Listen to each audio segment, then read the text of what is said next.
Good evening, everyone. It's May 22nd, 2026, 11 p.m. Central Standard Time here in Champaign, Illinois, Friday evening. You're watching Co-op for Two. I can see we've got some of our regulars here in the chat. Today, we are playing an unusual new mystery game that has popped up. It's called Everyone's a Suspect, by a company called A Killing Affair. So I'm going to get into our history with A Killing Affair and what we're looking at here in a moment, but let's just catch up a little bit, talk about any bookkeeping. On Sunday afternoon, we'll be resuming our play-by-mail Dear Holmes letter. We're up to letter number 3 of, actually the third letter on Sunday will be our last letter of clues, and it's turned out to be an interesting case. Little bank robbery case, which is fitting because I've just started work on a new bank robbery case story for New York Noir, which it's a bit like pulling teeth writing these mystery cases. I don't know how these people do it. It certainly doesn't come easy to me, although this will be my 4th case. Anna seems to have an easier time writing cases. She's already created 4 with no signs of slowing down and no signs of any struggle. I don't know how she does it. All right. Now, I wonder if there's anyone in the chat who joined us for our playthrough of A Killing Affair, The Independence Day Killer. Now, we played that many years ago, and it was my...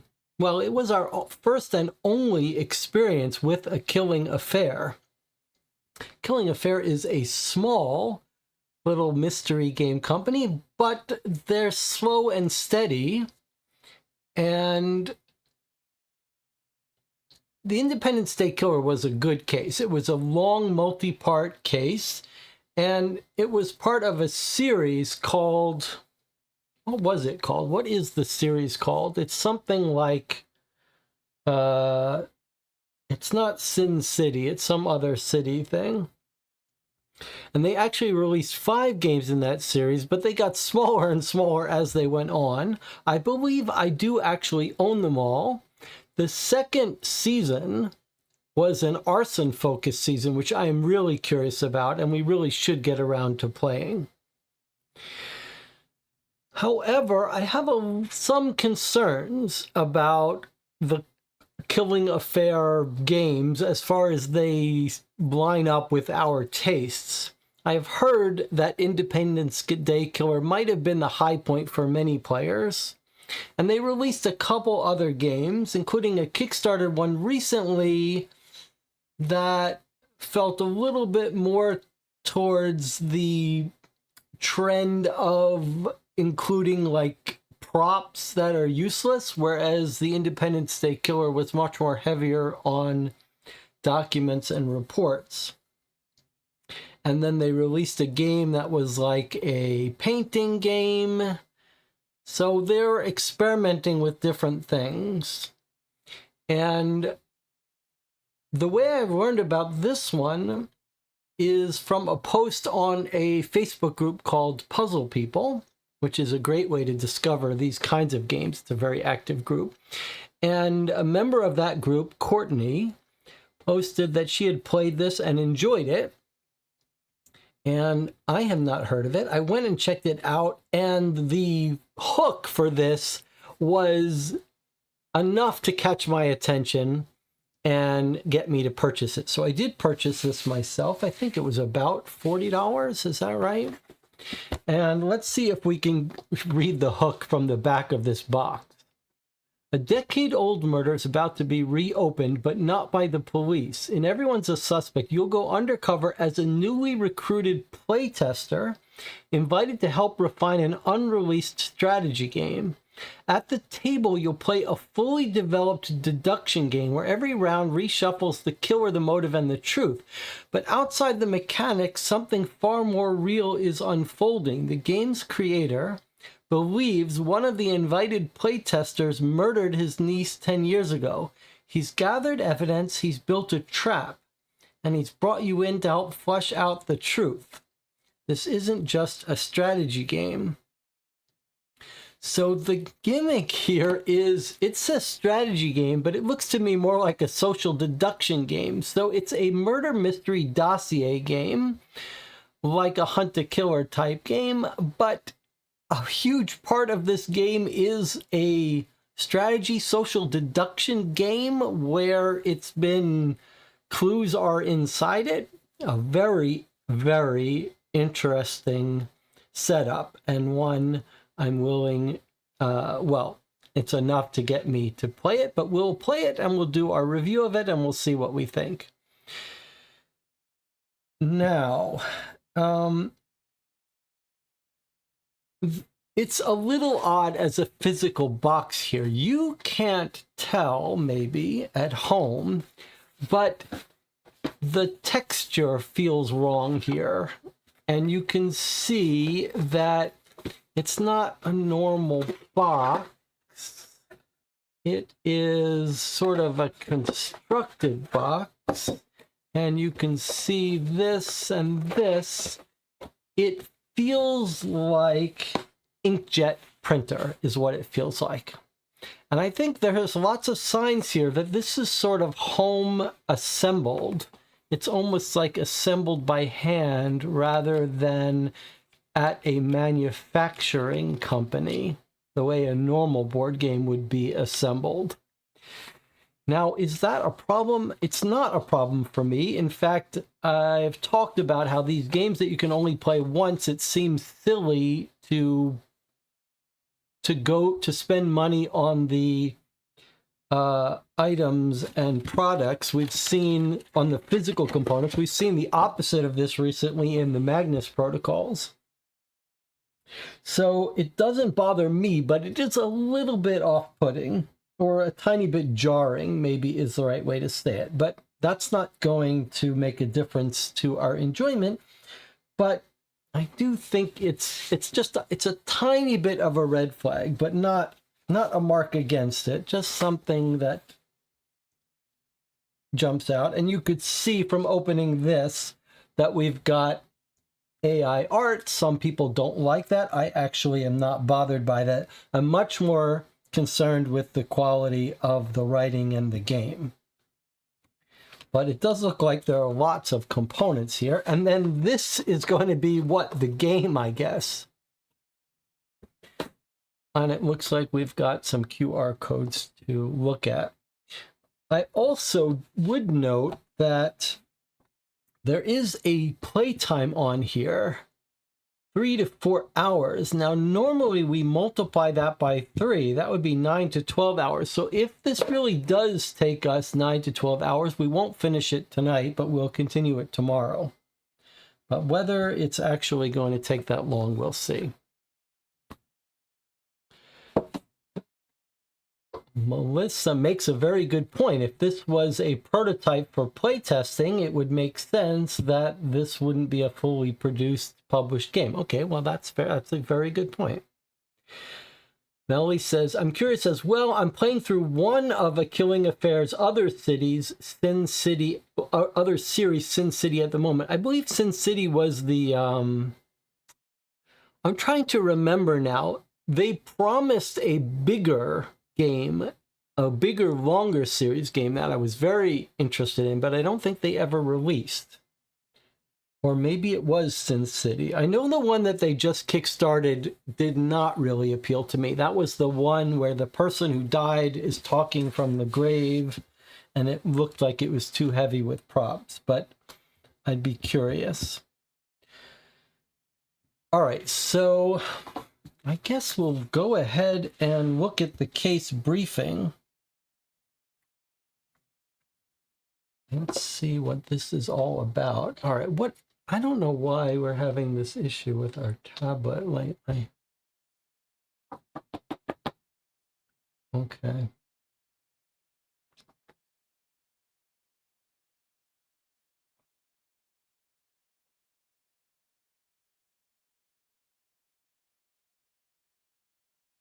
Dear Detective, you're about to begin your case briefing with A Killing Affair and Luke Lear. Listen carefully to the audio recording before opening the materials Luke sent you.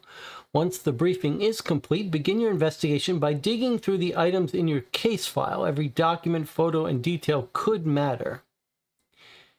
If you need help along the way, return to this page, and then inventory, hints, and solution. Now, normally we do not bother with the inventory, but I have been told by Stacy, one of the people on our Discord who plays a lot of these games, that she ordered this right after it came out, and they did send a follow-up about some documents that needed to be reprinted and stuff. So this might be a case where we have to look at the inventory at some point to make sure we're not missing anything.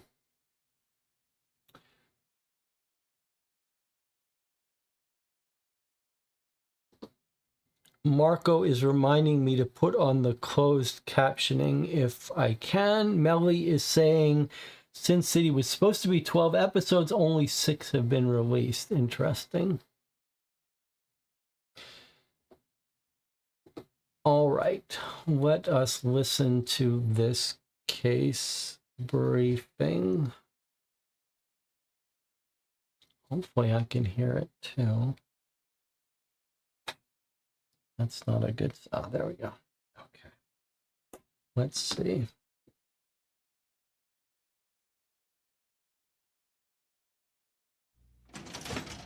No closed captioning. Okay, can you hear this? Yes, you can, but I can't. Let's see if I can. All right. Looks like we're connected. For me.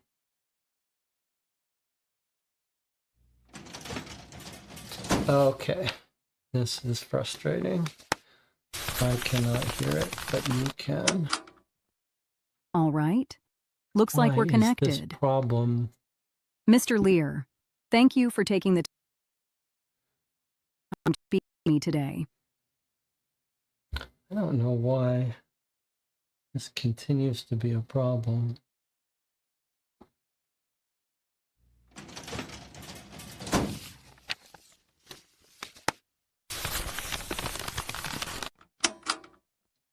All right. Looks like we're connected. Mr. Lear, thank you for taking the time to speak with me today. As I mentioned earlier, this call is being recorded and will be shared with the off-site detective taking your case. So for this recording, this is Skylar Quinn, case coordinator with A Killing Affair, speaking with Duke Lear. Mr. Lear, let's start at the beginning. Go ahead whenever you're ready. My name is Duke Lear. I'm the founder of Learlock Studios, an independent tabletop game company that designs strategy games. But the reason I need help has nothing to do with game design. 10 years ago, my niece Rhea was murdered. She was 28 years old. The investigation conducted by local police was... Wow. Okay, so it's all breaking up. I'm assuming that that's not on purpose. But we have no closed captioning. I'm assuming it's my tablet connection and not the actual audio. But I don't see any way around it. So we're going to listen to it like this, and then maybe we'll see if we can't get a better quality. We'll do our best, though. In my opinion, mishandled from the start. Leads were missed, evidence was poorly examined, and within a few years, the case quietly went cold. No charges were ever filed, and I could not accept. Okay, let's try something different.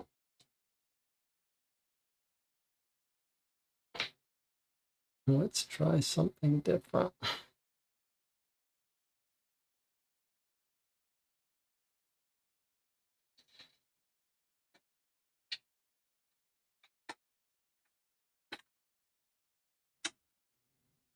All right. Looks like we're connected. Mr. Lear, thank you for taking the time to speak with me today. As I mentioned earlier, this call is being recorded and will be shared with the off-site detective taking your case. So for this recording, this is Skylar Quinn, case coordinator with a killing affair, speaking with Duke Lear. Mr. Lear, let's start at the beginning. Go ahead whenever you're ready. My name is Duke Lear. I'm the founder of Learlock Studios, an independent tabletop game company that designs strategy games. But the reason I need help has nothing to do with game design. 10 years ago, my niece Ria was murdered. She was 28 years old. The investigation conducted by local police was, in my opinion, mishandled from the start. Leads were missed, evidence was poorly examined, and within a few years, the case quietly went cold. No charges were ever filed, and I could not accept that outcome. Ria and I shared a love of strategy games, though we approached them very differently. She believed in digital systems and scalable platforms. I've always believed the best strategy games belong on a tabletop, not inside a computer. Using my background in game design, I created a game called Everyone's a Suspect, but the game itself was never the real purpose.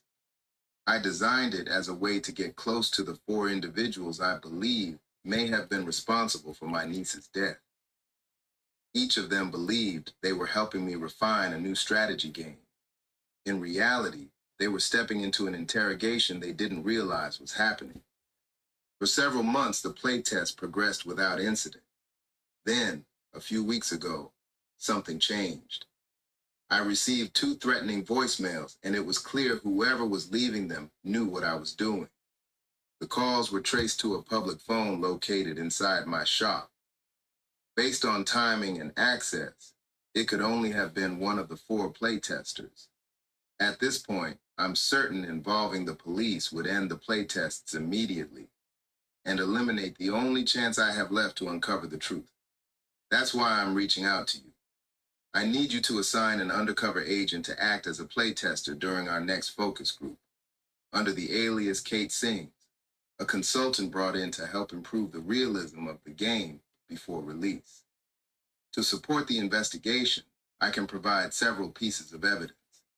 Audio recordings of the threatening voicemails, my personal notes and research into each of the 4 suspects, and a complete working prototype of Everyone's a Suspect. I understand how unusual this request may sound, but I would not be making it if I believed there was any other way to bring my niece's killer to justice. Okay, there was our briefing, and that is setting us up for the material we've gotten.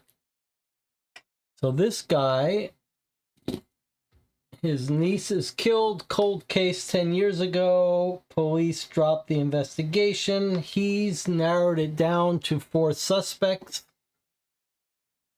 Those 4 suspects are the playtesters, and we are being brought in for the final session to help, I guess, figure out which one of these 4 really did it. And then there's this last piece about how someone has left him voicemails from inside his studio. I didn't really understand that part.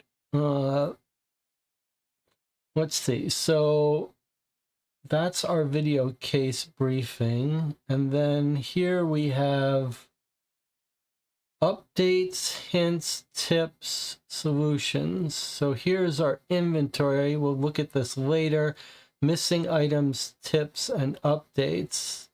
It's a little weird that tips and updates are in one place. Like, we don't want tips, but we do want the updates. So let's not worry about that for now.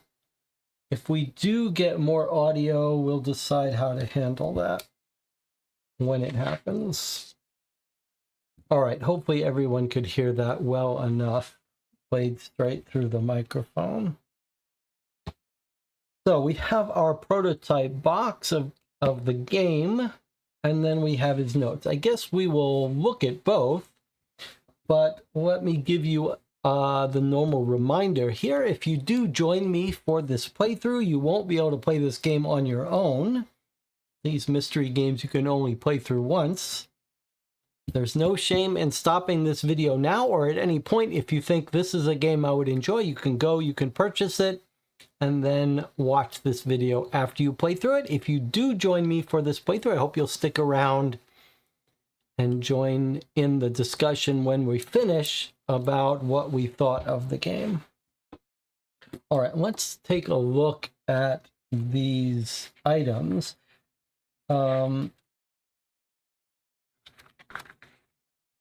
I should say I am not a huge fan of these tiny little paper notes. Like, why is this not a full 8.5 by 11? Why are we having to read tiny fonts with our reading glasses? I don't understand. I would much rather have standard sized pages. But all right, let's take a look at what we've got. Game Maker notes. Another QR code, presumably a different one than this. Yes, it is a different QR code.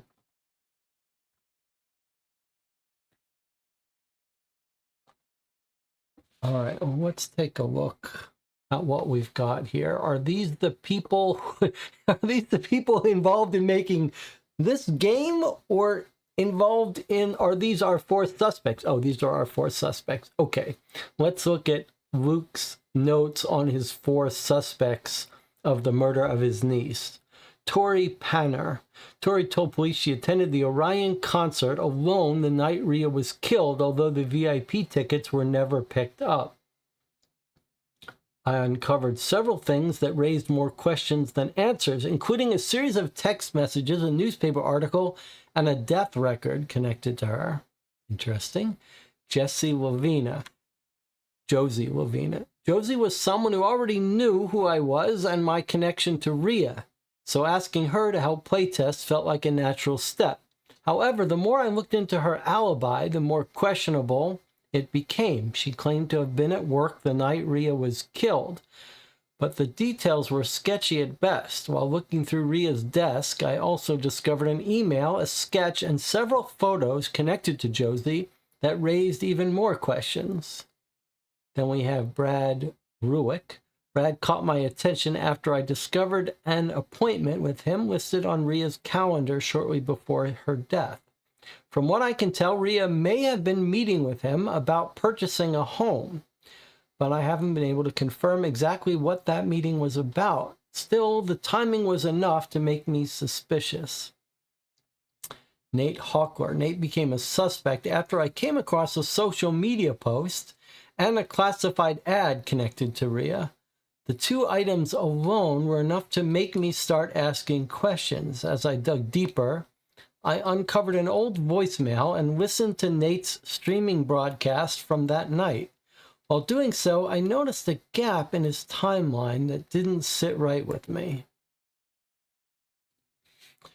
Okay, and then we've got scan to access additional evidence. All right, we'll do this later after we go through our normal evidence, but let's do our normal thing and start keeping a to-do list so we don't forget.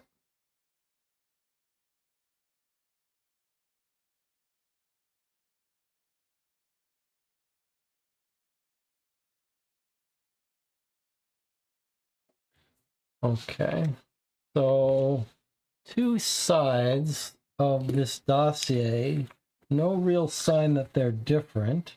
This looks like a photo of our guy and his niece playing a game, just to give us a little bit more of an emotional connection to these two, Luke and Rhea.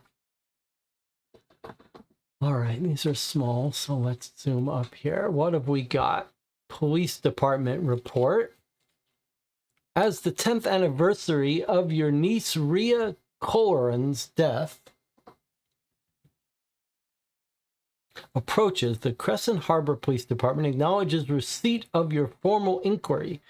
In consideration of your status as next of kin and a state representative, we are providing the following summary of archived investigative findings as documented at the time. So remember, this is a cold case 10 years ago, so March 2016. Here is the summary. Date of death, April 11th, 2016. Location, aboard Miss Colleran's yacht, Harbor Point Marina. This woman had a yacht? This young woman owned a yacht? All right, rich family. Body discovered 10:30 a.m. Friday morning. Estimated time of death between 9:30 p.m. and 9:45 p.m. Presumably Thursday, the evening before. Manner of death was ruled homicide. The case remains open. Alibi statements documented at time of investigation. And then here are our four people. Tori Panner. Miss Panner stated she attended an Orion concert the evening of April 11. She indicated Rhea Colleran had originally intended to attend, but canceled at the last minute. Copy of the ticket does not appear in the archived case file. Nathan Halker. Mr. Halker informed investigators he was at home streaming online. Streaming records confirm Mr. Halker was active and publicly streaming between 8:56 p.m. and 10:02 p.m. Okay, so most of the time when her time of death, but he could have started streaming and played back something, so that's not a lock. Josie Lovina. Miss Lovina reported she was working late at the Blackgate office on the evening in question. While the archived case file marks her alibi as confirmed, no supporting records remains to show who confirmed it or what information that determination was based on. This is a very believable thing in a cold case, right? They're like, we pulled up the records of the case from 10 years ago. Some detective marked that her alibi was confirmed, but he didn't say how he confirmed it. That's a good lesson to you to when you take your notes, to leave notes about how you've confirmed something. Then we have Bradley Ruick. Bradley Ruick stated he met briefly with Miss Colleran that afternoon to discuss potential future opportunities and departed thereafter. He reported Miss Colleran was alive when he left, and he had no further contact with her. There is no direct evidence in the case file that contradicts this account.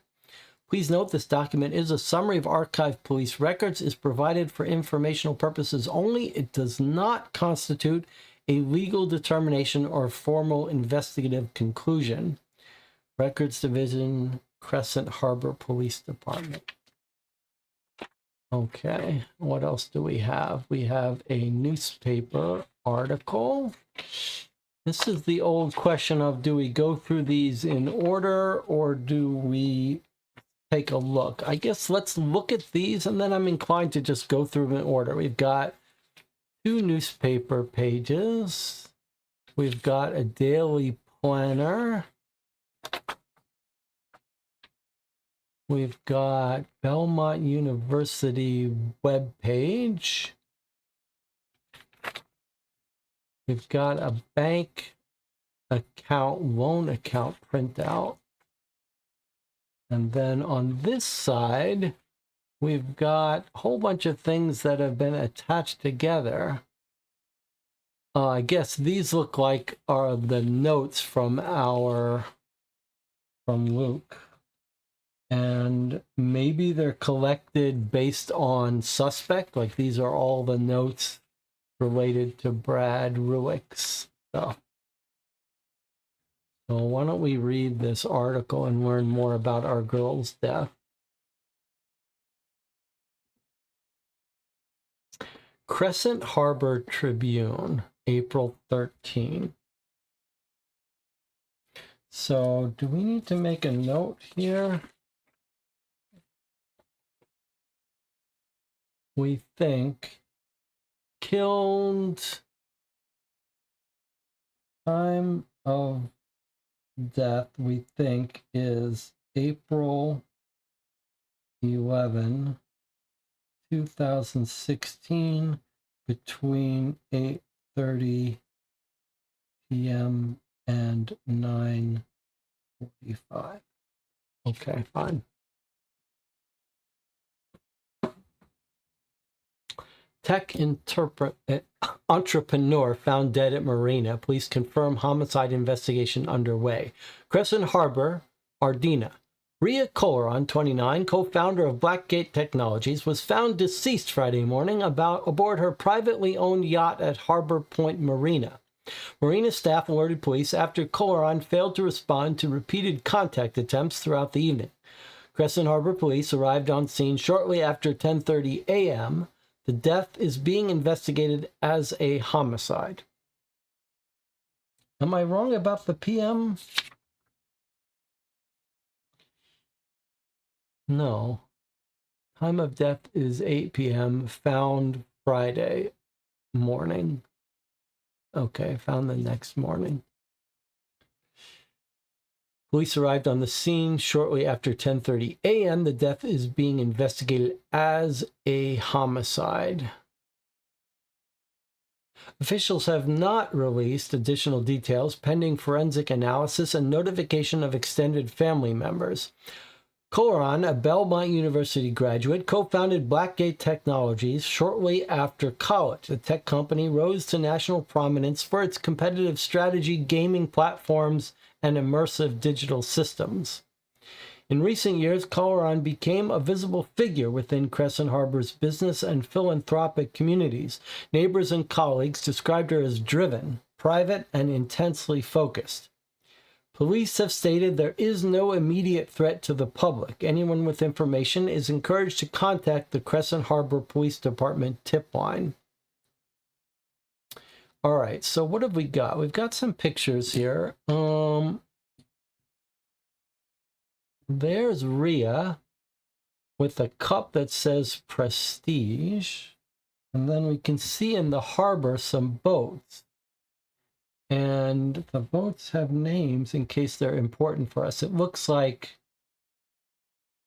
something, Rachel something. This one looks like it says the Golden Bow or the Golden something. Is that really the best we got? Yes, it is. And we've got something in pink. On the other side of this, what do we have? Discover Ardina, Spring Sound Series from Steel Town stages to waterfront sunsets. Experience live music across the state of Ardina. What does that mean, the state of Ardina? Ardina is not a state in the U.S. Maybe we're using the word state very loosely. So we've got travel times between places and Crescent Harbor. 45 minutes to Granton, 50 minutes to Belmont, and so on. Granton Civic Hall, Belmont University Amphitheater, Crescent Harbor Waterfront Pavilion, 1 weekend, 3 shows.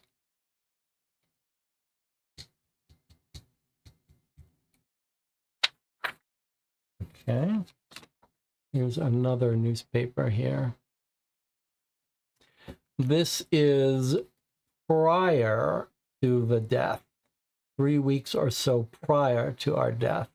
The Crescent Harbor Tribune, Blackgate's Eclipse named Best Immersive Game of the Year. Global Interactive Media Award winner. Just weeks after launch, Eclipse has already rewritten industry standards. A defining moment in interactive entertainment. Missing a space here. Says TechSphere magazine, which gave it a perfect score. A living universe, says Gaming Insider. Built on expansive space strategy, adaptive AI, and massive multiplayer scale, Eclipse has shattered engagement records worldwide. We built something designed to evolve, says Colaron at the awards ceremony. Led by CEO Ria Colaron, Colaron's bold vision has positioned Blackgate Technologies at the forefront of modern gaming innovation. Okay, so she's designed a popular game, a popular online game, and on the back, what have we got? Ads, Harbor ads. We've got Harbor Light Diner, tours, fitness club, yoga, Harbor Hardware, coffee company, a realty company, and an advertisement for the marina. Nothing jumps out there, though. Okay.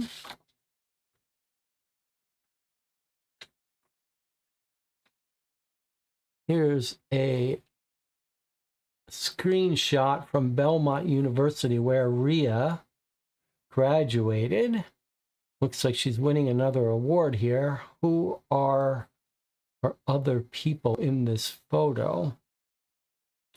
Elizabeth Richmond, Brian King, Marcus Bennett, Ria Colaron, and Sophia Alvarez. Sophia Alvarez. So are any of these people our suspects? No. Okay. 5 students from Belmont University School of Technology earned the Tech Innovation Award at this year's Senior Design Expo for their work developing an AI-driven security and monitoring system designed to help businesses better protect their facilities. The award-winning team included Ria Colaron, Elizabeth Richmond, Ryan King, Marcus Bennett, and Sophia Alvarez. Ria Colaron served as the lead presenter and public face of the project, demonstrating the system's real-time monitoring and alert features during the competition. Much of the system's technical architecture was designed by Elizabeth Richmond, whose work formed the backbone of the platform that integrates sensors, AI monitoring tools, and automated alerts. Okay. And then here we have what must be Ria's planner. Okay, so here's her daily planner. We can see it's April 11th. That's the day of her murder is circled. Okay. What are we looking at here? 8 a.m., bank, finance, or cash. Josie, discuss her helping to transition staff from the boat to the new property. 8 a.m., bank, finance, or cash. So she's looking to buy something, and she's trying to decide whether to finance it through the bank or pay cash. Tori, number 4548. We don't know what that means. Don't forget Uncle Duke and Dan want me to plan a lunch together. Okay. So that's the guy who's hired us, Uncle Duke. We don't know who she's talking about, Dan. And then here she's written Brad Harbor 4. You think she's saying meet Brad at the harbor at 4 p.m.? Nate's streaming tonight. new song with some hearts. So Nate is one of our suspects, a streamer, and she's made a note that he's streaming. Will there be a new song? In the evening, she's made a note to herself to attend the Orion concert at Granton Civic Hall. We have our map that would tell us how long it would take her to get there. 45 minutes. She's saying leave by 6. And here is Ben, Tori, and me at college. So those people aren't here. It's time to bury the hatchet. This concert is exactly what we need. I can't help but wish I was going with Nate instead. Okay, so she has got a crush on Nate, who is the streamer.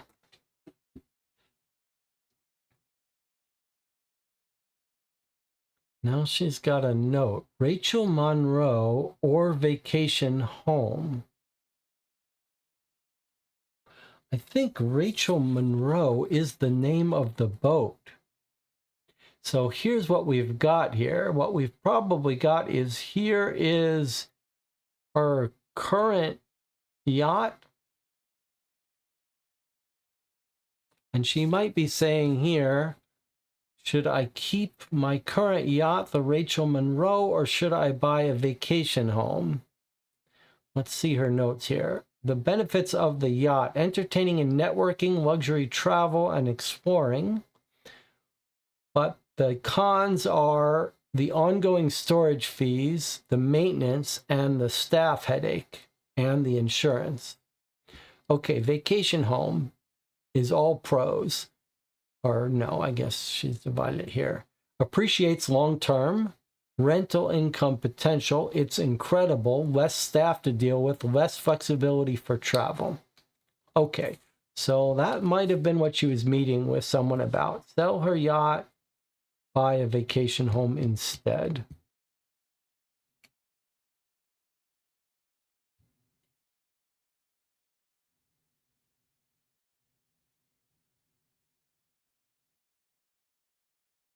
Don't know what this is. And Brad Harbor at 4, that's a reference to Brad, potentially the real estate guy.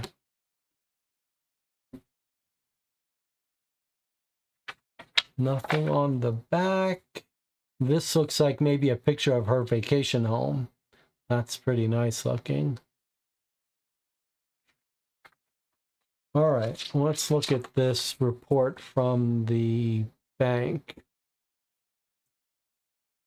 So this has been printed out on April 11th, printed by S. Keller. We don't know who that is. There's her account number, if this is indeed hers. Borrower name, Prestige LLC. So you'll remember that we noticed she's got a cup marked Prestige. So that may be her private little LLC. Commercial marine interest only note. Collateral is a luxury marine vessel. Origination date, maturity date, active. So I wonder if this is saying that she's taken out a loan.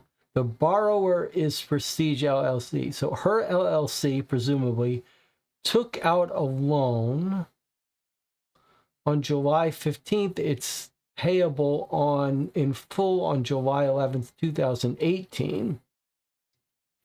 Original principal amount was $2.8 million at 6% annual interest. Balloon principal, I guess that means she's got a final payment. So she pays 6%, and then in 2018, she's got to pay the rest, the remaining amount. A balloon payment. So she hasn't paid anything. It's accruing $126,000 so far in the last year or so.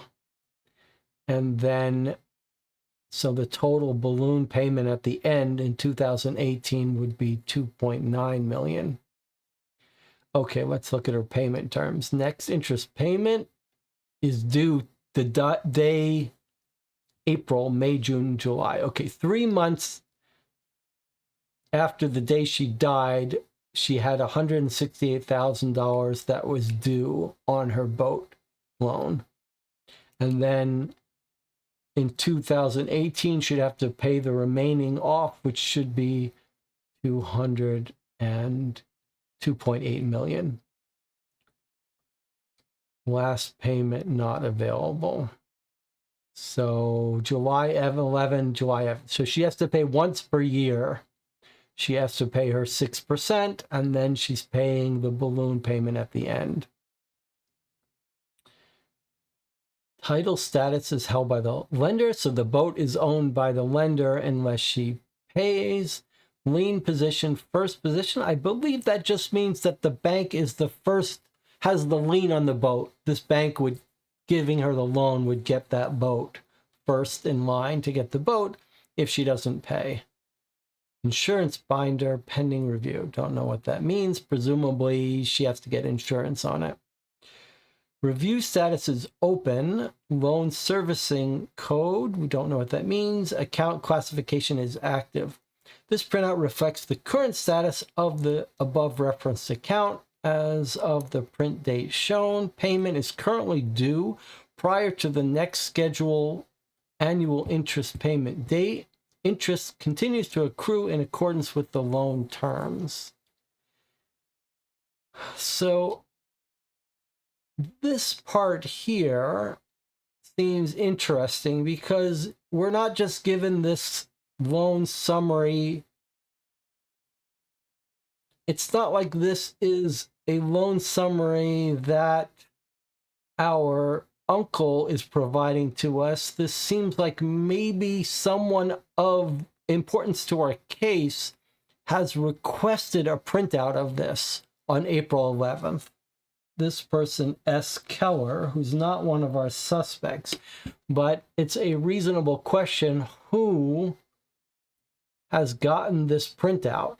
Who has requested this printout on the day she was murdered? The day our victim is murdered. S. Keller.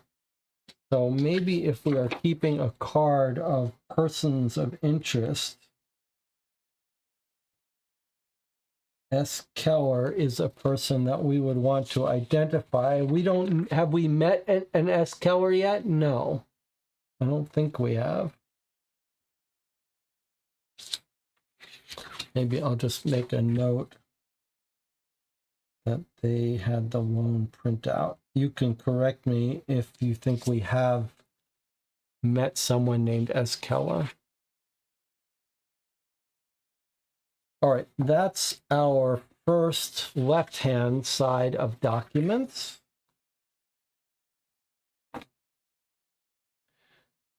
And now we've got some documents here, presumably organized by suspects with these weird little clips. They're like, they almost look like a potion vial paper clip. I've not seen these before. Why don't we take an early break here to give those of you who want to stop watching and purchase this yourself a chance to leave? For the rest of you who will be joining me, I'll see you in 8 minutes.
We are back. YouTube says 30 current viewers. A little hard to believe. Let's just go about our business here. All right. Let's see what we've got. So I suspect these are organized by our client by suspect. 1, 2, 3, 4.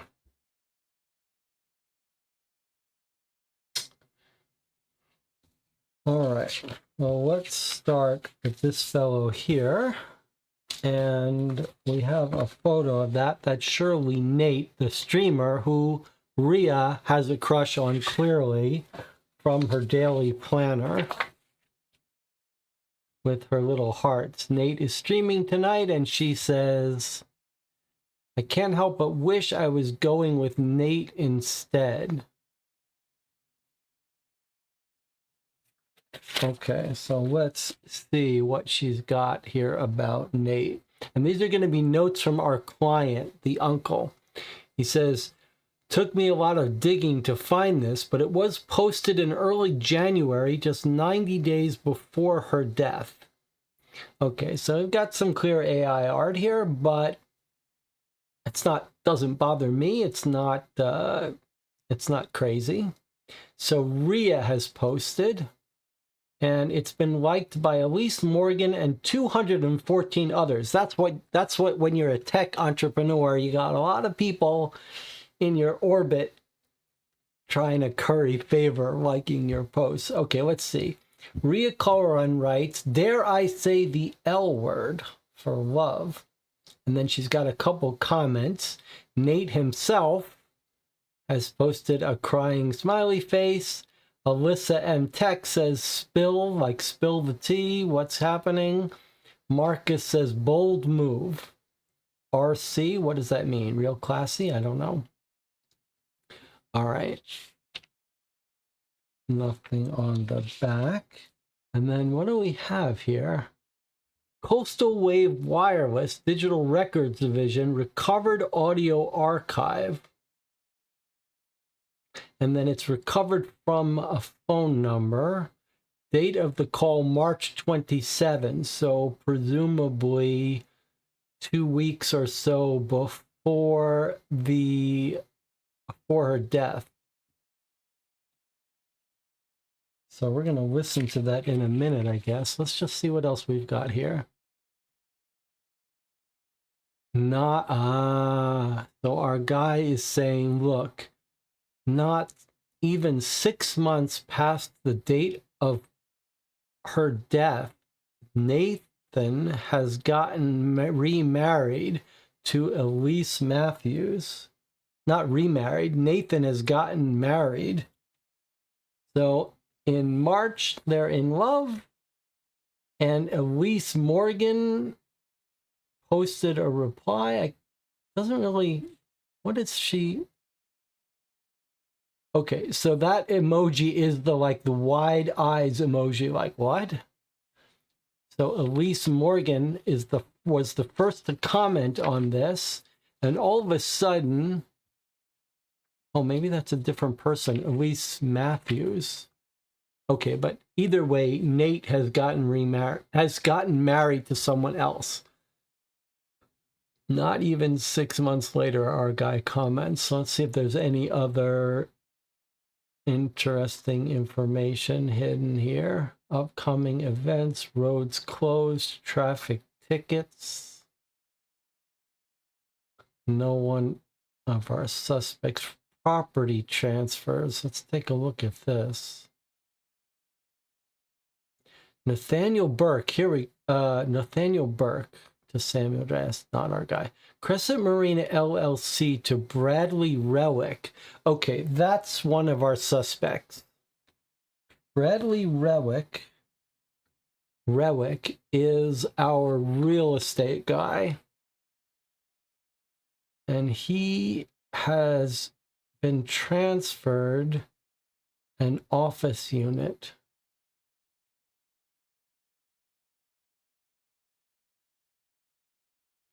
Significant or not, we don't know. Here's more property transfers. Sierra Bennett.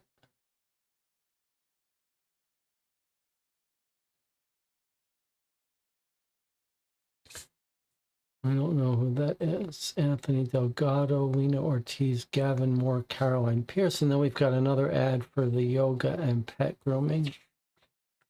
And then on the back of this newspaper, Luxury Yachts Inc. Boat sales in Crescent Harbor. Order your dream yacht today. Okay, let's listen to this audio. We'll see if we can listen to it together without too much pain.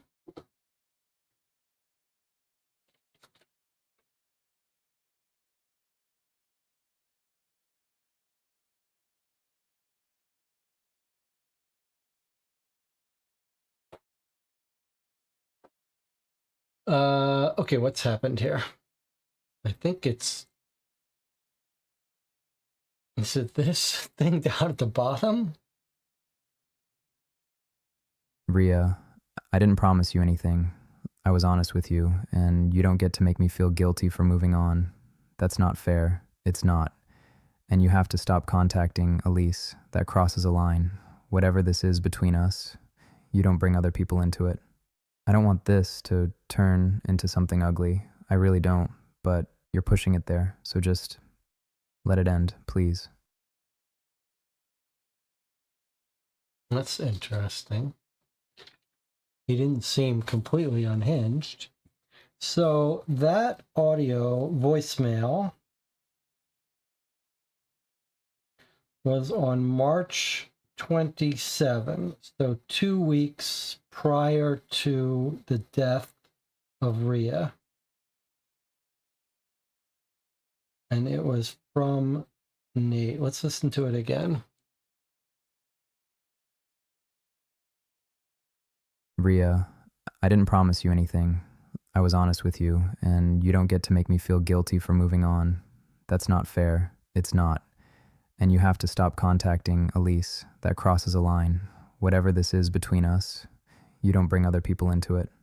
I don't want this to turn into something ugly. I really don't, but you're pushing it there, so just let it end, please. Let it end. Stop contacting Elise.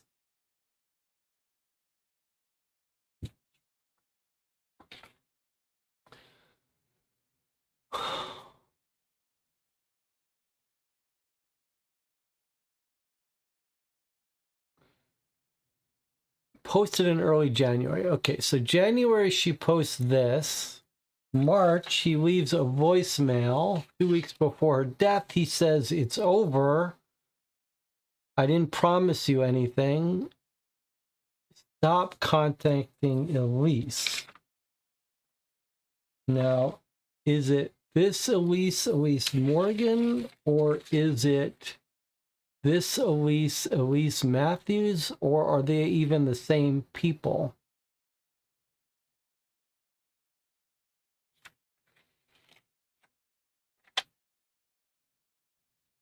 But if she's broken up with him on March 27, this is a little weird now that on April 11th, I guess she's broken up. She's missing him. Nate's streaming tonight a new song, and here she's saying, "I can't help but wish I was going with Nate." Okay, so she's broken up with Nate. She's broken up with Nate, but she still has feelings for him. Okay, fine. And what do we think the last time she got together with Nate? We don't know. He just said he was streaming during the night she died. But so he has an alibi unless he wasn't really live.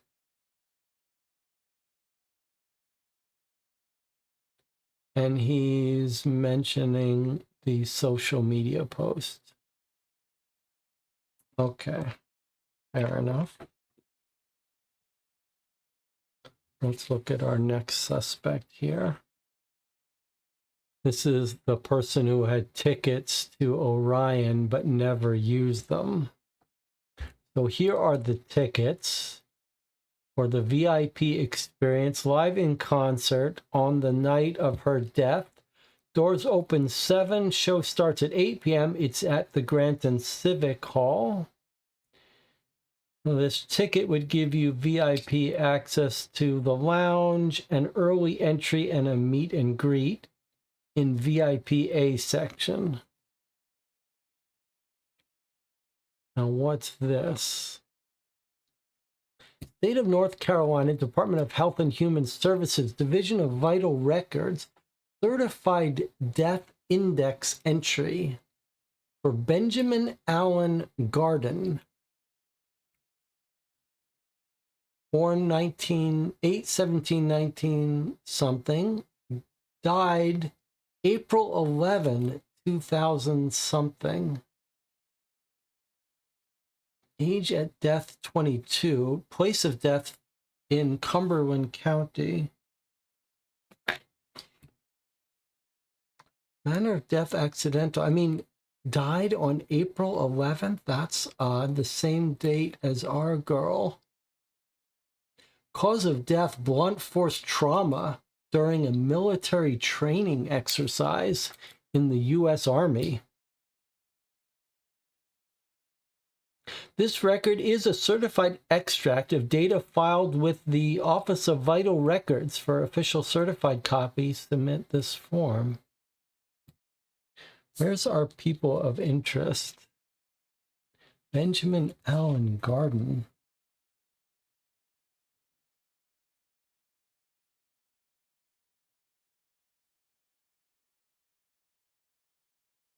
What does this have to do with our case?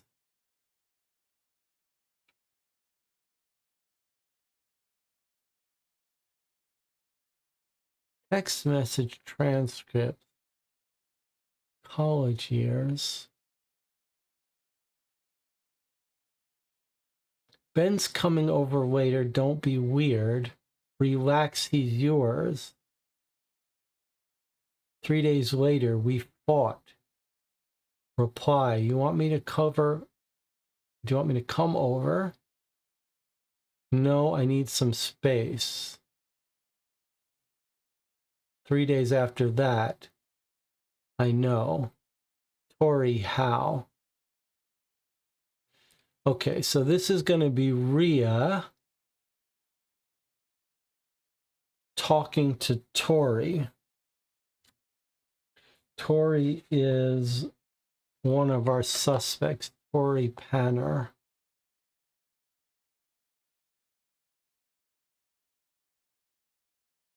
Death record connected to her. Okay. So this is in different little tranches. October 14th, Ben's coming over. Don't be weird.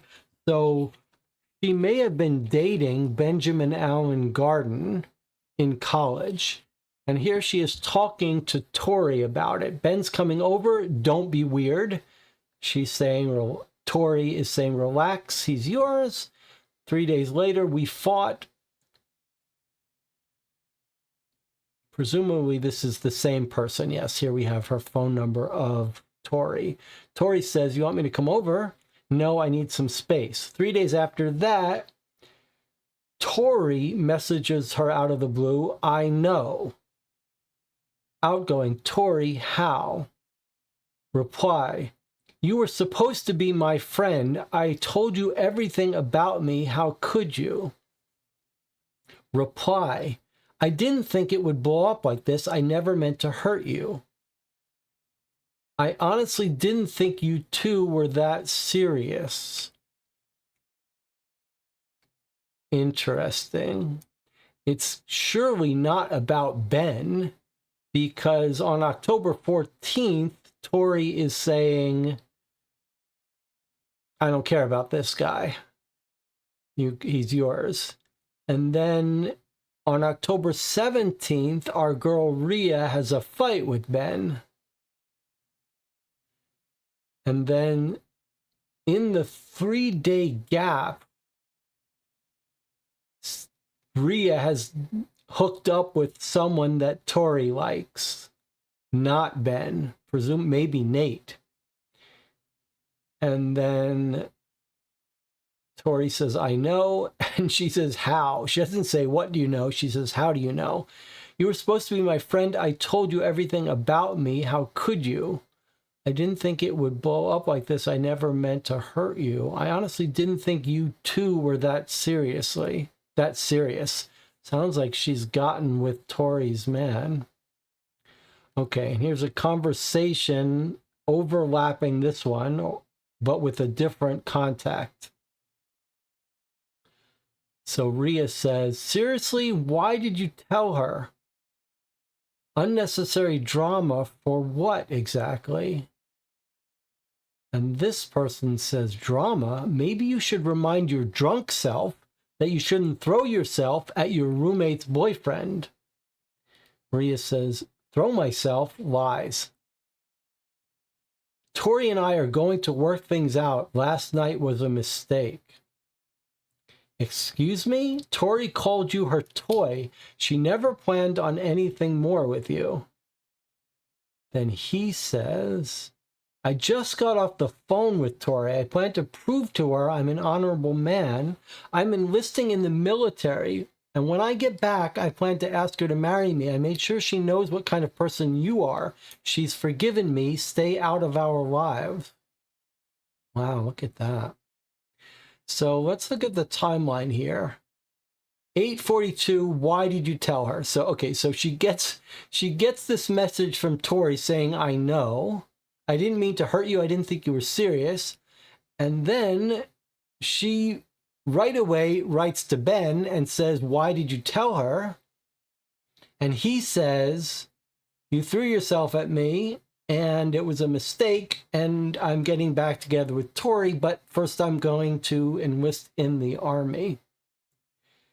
So, and then I'm going to prove I'm an honorable man. So here we have a motive for Tori to kill her, right? Tori now has our motive because Rhea slept with her man, and when she was caught, the man, Ben, said, I'm going to join the army and prove I'm an honorable man, and he dies on April 11th, the same day of the month that Rhea is killed. So is Tori killing Rhea to get revenge for the death because she blames Rhea for him joining the army, having to prove himself? All right, let's see. 4548. This is Tori again. October 14th. Here she is the week she died. Okay, so the week she died, she is talking to Tori. I saw that Orion is doing a VIP set this weekend. Didn't you love them in college? Tori says, we both did. That feels like a lifetime ago. Rhea, RC, Rhea Coloron says, don't be dramatic. Tori says, I'm serious. It's weird even hearing from you again. Weird good or weird bad? Good, I think. Rhea says, I may or may not have access to VIP passes. Stop. Thought maybe it's time. You really think that's a good idea? It's been 5 years. 5 years doesn't make the past disappear, says Tori. But before I say yes, we should talk. I'll call you in a few minutes, says Tori. Rhea says, okay, so then 3 days later. So they have some conversation offline we don't hear. 3 days later, hey, morning, I need to cancel tonight. Oh, something came up. I can't make it. Tori says, is everything okay? Rhea says, yes, just bad timing. You can still go, though. I'm at the Harbor Point Marina. Do you know where that is? Tori says, yes, on Coastal, right? That's the one. I'll leave the VIP tickets at the front office at the marina. Just say my name when you get there. No further messages. All right, so we've got a motive for Tori, but we are told it's been 5 years, but we don't know when he died, right?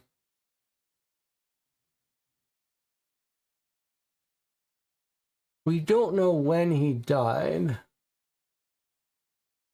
So you could ask yourself, we know it's been 5 years since they last talked, but why is that relevant? Well, I suppose if he died like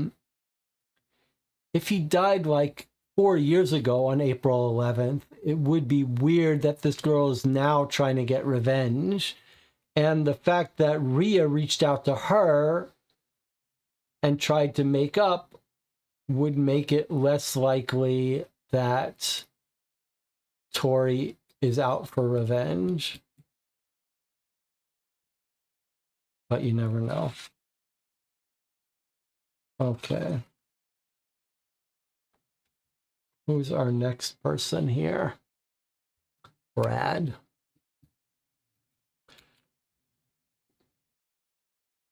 Bradley is also on the miscellaneous licenses column.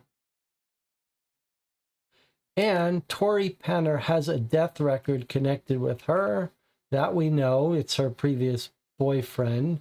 And 4548 appeared on the planner. That's a good catch. 4548 is Tori. Okay, so that's what this is about. That's her phone number, I guess. I don't know why it's only a partial phone number there, but that is her phone number. All right, let's see. Brad Ruick, account manager. These are notes from our client.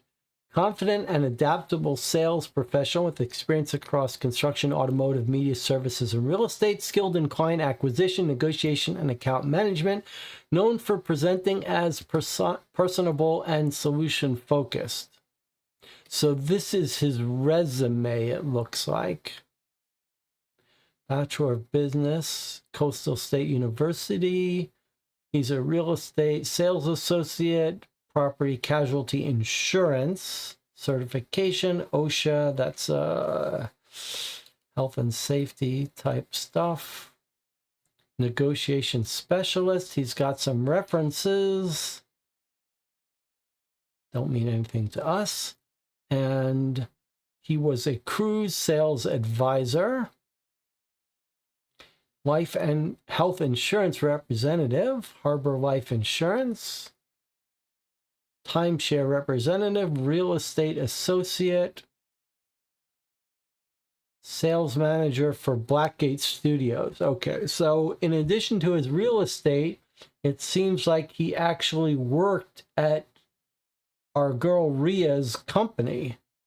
He was a sales manager for Blackgate Studios. He trained and managed incoming account managers, roofing sales, auto sales. Huh. Starting with the most recent. Okay, so here we go. So he's currently a cruise sales advisor. He worked for Blackgate for 1 year. 2, 3, 4, 5, 6, 7, 8, 9 years ago.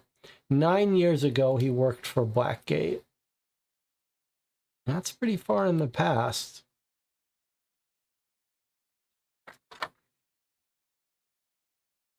I clipped this from one of those local visitor guides the year Ria was murdered. I recognized his name and have been hanging on to it. Oceanfront modern masterpiece, Brad Ruick. 4 bedrooms, 5 bathrooms, infinity pool, spa, expansive outdoor living. Now, what do you notice about this photo? This is from the year she was murdered. What do you notice here?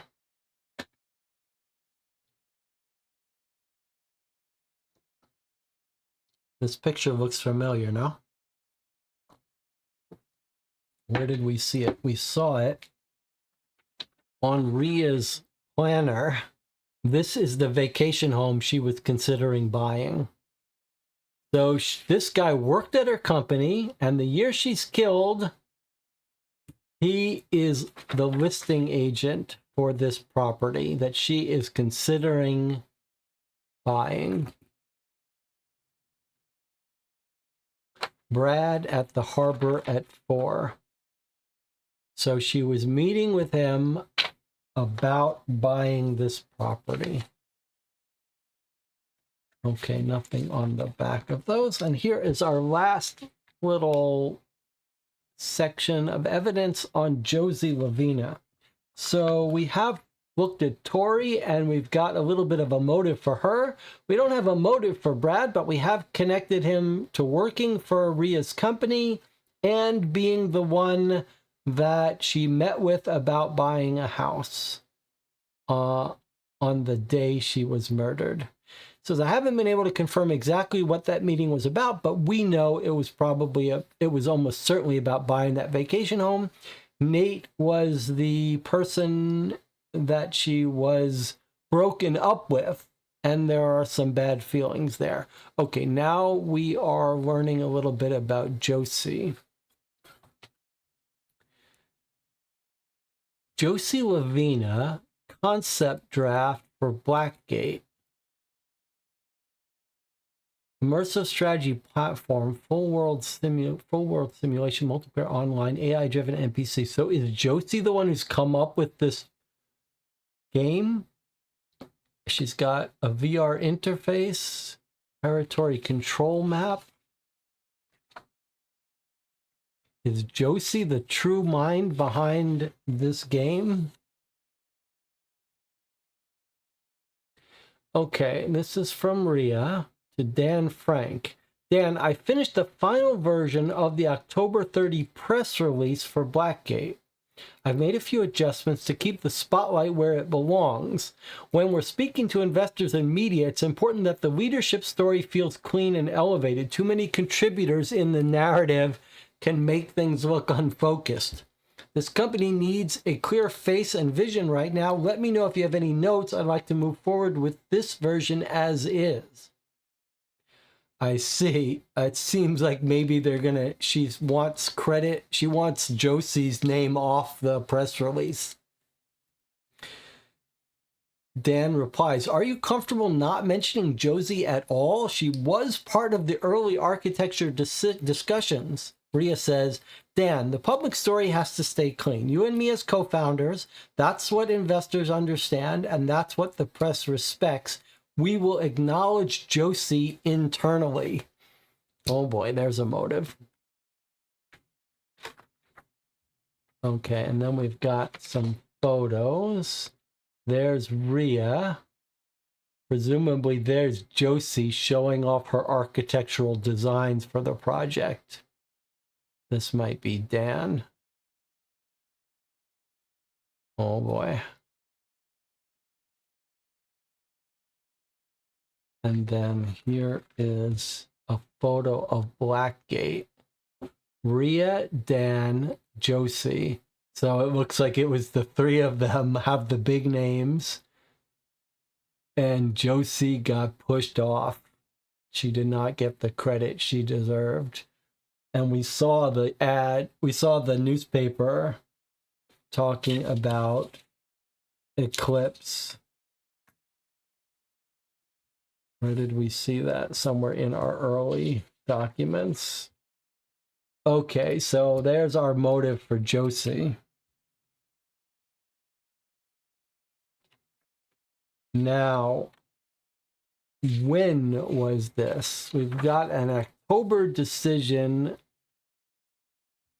for the press release. Where was our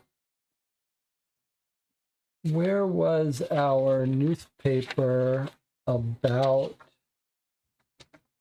Blackgate? Did we not get that in our early documents?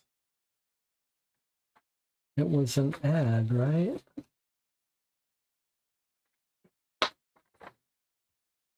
It wasn't online. Oh, here it was. It was in someone else's packet. March 18, newest immersive game of the year. Just weeks after launch. So very probably quite soon before our girl was killed. So this would be a fresh wound. Oh, there it is. It wasn't in a separate packet. It was in, just got misfiled by me. So quite a month before she's killed, they released the press. So this was probably planning in October. And that would be a fresh wound for Josie. All right. So there's our 4 packets for our 4 suspects. And we've got at least motives for 2 of them. Motives for two of them, a hint about something secret for Nate, and this guy, we have no idea why he would have a motive other than fired for reasons we don't know.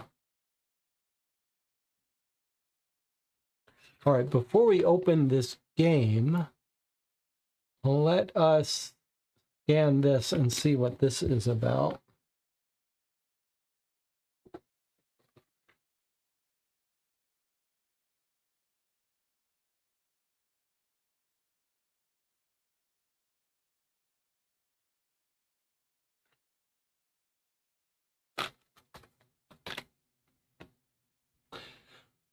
Oh, wow, look at this.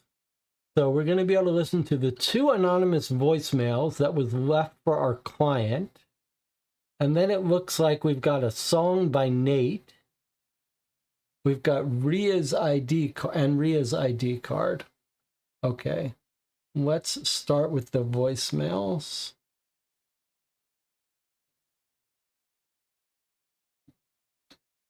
Duke, listen carefully. You need to stop what you're doing. This little game you're putting together, all the questions, all the people you're dragging into it, it ends now. Shut it down. Delete it. Cancel it. Whatever you have to do. But stop. Because if you don't, the next message you get from me won't be a warning. Someone wants us to stop the playtest investigation. Okay, and let's listen to the second one. Duke, I already told you to stop, but you didn't listen, so I'm only going to say this once more. End the game. Stop contacting people. Stop asking questions. Walk away and leave this alone, because if you keep pushing this, things are going to get very bad for you, and when they do, remember that I tried to warn you. Okay, sounds like just generic threats. It is a little weird how we were told that these were coming from inside the studio or something. We may have to reread that. It's a weird, that was a weird part. Do you remember what it was saying about the voicemails? Like these aren't just left on his phone, they were coming from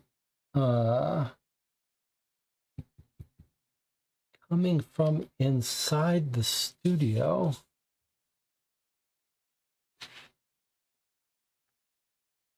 You may have to try to reread that.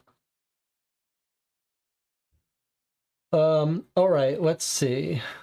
Let's check out this open chords thing. What is this about? You leaned in like the world was ending, like love was something we had to prove. I thought we were just passing through it. You built a home in a borrowed room. You said forever like it was easy, like it was just another word.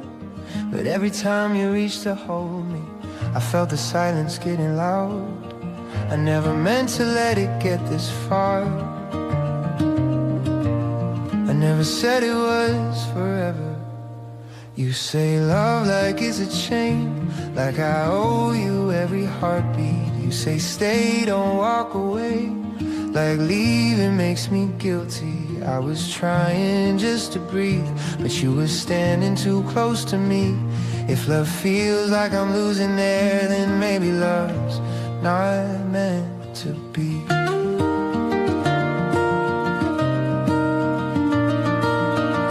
Started calling it destiny, like we were written in the stars. But I was only ever honest. We were fire without a spark. Now every room feels like a question, every word feels like a test. I'm not running from affection, I'm just running from the rest. I never meant to let it get this far. I never said it was forever. You say love like it's a chain, like I owe you every heartbeat. You say stay, don't walk away, like leaving makes me guilty. I was trying just to breathe, but you were standing too close to me. If love feels like I'm losing air, then maybe love's not meant to be.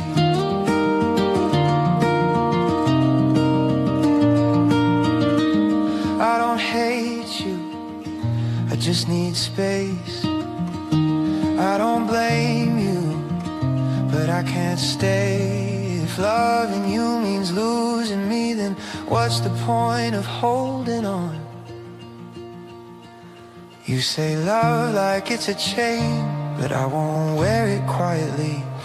If loving means I disappear, then that's not love to me. I was trying just to breathe, but you were standing too close to me. Fine, right? And It's if just I'm me that's wrong hearing for it walking out, messed up. then let that fall on me. He's currently writing a song. It sounds like he's writing about Rhea, saying it's over, and That you're was my trying new to hold single, me down. Too Close to Breathe. I hope you liked it.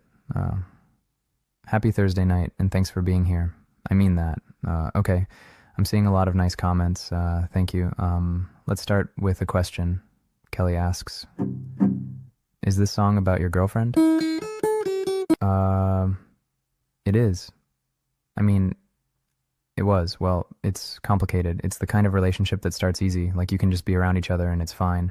No pressure, no expectations. And then somewhere along the way, it shifts. You don't even really notice when. You just start feeling it. Like, every word matters more. Like, every pause means something. Like, if you don't respond the right way, it's a problem. And you're standing there thinking, when did this get so intense? When did this stop being simple? I don't know. I think sometimes people mistake intensity for love. If it feels big, it must be real. If it feels consuming, it must be important. But sometimes it's just a lot. Sometimes it's just someone needing more than you can give. And if you pull back even a little, suddenly you're the bad guy. Cold, uncommitted, whatever. It's weird how fast that flips. Anyway, I'm still figuring that one out. Sorry, give me a second. All right, I'm back. This next one's new too, but it's lighter, at least. I think it is. Hope you like it. I've been where the neon burns hotter than the sun, where love's a little louder, but it never really stays long. Champagne on the shoreline, Where did you get fireworks the time on cue. from? You got a text message. Yeah, it Where looks did you good get in the moment, the time being till the when you smoke got the clears text out the message? view.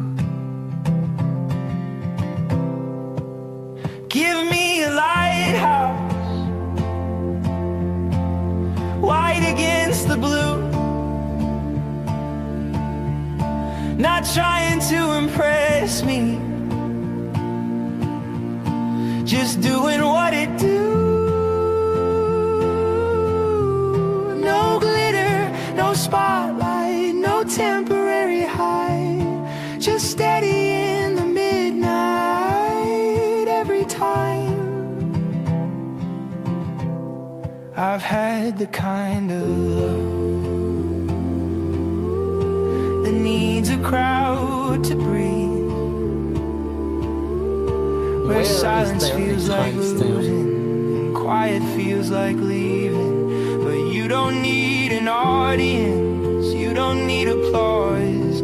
You're strongest in the stillness, that's what I never saw.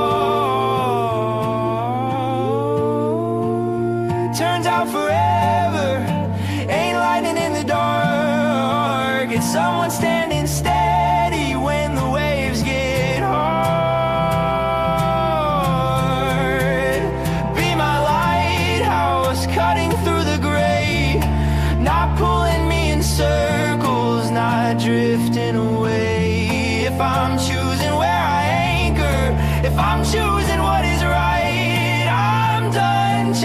fireworks. I'll take the lighthouse light.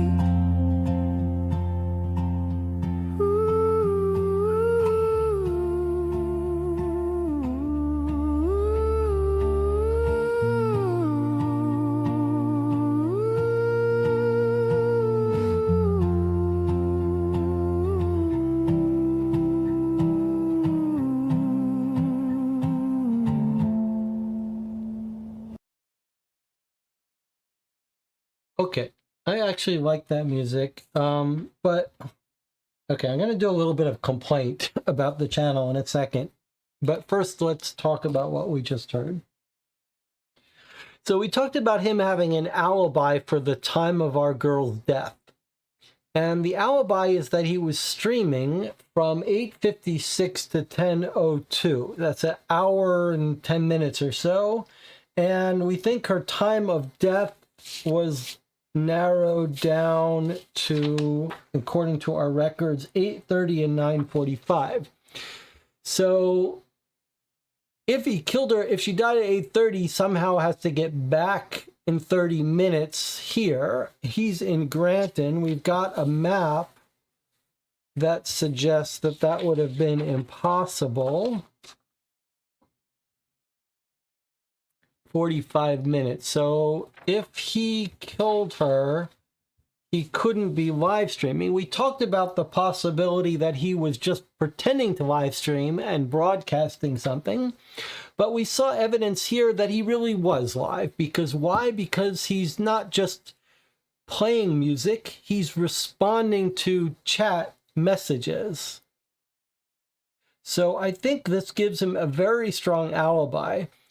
It's a little tricky because this video is only 5 minutes long, but the period he was live streaming was apparently an hour and 5 minutes. So I think we're supposed to just suspend disbelief and assume that this was a full hour live stream, but we're only listening to a part of it. That's a little bit confusing. Now the second thing is that he's written a song that sounds like about a super clingy, intense girl, which we think could very well have been Rhea he's talking about. That's interesting. That wouldn't be a reason for him to kill Rhea, though, but it could be a reason for him to be warning Rhea, stop trying to break up me and Elise.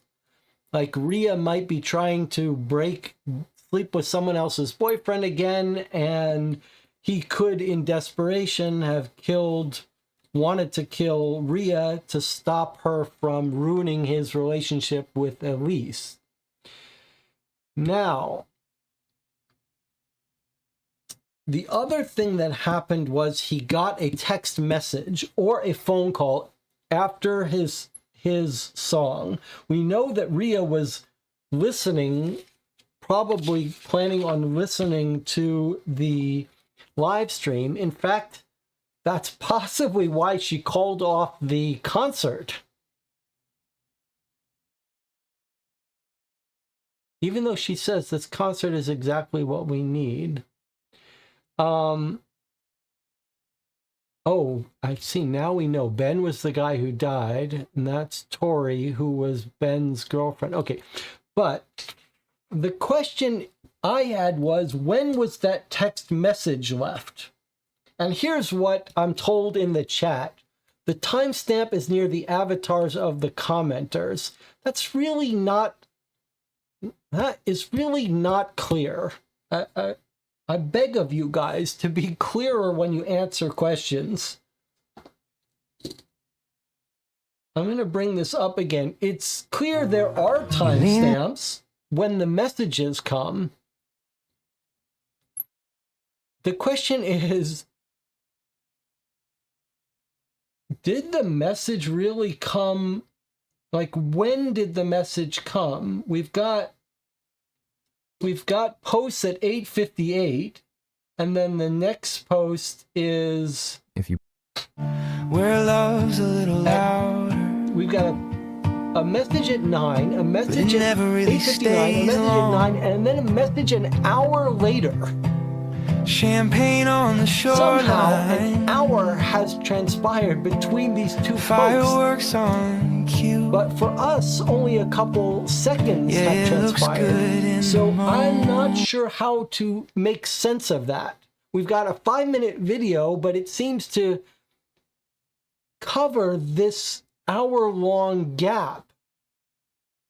So we're going to try to listen to when this text message comes in, but I'm not convinced we can pinpoint it. I'd like to see how. Did this message happen between these two text messages? Is that how we're being able to pinpoint it? It's just someone needing more than you can give, and if you pull back, So we know it's even a after little, like suddenly 8:58 you're the now. bad guy, That's what we know. cold, Now we know uncommitted, it's after whatever. 9. It's weird how fast that flips.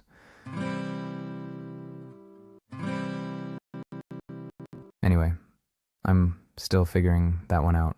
Now we know it's after 9. Sorry, give me a second. Okay. So it does seem to have happened soon I'm after back. this message. This next one's new too, but it's lighter, at least. I think it is. Hope you like it. I've been where the neon. But there's where it gets confusing. Like, after 9:16, he gets a text message, and then he says, okay, I'm back, as if he's left. And then when he comes back, the timestamp is all of a sudden to 10. Does that mean he's paused the live stream? And then come back at 9? So should we conclude that this text message came arbitrarily between 9 and 10?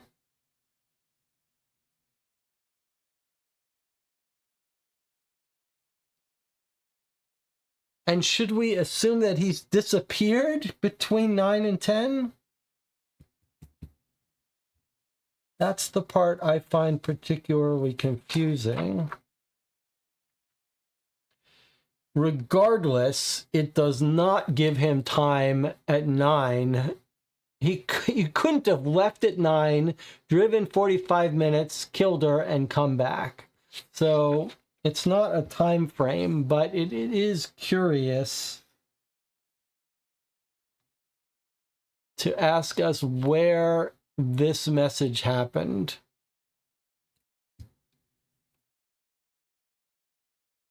And yeah, look at this next message. It says 10 p.m. Missed you, glad you're back.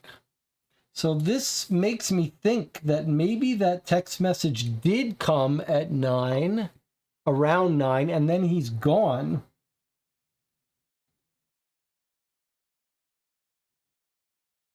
Was he gone for 1 hour?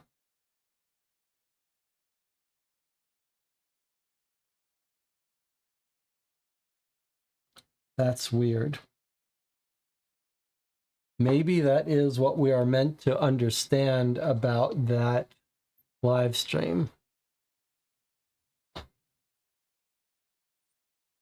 All right, what is this extra information about Ria Koran? So we've got her ID, issued 3/21/2014, expires 9/14/2022. That's a nice, generous 8-year identification card. We've got her street address, 418 Harbor View Drive. We've got her date of birth, her height, her eye color, hair color. Why is that important to us? Seems like maybe the important part is the address. Now, we did find addresses in the newspaper. I wonder if we shouldn't... There were 2 newspapers where there were interesting things to look at. Here was one. Don't really have street addresses here. Where was our other one?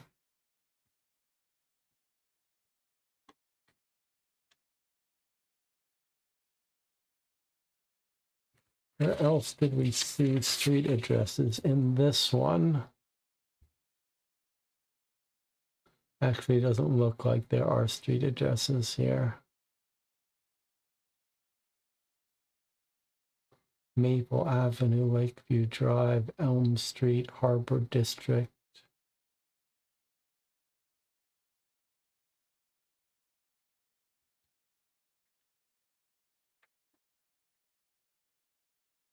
Okay, well, Harborview Drive is where she's listed her address, whatever that means. But she lives in Ardena. Maybe that's... Is that her...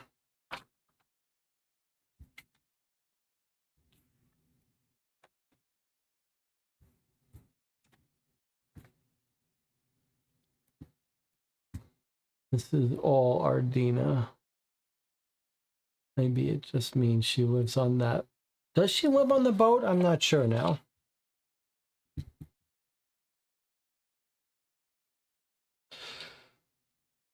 All right. Now we've got two more things to look at. We did look at the additional evidence. That's what we are looking at now, this website. So we have looked at all the evidence. We haven't opened the box, though. So now it's time for us to open. I've almost forgotten that this is the huge part of this game. This prototype. So look at the victim is Rachel Monroe, but that's also the name of the boat owned by Rhea. And this is a game that the uncle, our client, has created in order to catch the suspect. So this is what we've all been waiting for. What have we got? Welcome playtesters, a prototype from Learlock Studios. Thank you for helping us test this game. The copy you are holding is an early prototype created specifically for playtesting. Because this version was produced in very small batches, you may notice things like slightly uneven cuts, cards that vary a bit in size, printing that isn't perfectly centered, or other small imperfections. These are normal during prototype development, will be improved before the final retail release. This copy is not intended for resale or distribution, exists solely for testing purposes. What matters to us right now is your experience. Was the game fun? Were the rules clear? Did the pacing feel right?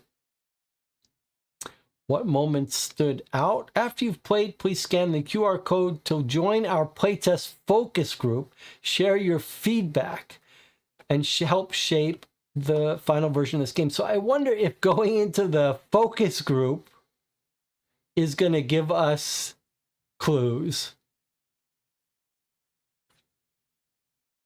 We've got rules, and then we've got a whole stack of stuff.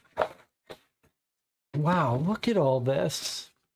Cards, form, some tokens. This is pretty crazy, pretty incredible. Okay, but the chat says, how about taking a break before getting into this part of the game? Sure.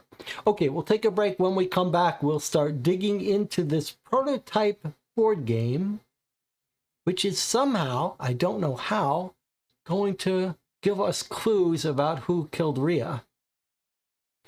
I'll see you in 8 minutes.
All right, we are back. 16 concurrent viewers have stuck with us this far.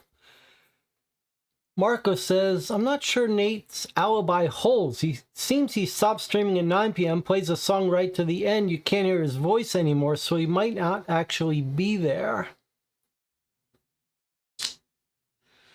I guess, but then how is he controlling how is he doing that? If the theory is right, that a phone call came and then he left and killed her, he wouldn't have time to get back by 10, and he wouldn't have planned it. If this phone call is what triggered him to drive there and kill her, he would only have a couple minutes to kill her once he got there, and then he wouldn't have planned some scheme for how to fake the live stream. It seems maybe more likely that he got a call from someone who killed her, and that he might not have time to kill her, but he would have time to get on the phone with someone or something. It is an interesting idea. Okay, back to our playtesting game. Does anyone have any idea how this playtest is going to reveal the killer? I do not. I'm very curious to see how this is going to pull that off. So let's go take a look at our items. I love the little setup about how this is a playtest. So these are only prototype components. So what have we got? We've got this, which we've got a QR code to join the playtesting Discord or focus group. So maybe we'll do that last. We've got 3 decks of cards. Questions, rooms, 4 decks of cards. Questions, rooms, motives, and suspects. We've got a little pile of tokens, which look like game components. We've got shield and scales of justice, knife, scales of justice. Looks like they all have scales of justice. Okay, they all have scales of justice. There's 4 of them. On one side is scales of justice, on 3 of them are shields, and on 1 of them is a murder weapon, a knife, a bloody knife. Okay, and then we have what looks like where you would write out your theory if you were playing like a game of Clue, like what suspect did it, in what room, what was their motive. Let's see. 1, 2, 3, 4, 5, 6. We've got 6 suspects.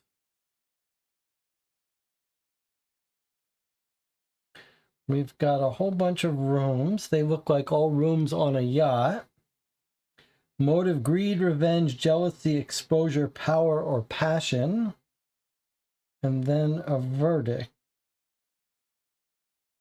Okay, so it looks like the innocent players with the shields, if you guess the correct killer, you get 3 points. Score for correct innocent answers, 1 point each. If you're the killer, you get 1 point each for correct answers. No points are scored for the verdict answers because presumably you know you're the killer. 1 point each for all incorrect answers by other players. This is a very classic way of scoring a game where you have a traitor or something like that. So the innocent players are trying to guess the killer and who else is innocent. The killer knows the answer, so they're just trying to fool the other players.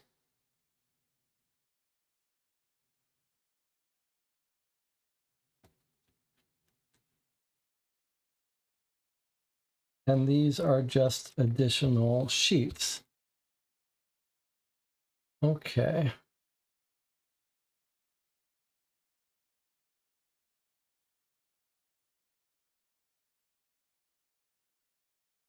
So I'm not quite sure how you're supposed to fill out the verdict thing, but let's just put that aside for now. I'm trying to put these out of the way. I suppose we should start out with the rules, and then we've got 4 investigation notes booklets, maybe for the 4 different players. But let's read the rules first. How to play. Nice glossy how to play the rules. Let's see what we've got. Welcome aboard. Through questioning and careful listening, players will piece together what really happened aboard this ship. One of you is the killer. The rest are innocent suspects trying to uncover the truth. The victim is Rachel Monroe. No stranger to this ship, an avid cruiser, she knew its rhythms, blind spots, and where cameras didn't quite reach. During the voyage, Rachel was stabbed and left for dead. Her body was found on the pool deck, the knife nearby. Investigators soon realized the truth. The pool deck was not the crime scene. The murder had been staged. Each had a motive, and each claims to have been elsewhere at the time of Rachel's death. Your assignment: question the suspects, compare their stories, and find the lie. One of them killed Rachel Monroe. You must determine who, where, and why before the killer escapes justice. So here we have the materials: a detective pad, 4 investigation notebooks, 4 verdict tokens, question cards, motive cards, suspect cards, and room cards. Deal each player face down one of each. A suspect card. So each person is going to be one of the however many suspects we have. 1, 2, 3, 4, 6 suspects. Oh, well, these are kind of hard to get out. Each player gets a suspect card, a room card, a motive card, and a verdict token. You may view your own drawn cards and tokens, but do not reveal any cards or tokens to any other player until the game ends. Return any unused suspect, room, and motive cards to the box without revealing them. Okay, so ideally I would just slide these out, but they're so tight. I think what we're going to have to do here is cut these.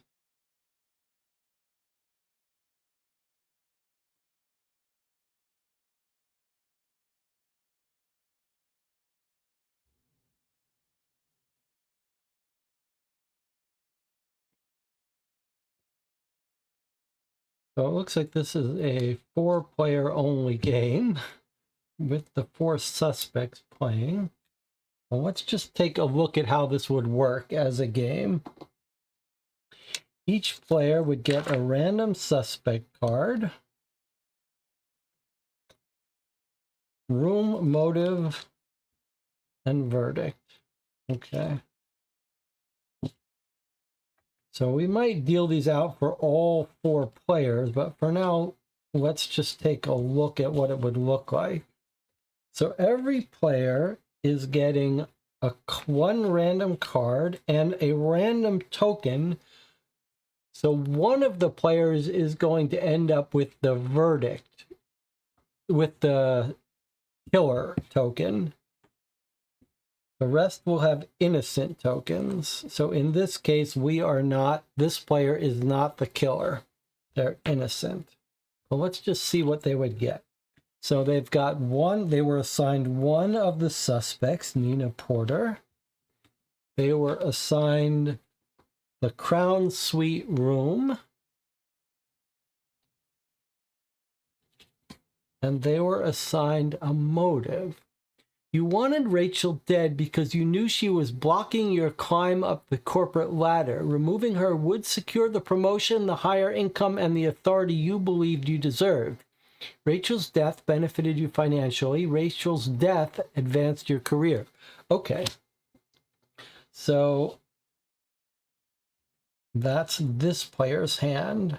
4 players, they all get a random hand. One of them is secretly going to know that they're the killer.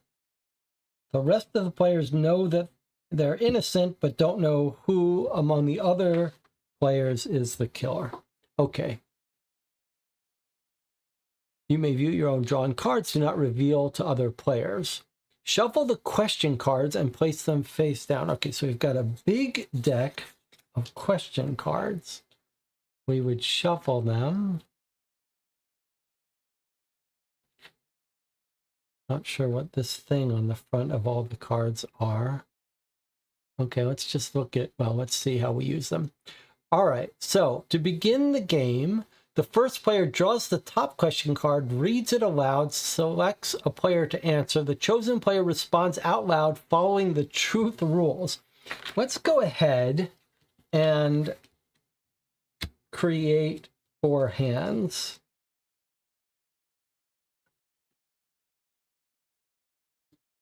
All the cards that we don't pick are out of the game. Okay, I'm going to create 4 hands for us. Everyone gets a room, everyone gets a suspect, and everyone gets a motive. And some don't get used. And then we don't pretend we don't know. Everyone gets a thing. So the secret information we know is that this person is the killer. But players wouldn't know that.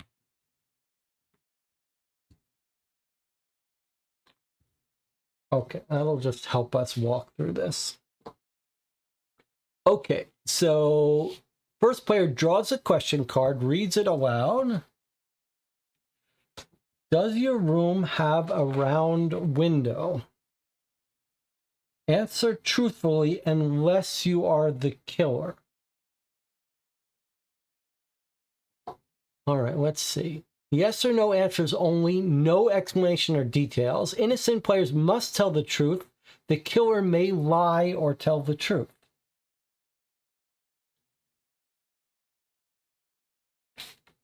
Truth rules exception. If the question card drawn includes a joker, the killer must lie when answering. If a wild card is drawn, select one question card from the discard pile, follow the wild card's instructions, either at random or by your choice. Ask that question to one player. The chosen player must answer honestly, even if the card includes a joker, no exceptions. Play continues until the question deck is exhausted. After the final question is asked and answered, the investigation ends. Submit your verdict. The bottom of your detective pad, record your final verdict. Clearly mark your final guess for each suspect, room, and motive.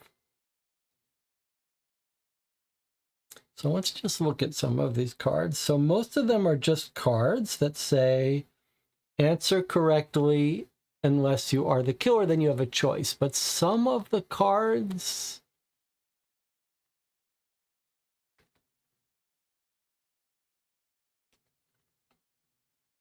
Some of these cards are have a joker.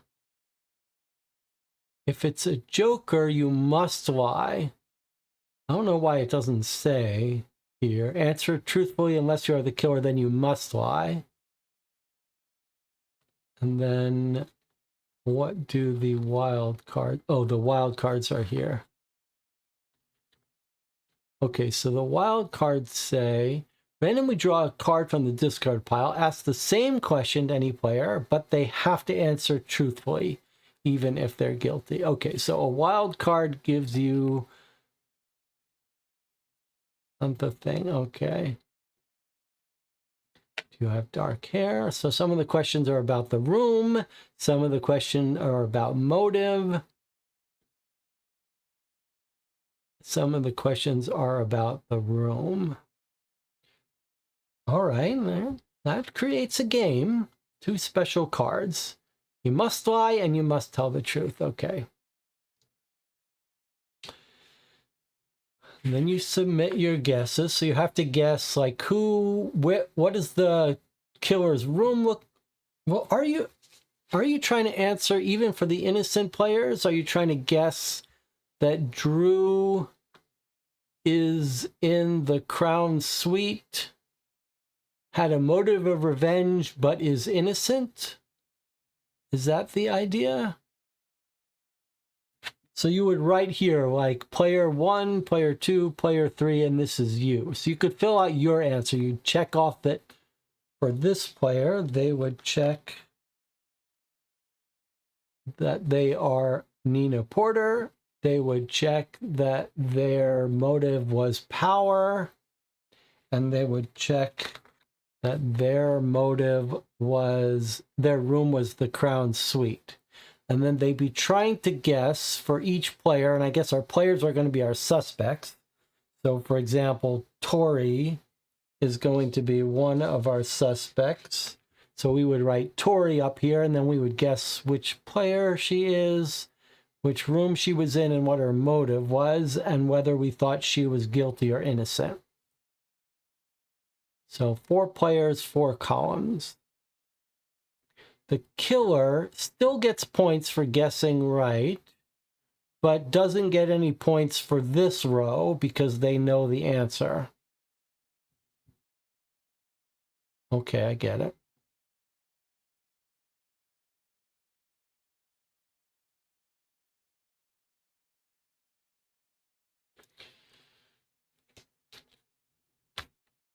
Okay, here's clarification. Innocent players score 3 points for correctly identifying the killer's verdict suspect room.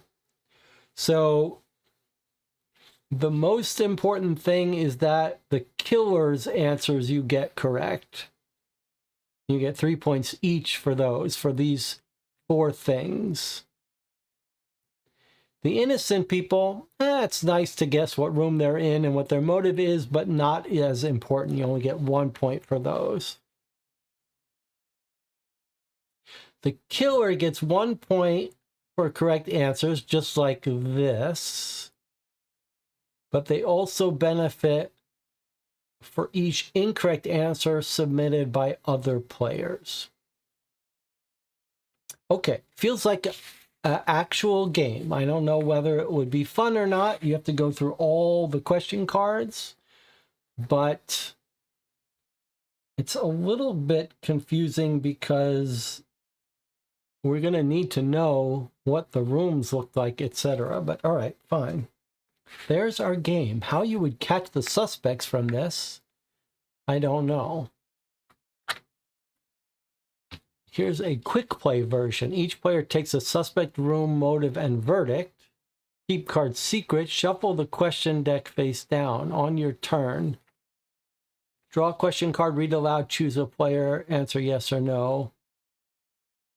Quick play. This just seems like not a different way of playing, but this is like quick how to play, right?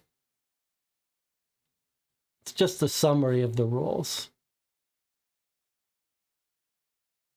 Game ends when the deck runs out. Everyone submits their final guess. Highest total wins. Okay, so this is just a summary of the rules. That's it. Those are the rules. Nothing special there. Okay, but is this going to be how you catch the killer? 4 pamphlets that look like what you would give to the 4 players. Are they all the same?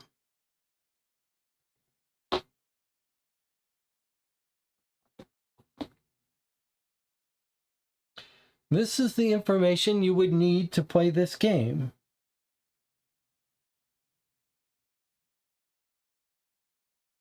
It's helping you know what the different rooms look like. So if the person said they lived in a room with a round window and they said yes, you would know they're either here, here, here, or here.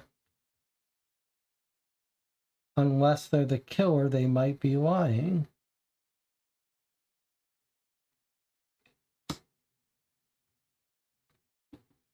But how does this help us catch anyone?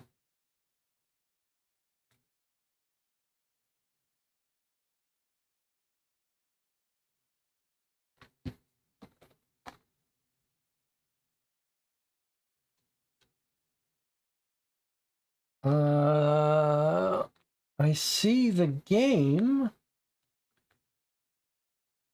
It looks like this is just a little gimmick. It's very cool idea that they've created a little game here. But it seems like the only thing that's going to be important for us is here. Because this is just a game. There is nothing here that is designed to catch a killer.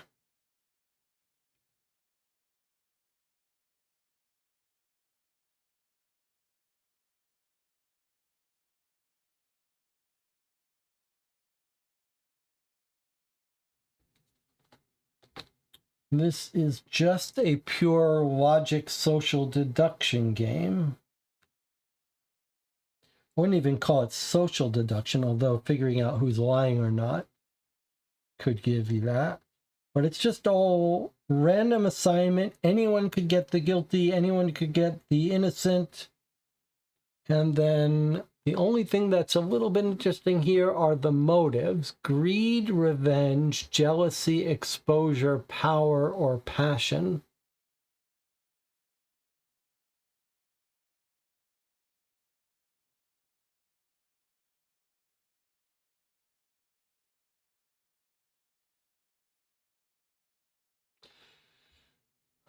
Let me try to understand this. This is showing you what they look like, so you could answer questions like, are you wearing a hat? Are you in red? This is showing you what the rooms look like.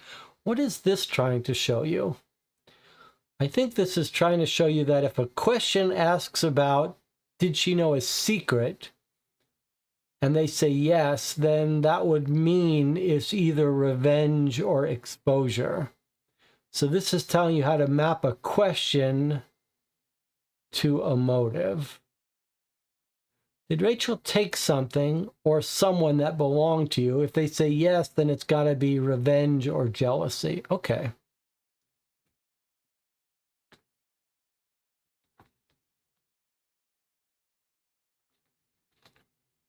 And then the back of these, are they all the same?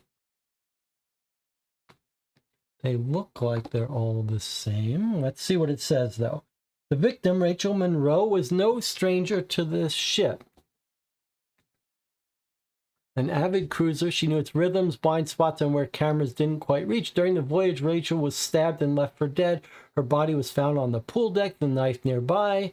Investigators soon realized the truth. The pool deck was not the crime scene. The murder had been staged. Each had a motive. Each claims to have been elsewhere at the time of Rachel's death. Question the suspects, compare their stories, find the lie. One of them killed Rachel Monroe. You must determine who, where, and why before the killer escapes justice. The same summary that was in the rules.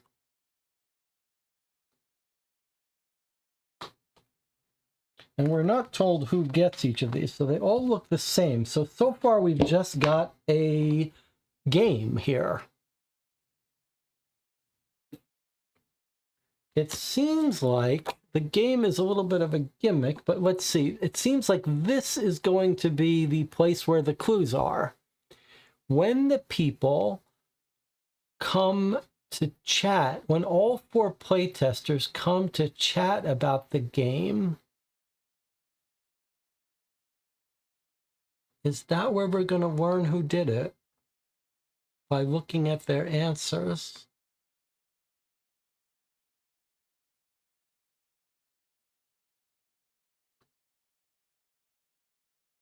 Very strange.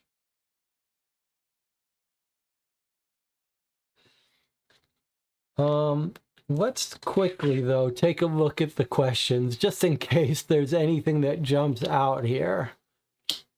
Does your room have 1 bed, 2 beds? Red chair, plant, blue chair. Did Rachel know a secret? Were you planning to kill Rachel? Did you steal something that belonged to Rachel? Did she take something? Did it benefit you? Did it advance your career? Glasses, blue, red. You have dark hair. These are all game questions here. Draw a card. Ask a question to any player. They must answer truthfully. That's our wild cards. You don't get to pick a card from the discard. You just random. Oh, no. The wild cards are choose randomly. Oh, no. Some of them. Okay. Some of the wild cards are randomly. Some of them is choose.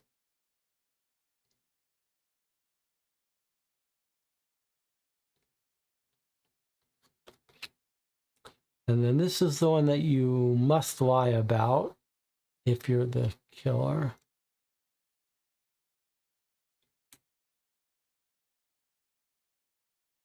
Okay.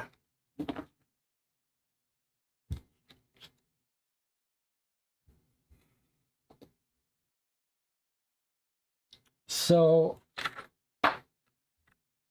I think we're going to have to read this. I mean, he was very cagey about how he was going to use this to find the suspects, but I guess it's all going to be about how they discuss the game. Was the game fun? Were the rules clear? Did the pacing feel right? What moments stood out? All right, well, here we go. We're going to scan this and see how this helps us. The focus group. Join the focus group now. Click here.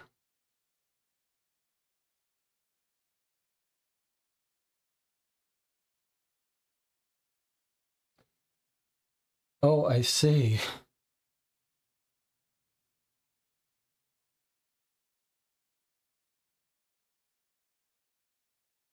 Are we going to get a live video here?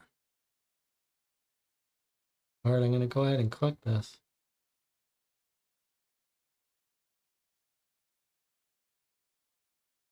What is this?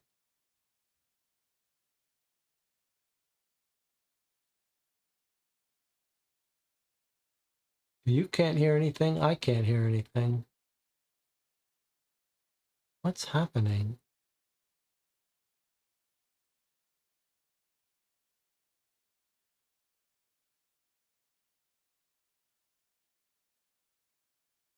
What are we supposed to be doing here? Yeah, I can't hear it either. Seems like we should be hearing some. Oh, I see the video's off, or the audio's off. All right, so let's rewind it.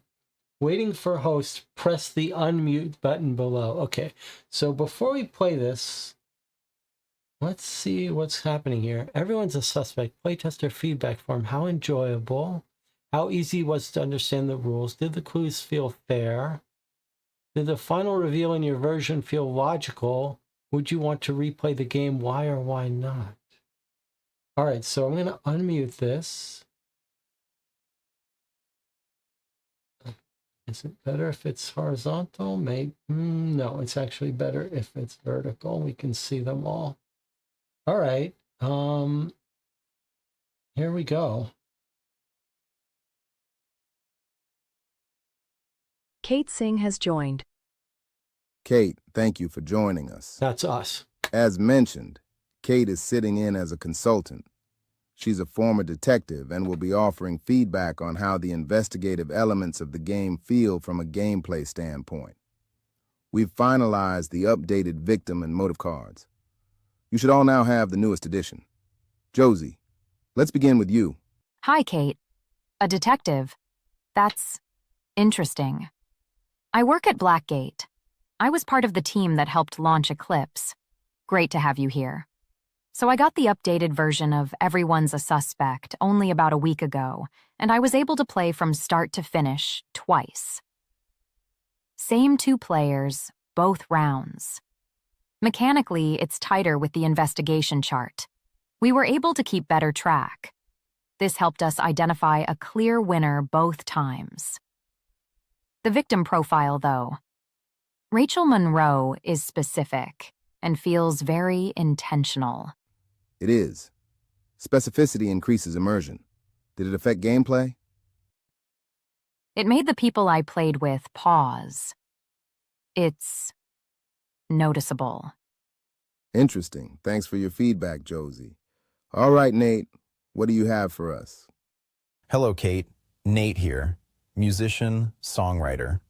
So, yeah, we've been playing the updated version all week. I'll be honest, I kind of like being the killer. There's something about seeing if you can actually get away with it. The new scoring system helps. It makes it feel earned when you pull it off. The victim didn't really change that for me. The motives are specific, but that's probably the point. Was there a motive that stood out? Non-emotive, but one of the rooms reminded me of a song I wrote about 10 years ago. That was helpful, Nate.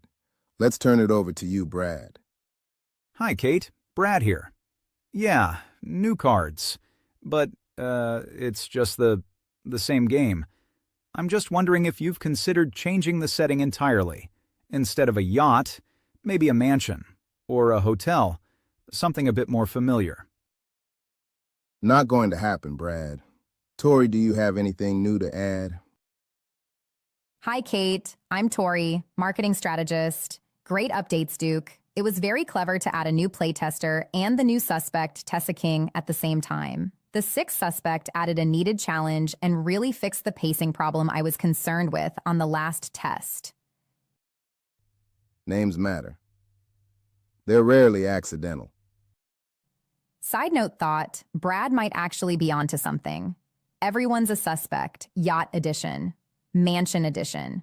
This has my creative juices really flowing. You could even do a true crime edition. That is brilliant, expandable, marketable. Brings me to my opinion of the new victim, Rachel Monroe.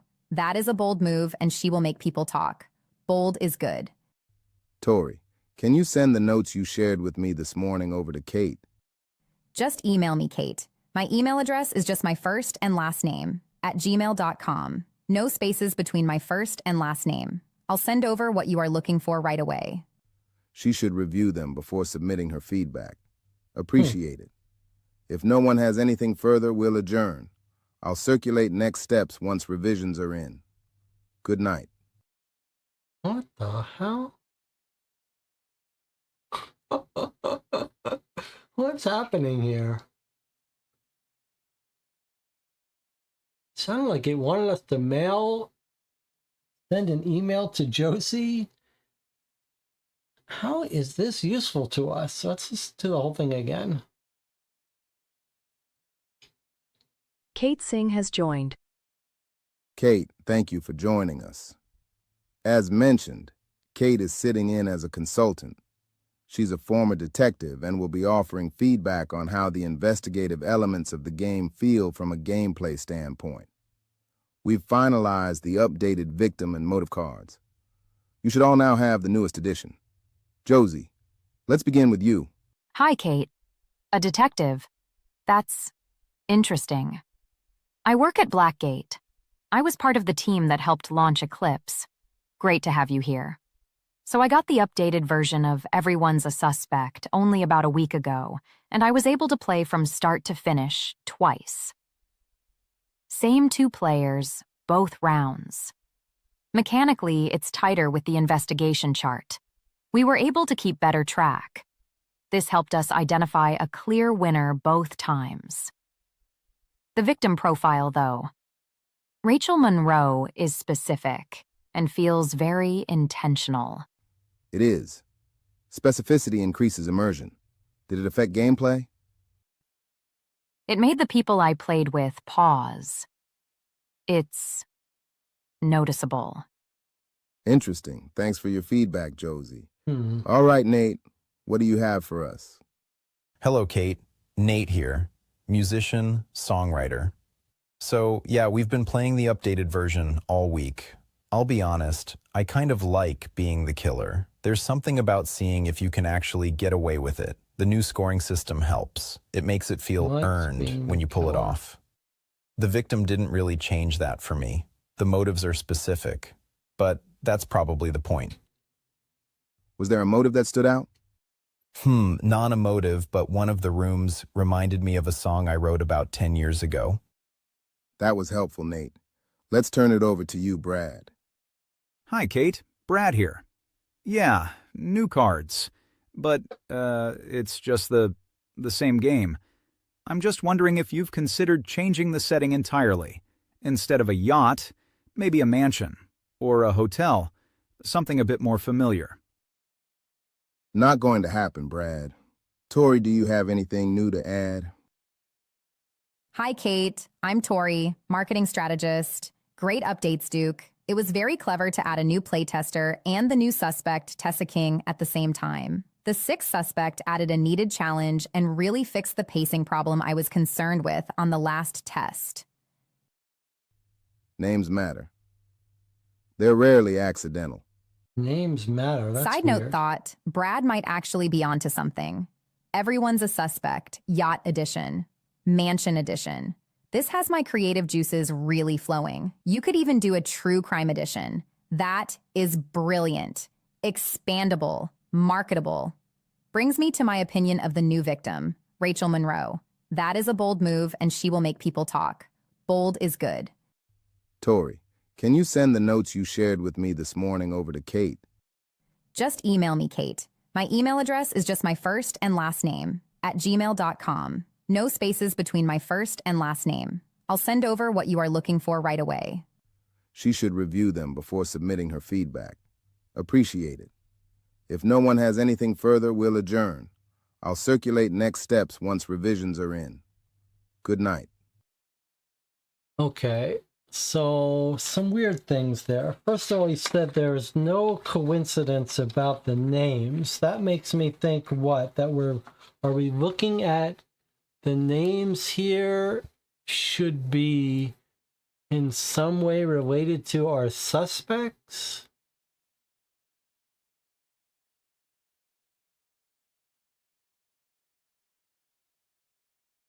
They're not anagrams.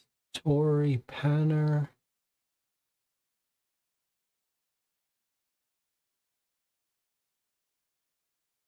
Nate says one of the rooms reminded him of a song he wrote. And then it seemed to want us to send an email to this person. In the chat, it says no sound, but I assume that's a comment about 10 minutes ago and that you just have not updated that comment when you could hear the audio.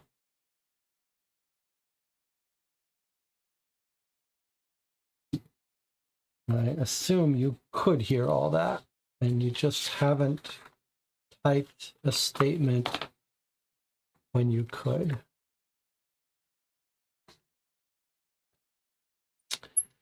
And then it wants us to fill out this form.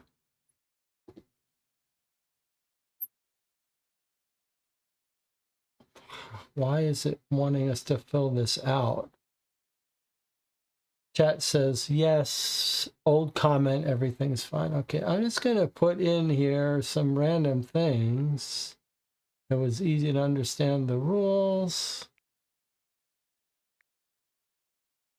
I don't know what is good, one is bad. How easy a 5. Did the quiz feel fair and helpful?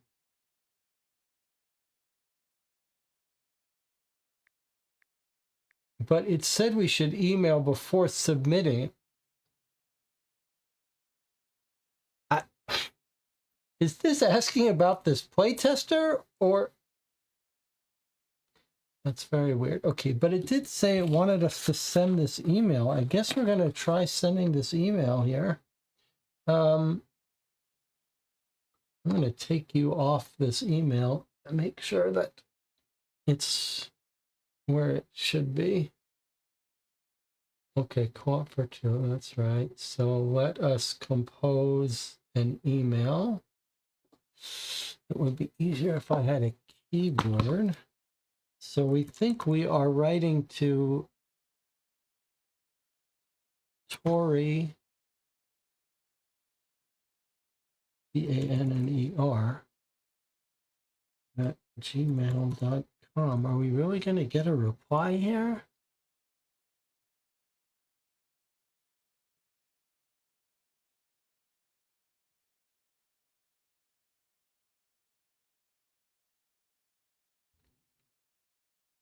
It's a little strange.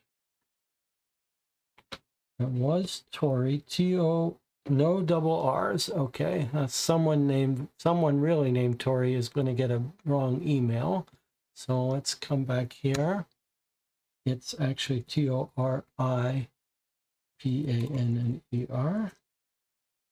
Gmail.com. Okay, so that's a real person. Tori with O-N-R. Thank you for spotting that. Okay, playtest, send me the info.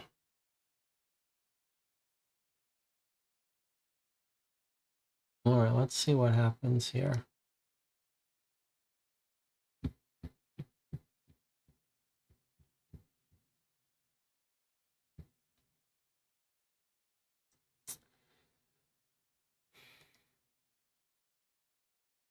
Unread. Okay. Oh. Hi, Kate. Well, I know you're not really Kate. Duke told me everything. To be honest, I started feeling like something wasn't right a few days ago when he handed me the new version of Everyone's a Suspect. Something about the way he was acting just didn't sit right with me, so I confronted him. And he told me everything. He's Ria's uncle. I didn't even know that. But when he shared with me that he brought me here because he thought I could have killed Ria to keep her from revealing my secret, I was devastated. I loved Ria. Yes, our history goes back to college, and yes, things got messy back then with Ben. But we were kids. We all made mistakes. Ria and I had moved past that a long time ago. The past was the past. And yes, she knew about my parents, but she had nothing to gain by sharing that with anyone.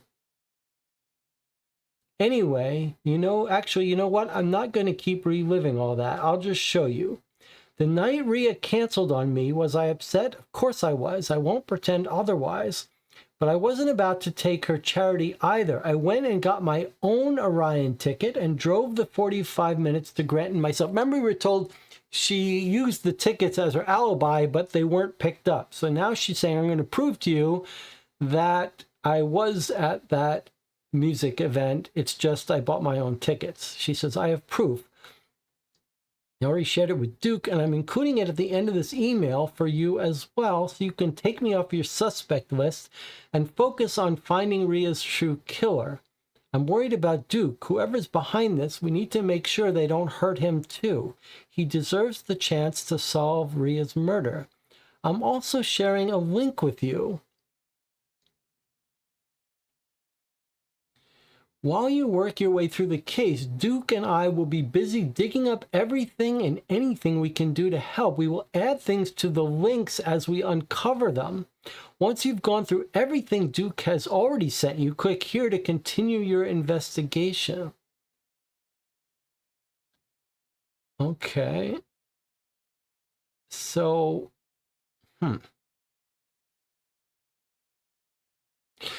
All right, let's see what we've got here. So here is Tori showing us that she actually was at the Orion concert. And you can see at 9:05, Kayla replies, oh my God, I'm so jealous. 9:07, she says, it's so good. So that would seem to give her an alibi because it's far away from the marina. And here she is from 9:05 having a conversation. 9:12. Take more videos I want to see, she says. And then here is the ticket that she was actually used. So she bought her own ticket. She bought it in the general admissions area. And it was used. Chat says, I don't understand the quote about Tori's parents. I don't either. I don't either. I don't know if that's something that was planned to be added and wasn't. I don't understand the comments, but it doesn't seem to be important. Yes, she knew about my parents.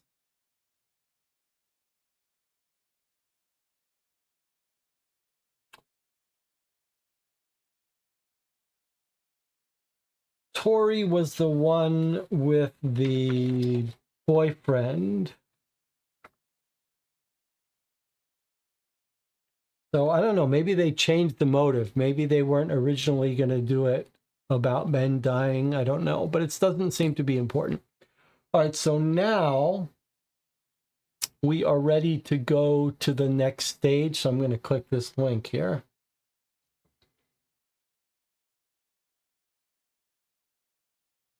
I have a few questions first. Before I provide you with any additional information, I need to make sure we're both on the same page before we continue. In Everyone's a Suspect, what is Nate's last name? Which motive was most closely tied to Nate as a suspect? Which room would most likely be linked to Nate? Those are weird questions. Okay, so it's a little unfortunate here. He talks about the song remind him of the room.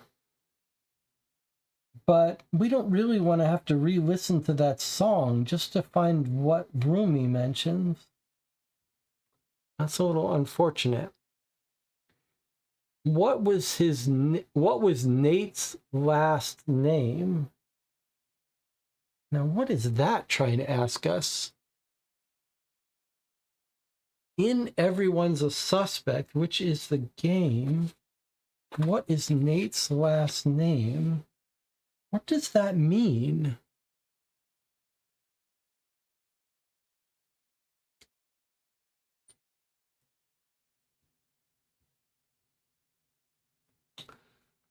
Okay, well, let's try to think. Is it trying to suggest to us that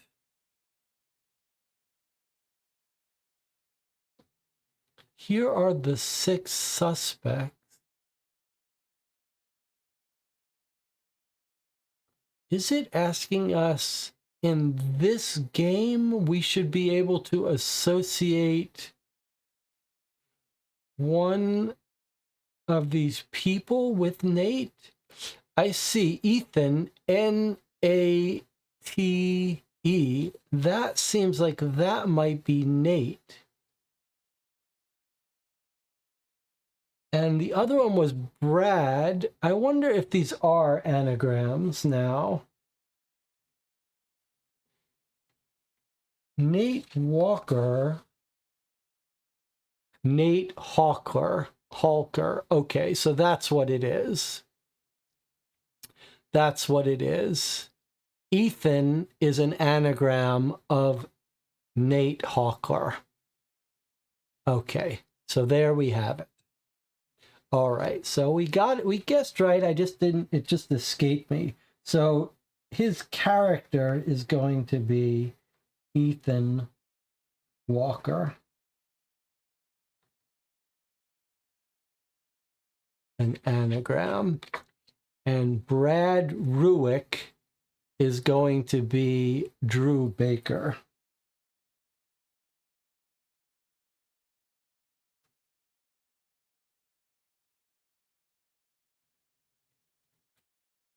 And Josie Lavina is going to be Olivia Jones.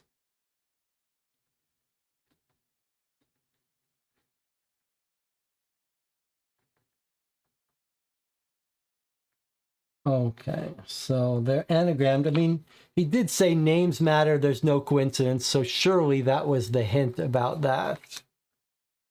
And then the anagrams make complete sense. And Tori Panner is going to be Nina Porter, but we don't think she's guilty anymore. Nina Porter. And then, and Josie is Olivia Jones. Okay. So that answers the question about who Nate's character is. So the answer to that is the last name Walker. Now, it also asks,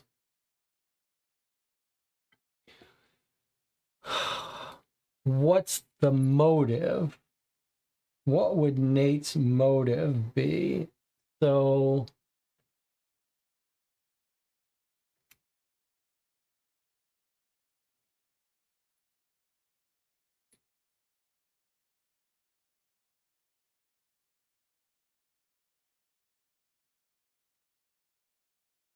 I don't think we think it's passion, power, jealousy, or revenge. It's more likely to be exposure, right? He's telling her, like, stop doing what you're doing. You're going to ruin You're going to ruin this thing I have with Elsie. So I'm thinking it might be he was planning to kill her and she knew a secret. That would be my guess, that it's about exposure.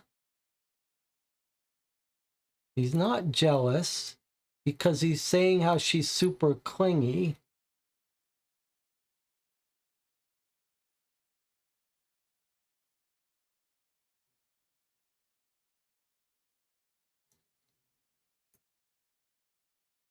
Did it advance your career? No. Did she take something that belonged to you? No. Not sure what secret she would know of his, though. Doesn't seem like it's passion. So I think we are probably looking at exposure.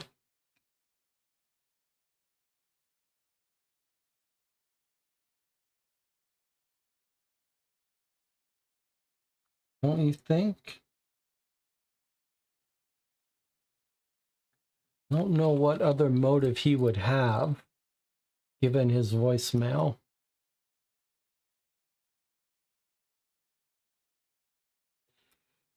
Doesn't mean that he's the killer. It just means that that's the most closely aligned motive.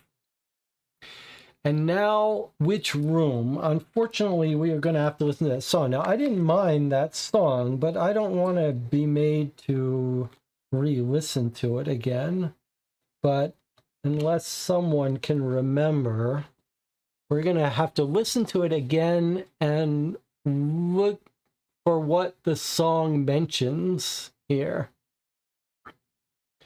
So let's see if we can get lucky enough to find it.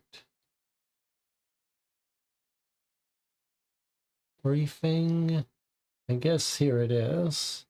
So we're going to have to listen to this again. It's too bad there aren't captions. I wonder what kind of copyright strikes this video is going to get. Let's just listen to it. You leaned in like the world was ending, like love was something we had to prove. I thought we were just passing through it. You built a home in a borrowed room. You said forever like it was easy, like it was just another word. But every time you reached to hold me, I felt the silence getting loud. I never meant to let it get this far. I never said it was forever. You say love like it's a chain, like I owe you every heartbeat. You say stay, don't walk away, like leaving makes me guilty. I was trying just to breathe, but you were standing too close to me. If love feels like I'm losing air, then maybe love's not meant to be.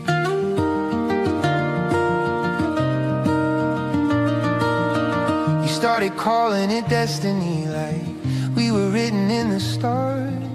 But I was only ever honest. We were fire without a spark. Now every room feels like a question, every word feels like a test. I'm not running from affection, I'm just running from the rest. I never meant to let it get this far. I never said it was forever. You say love like it's a chain, like I owe you every heartbeat. You say stay, don't walk away, like leaving makes me guilty. I was trying just to breathe, but you were standing too close to me. If love feels like I'm losing air, then maybe love's not meant to be.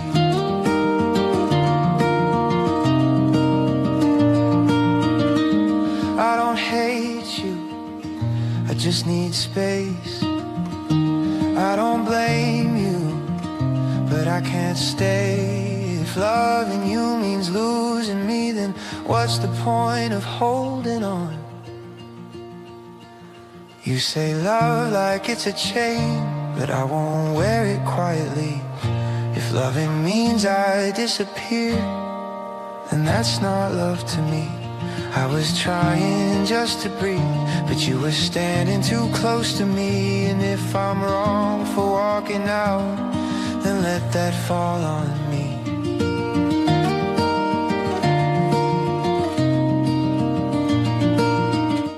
That was my new single, Too Close to Breathe. I hope you liked it. Happy Thursday night, and thanks for being here. I mean that. Okay, I'm seeing a lot of nice comments. Thank you. Let's start with a question. Kelly asks, is this song about your girlfriend?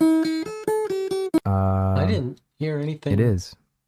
I mean, about a it was. role. Well, it's complicated. It's the question kind of mark or relationship that starts something? easy. Like you can just be around each other and it's fine. No pressure, no expectations. And then somewhere along the way, it shifts. You don't even really notice when. You just start feeling it. Like every word matters more. Like every pause means something. Like if you don't respond the right way, it's a problem. And you're standing there He did mention stars. thinking, when did this get so intense? When did this stop being simple? I don't know. I think sometimes He mentioned people mistake chain. intensity for love. If it feels big, it must be real. If it feels consuming, it must be important. But sometimes it's just We a have to listen lot. to the second Sometimes it's song? just Okay. someone needing Yeah. more than you can give. And if you pull back even a little, suddenly you're the bad guy. Cold, uncommitted, whatever. It's weird how fast that flips. All right, let's listen to the next song. Anyway, I'm still figuring that one out. Sorry, give me a second. All right, I'm back. This next one's new too, but it's lighter, at least. I think it is. Hope you like it. I've been where the neon burns hotter than the sun, Neon. where love's a little louder, but it never really stays long. Champagne on the shoreline, Champagne. fireworks on cue. Yeah, it looks good in the moment, till the smoke clears out the view. Give me a lighthouse, White House. white against the blue. Not trying to impress me,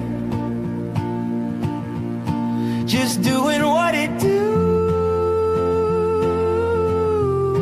No glitter, no spotlight, no temporary high, just steady in the midnight every time. I've had the kind of love that needs a crowd to breathe, where silence feels like losing and quiet feels like leaving. But you don't need an audience, you don't need applause. You're strongest in the stillness, that's what I never saw. Turns out forever ain't lightning in the dark. It's someone standing steady when the waves get hard. Be my lighthouse, cutting through the gray, not pulling me in circles, not drifting away. If I'm choosing where I anchor, if I'm choosing what is right, I'm done chasing fireworks. I'll take the lighthouse light. Okay. So it's clearly White House, and it sounds like he's singing the song about his new love, which is the girl he married after our girl Rhea died.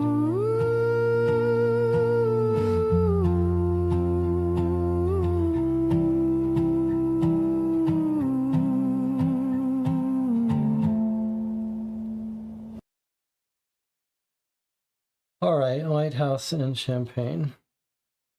So we think now that we have identified the...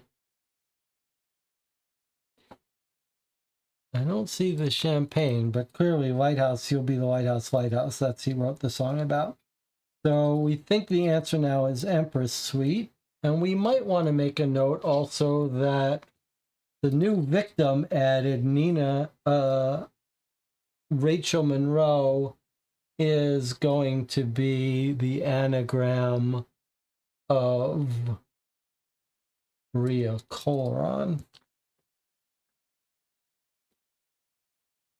So I believe we now think we have the answers to this.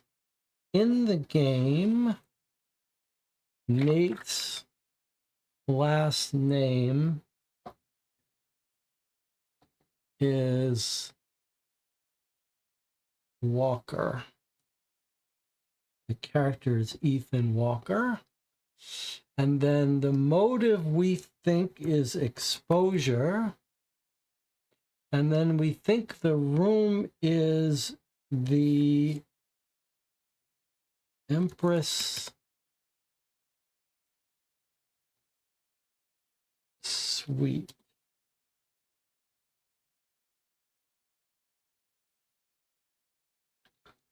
Assuming that it wants these in this format, let's see what happens. Incorrect. Now I have to type them again, huh? I don't know if it cares about case. I don't know.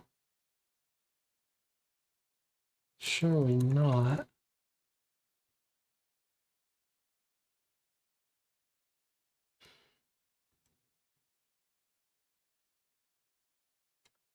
I don't know what format it wants these in. Okay, boy, how many times have I complained about this kind of thing?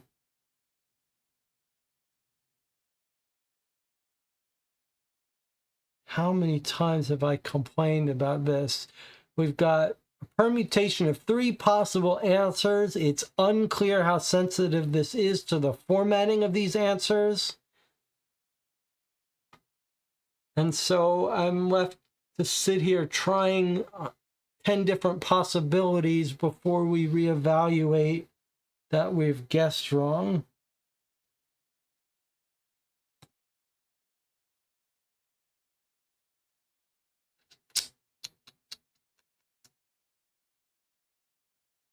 I mean, I'm guessing that we're actually wrong about motive, but I sure would like some clarification about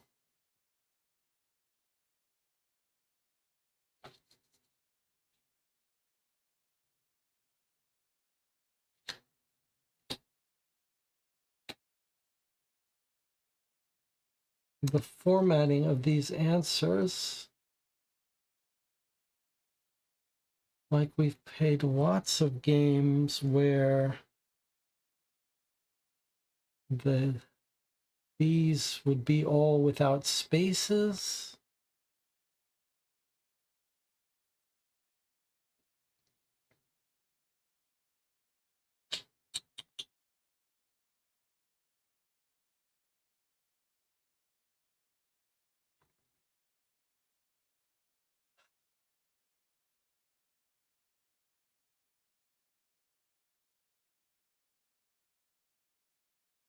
Well, let's assume that when they designed this game, they were smart about recognizing different versions of putting this in, and that the problem is that one of these answers is actually wrong. The only answer that really could be wrong is the motive. So I guess we have to reevaluate our motive. So Nate goes and marries another woman, and he's her past boyfriend. she didn't take something that belonged to him, because he did marry the girl 6 months later. So it can't be revenge. It can't be, well, we don't think it's greed. We don't think he's got anything from her death. Jealousy, career? We don't think so. Power? Did it benefit him financially? We haven't figured out this part. I don't see how that helps us, though. But did you steal something that belonged to Rachel? That's a weird... That's a weird thing.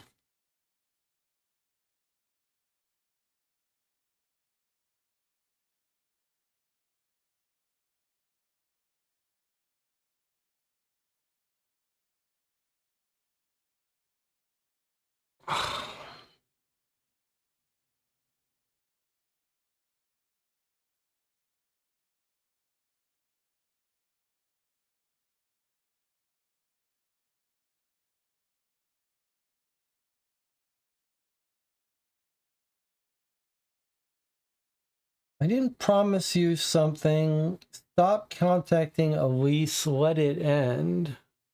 That really sounds like if he had a motive. Remember, we're not even being asked to figure out the motive of the killer. We're just trying to answer what is Luke's most likely motive. Do you think we're supposed to look at these motives? Let's take a look at these motive cards. I think we're supposed to be looking at these. Revenge. You wanted Rachel dead because she took the love of your life. That would be the other girl's motive. Passion. You wanted Rachel dead because your relationship with her became dangerous. You stole her heart, then tried to move on. She refused to let you go. When she began interfering with your new relationship, you realized there was no clean escape. Okay, so that's clearly the answer. Passion. The trick was we had to look at this card, not this chart, because this chart suggests that the way we identify it as passion is you stole something that belonged to Rachel, whereas this is completely different. I guess you stole her heart. Okay, but clearly this is our motive. But this is a weird motive, but okay, I get it now. Now we've clearly, it was cool that it was the card, but this chart definitely threw us off. All right, let's try again now. Walker, Passion, and this one was the Empress Suite. If it doesn't like this, it's because we're formatting Empress Suite wrong, but this is clearly the right answer. Come on, guys. Now I gotta type these in again in different formats. Walker, Passion. I guess I'll capitalize this as it's capitalized on the card. And now here I'll put Empress.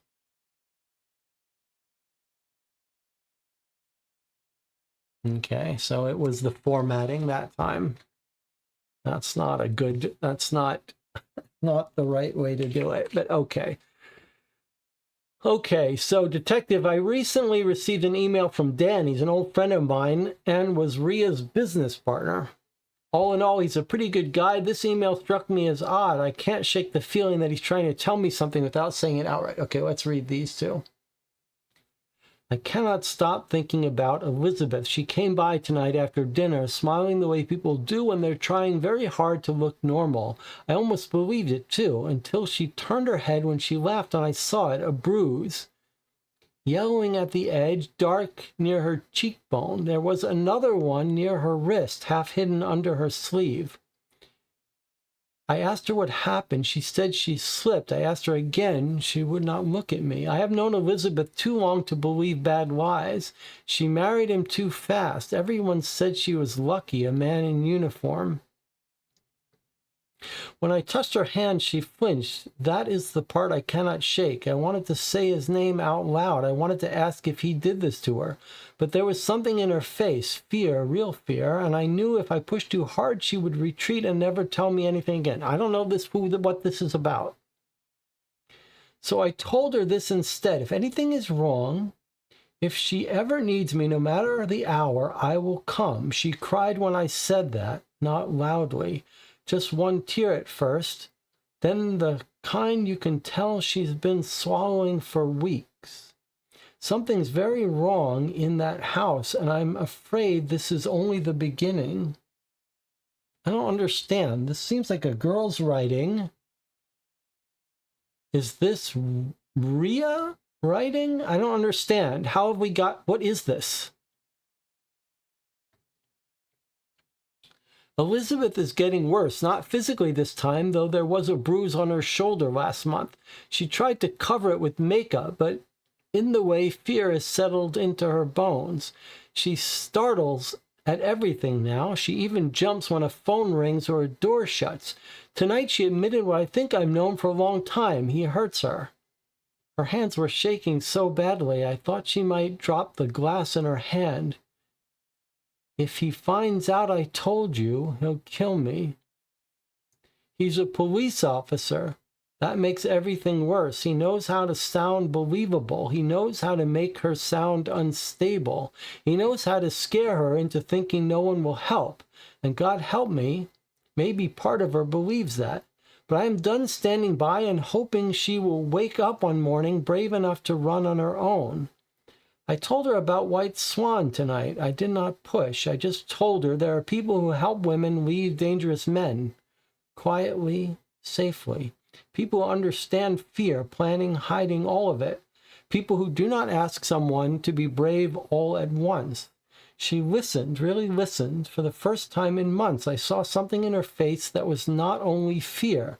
It was small, but it was there. Hope. Hope. I'm holding on to that with both hands. What is this?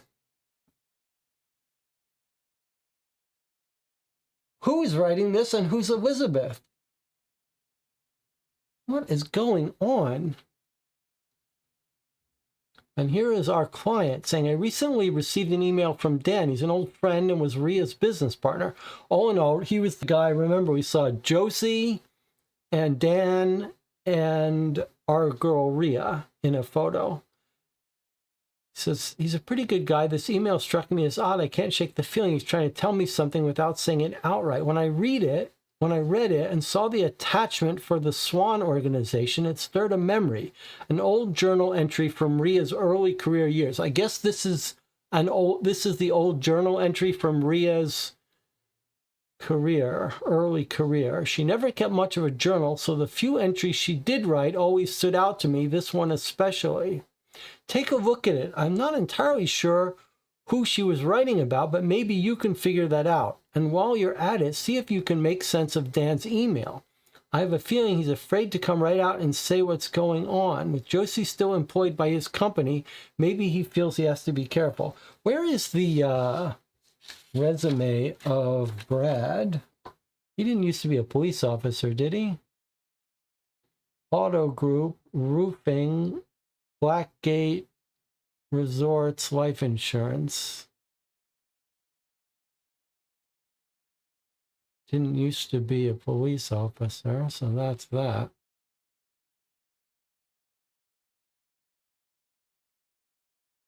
Could Nate be a police officer in the past? I don't know. All right, let's go back. Take a look at, I'm not sure who she's writing about. Maybe you can figure that out while you're at it. See if you can make sense of Dan's email. I have a feeling he's afraid to come right out and say what's going on. With Josie still employed by his company, maybe he feels he has to be careful. There's one more thing I want you to understand why I use the anagrams. Rhea once told me that the company that sold her the yacht also helped name the boat, Rachel Monroe. That always stuck with me in an interesting way. So when I created Everyone's a Suspect, I thought it would be clever to do something similar with the suspects in the game. Put them on the spot without them ever realizing it. And let me tell you, finding anagrams for all 4 names was not easy, at least not ones that made a lot of sense. Okay, so here is the email that Dan, who worked at Blackgate, sent us. He sent an email that struck me as odd. I can't shake the feeling he's trying to tell me something. And then he left an attachment. So let's take a look at what the email says.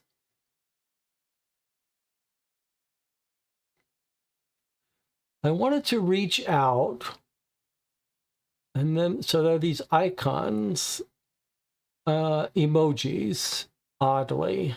They're almost like they are pointing out words, like between out and personality. Personally successful spirit, Rachel Moore. Okay, let's just read this.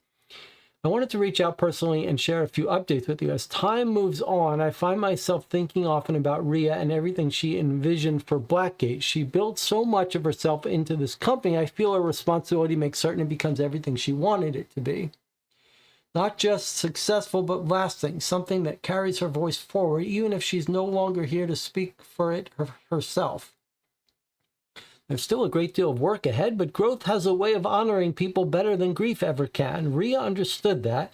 She was always looking beyond the immediate moment, always thinking about what came next and what could still be built from what was broken. In that spirit, I've made a considerable donation to the White Swan Foundation. Supporting victims of domestic abuse was something Rhea cared deeply about, and it felt important to do something meaningful in her memory. Her influence remains obvious in more places than most people would ever realize. I decided to place the donation in the name of Rachel Monroe. That choice felt deeply fitting to me. I hope in time you'll come to see that everything being done now is with Rhea's legacy in mind. Blackgate will grow. It has to. That much at least seems settled. So we've got emojis here. It looks like this is a handshake and then a clock and a star and fire and an eye, and I don't know what this one is, a swan. That's a white swan. And then maybe we're going to match these up with these. I see there's a star, there's the white swan.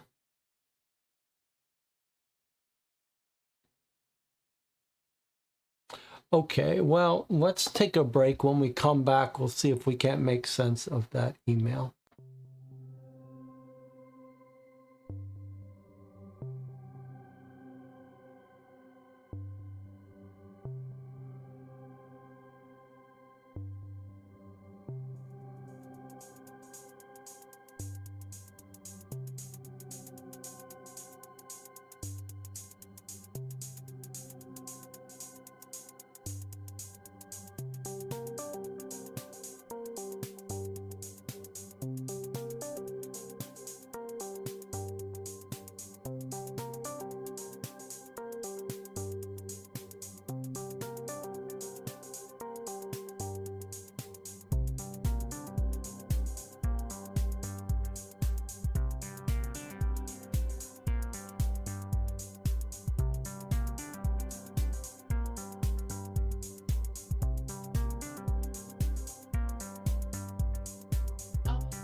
It is 2:32 a.m. We've been playing for 3.5 hours. We're down to 15 viewers.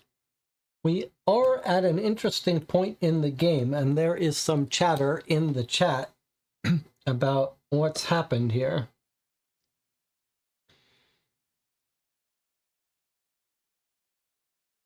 We're told that we've found an entry in Ria's diary from her early career. Our client says, I'm not entirely sure who she was writing about. Maybe you can figure that out. It's about Elizabeth. She came by tonight after dinner, and she had been beaten by her boyfriend or some husband. I have known Elizabeth too long. She married him too fast. Everyone said she was lucky, a man in uniform. Okay, and then something is wrong in that house. Okay, that means they're living together, this person. And the second page says that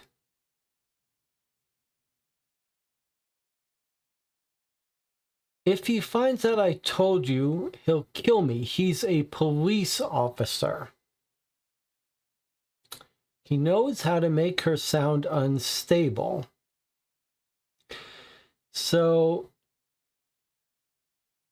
the chat was saying, so the first thing that happened was that Marco pointed out, we do know an Elizabeth. Elizabeth Richmond, Ryan King, Marcus Bennett, Ria, and Sophie Alvarez. And Ria is writing that she's known Elizabeth for too long. So that makes us think that this is the Elizabeth she's talking about. Much of the system's techno-architecture was designed by Elizabeth Richmond, whose work formed the backbone of the platform that integrates sensors, AI monitoring tools, and automated alerts. So I think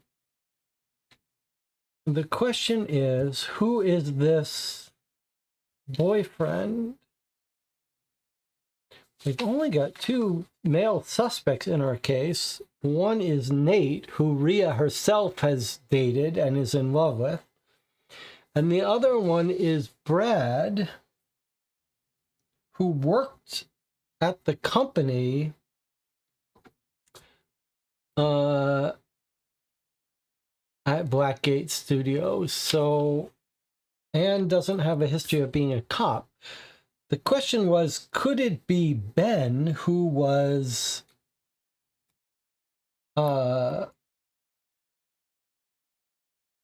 Tori's boyfriend? But I don't see how, because Ben was in the army in active duty and died during military training, so he's not a cop. So I don't see how we have a cop.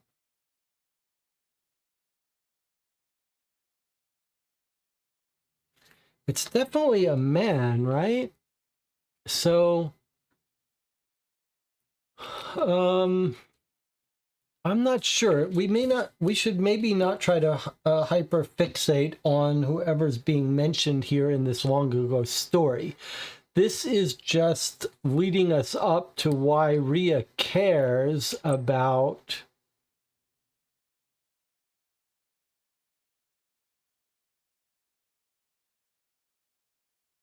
abused wives.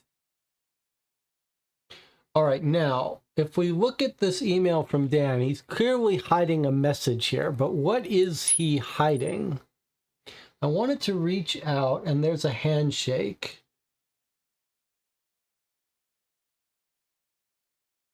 if we look at this White Swan Foundation, some of the symbols we can see here. Like we see the star, we see the white swan, but some of the symbols we don't. We see the heart.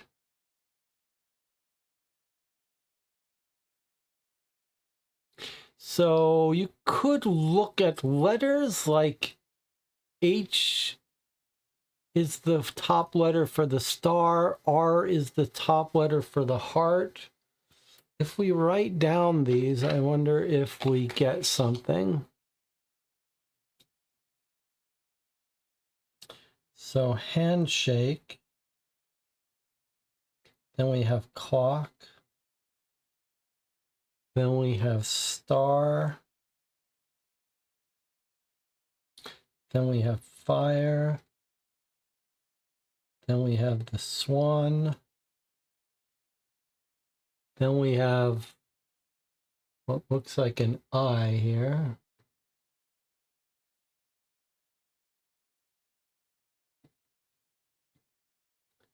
Then we have a heart. Then we have what? What is this? Hourglass.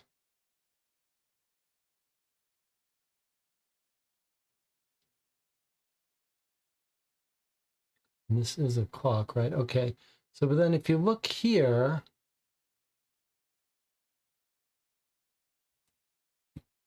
we only have a couple of them here. What have we got? A street address, healing support, empowerment services, relocation guidance, safe housing. So the hourglass is ongoing. The heart is relocation guidance. The eye we don't have. The swan is empowerment. Fire we don't have. Star we have. Clock we don't have. Handshake we don't have.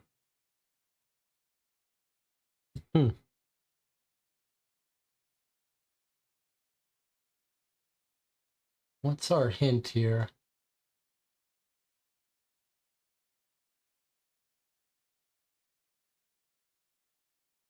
I'm not sure who she was writing about. Maybe you can figure that out. While you're at it, see if you can make sense of Dan's email. He's afraid to come right out and say what's going on. With Josie still employed, maybe he feels like he has to be careful. So there's something he doesn't want to write about Josie?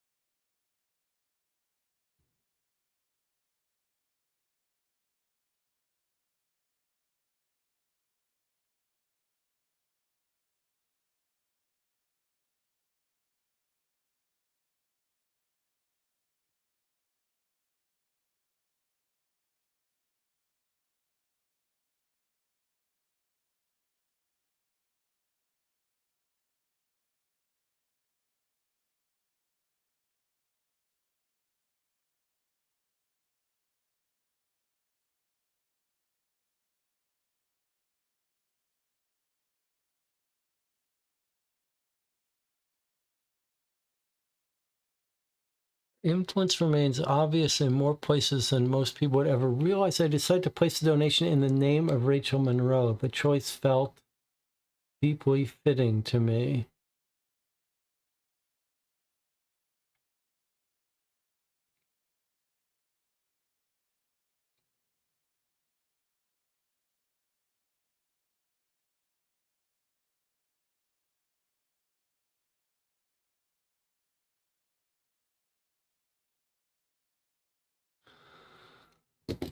So some of these symbols are clearly in this brochure and some are not present. What does that mean?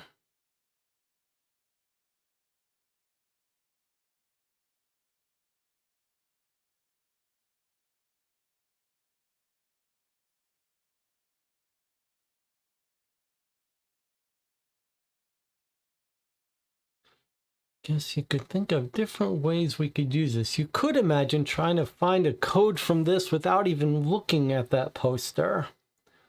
What have we got? If we look at each emoji and the words it's near, reach out, handshake personally, handshake clock, star, fire, eye, heart, hourglass.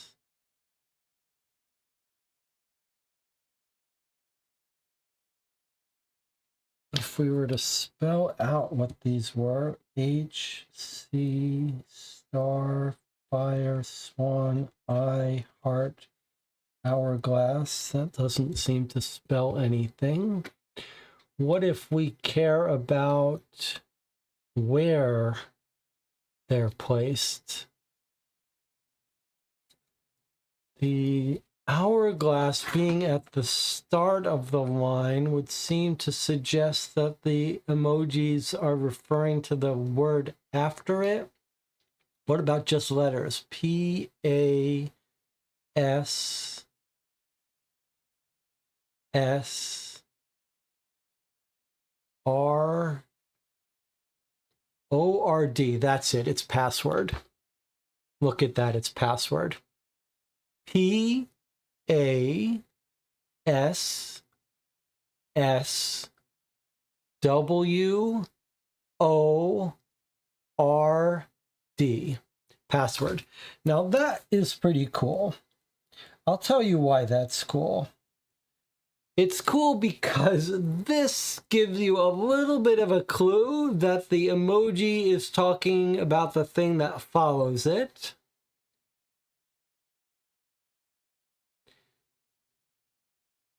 It's a little bit distracting to have this, but okay. Password, password, password. So this email is telling us password, but what is the password?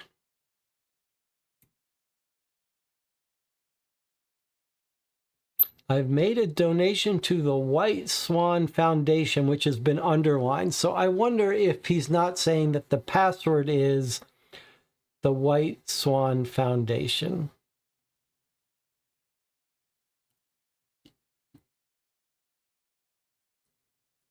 Now, here we have this. It's hard to know. Clearly, this game requires you to have the internet to access the QR codes. Do you think there's a real White Swan Foundation website? What's the odds?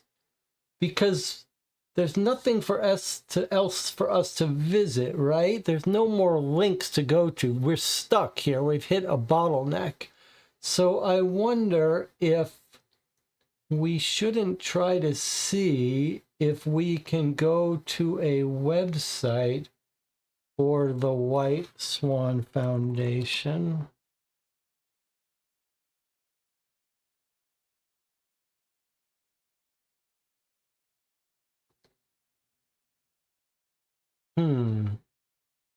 That's odd.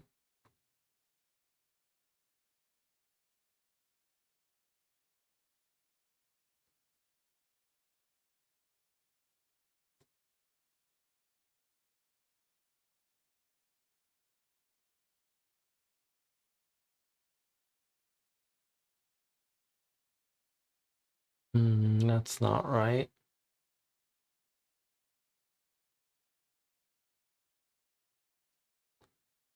Well, what's the chance that... Let's just open it up in a different browser. That's just weird. White Swan Foundation. Mental health, psychiatric disorders. That does not seem like what we're after. Why are all the pages 403?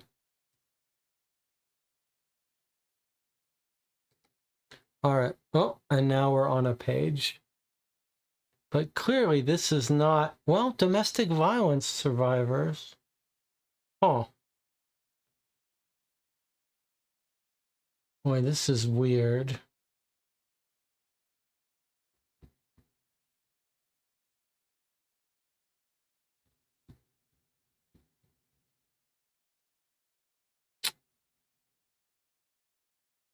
Boy, that's weird.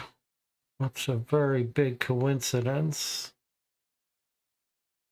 I don't understand why they would make a fictional thing in this game.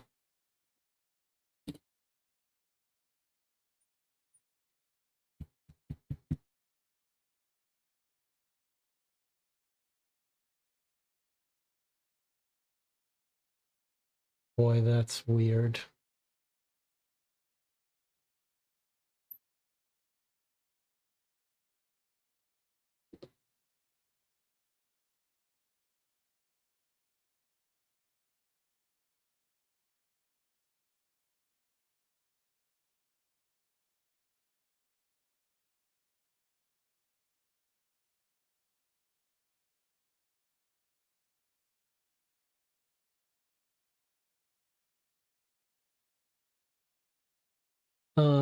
Remember that, well, does Dan give us, I mean, it's not just a matter of guessing what the password is. Even if it told us the password is ABC, the question would be, where would we put it?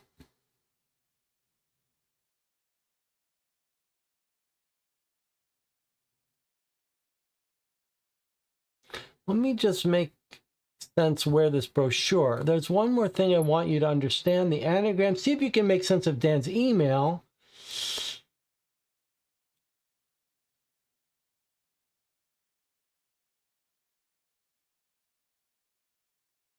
He's trying to tell me something without saying it outright. Take a look at it. What was he writing about?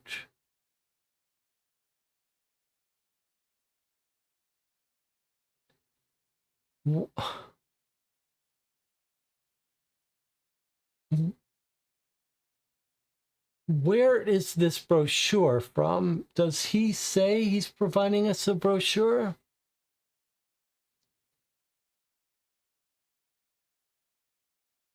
Or do we have the brochure?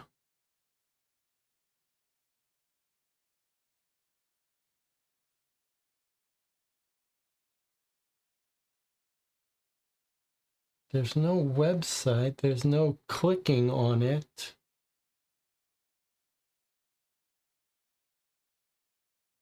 Do I dare click the back button?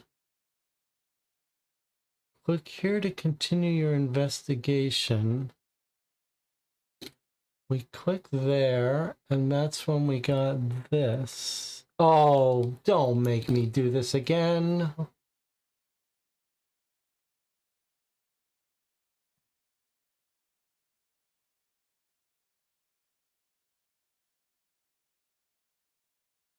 Oh, this is so...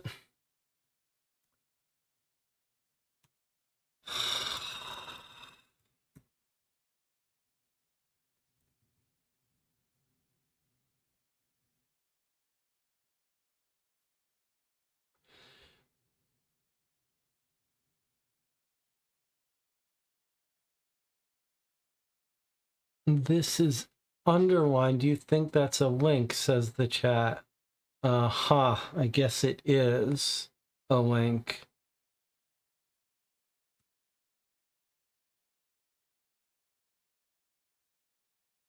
So it's a link to some secret page. Okay. Boy, that's pretty terrible. That's a pretty terrible design. Okay. Marco says, I think I know the password. Well, don't write it. Don't write it. Don't tell us. We figured out So that was good work on the chat, figuring out that the link is to the White Swan Foundation, which happens to be a real website, but the real website is not the one you're supposed to go to.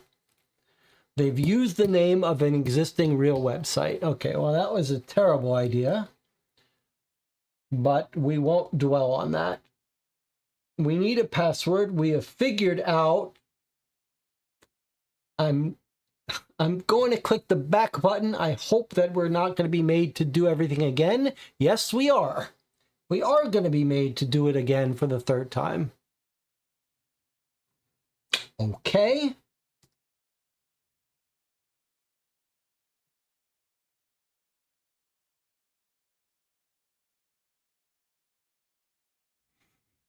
Okay. All right. Now, we figured out that this says password.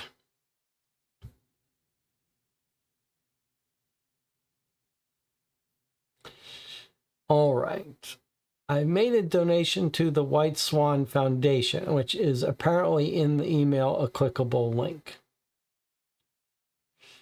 Her influence remains obvious in more places than people would ever realize. I placed the donation in the name of Rachel Monroe. That choice felt personal, deeply fitting to me. All right, so now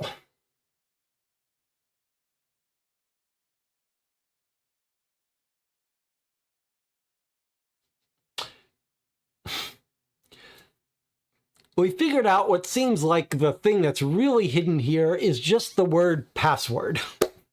Okay.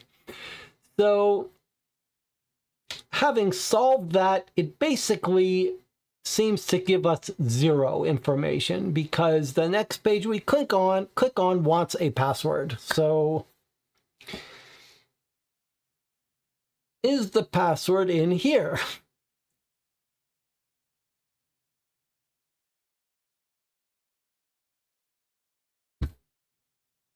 When I read it and saw the attachment for the Swan organization, so it seems like maybe this is a password.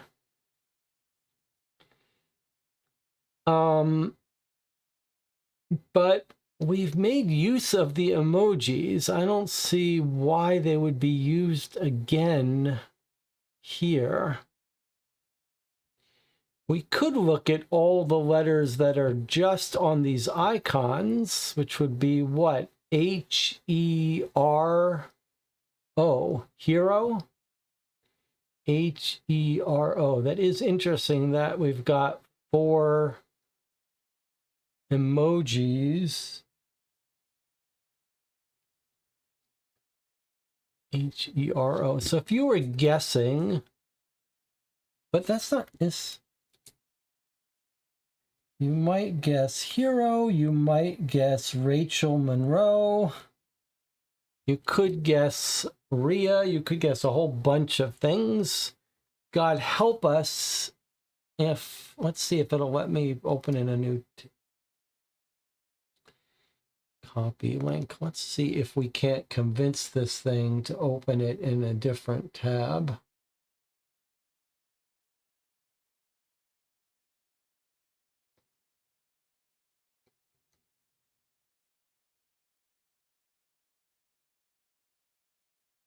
All right, what do you think? Does it care about case? Is it hero, which you can't see me typing? Okay, apparently it is hero. So at least there was that. I'm not sure I love that puzzle, but let's see what we've got. Okay, Brad Rillick. How much you want to bet he is going to be that he used to be a police officer? Let's see, even though it's not on his resume. Okay, so Brad Rillick, who we know got hired for Blackgate at some point. We've got contact, phone, email. His emergency contact is Benji Gordon, which we have an email for, and we've seen already that the game will let us email people.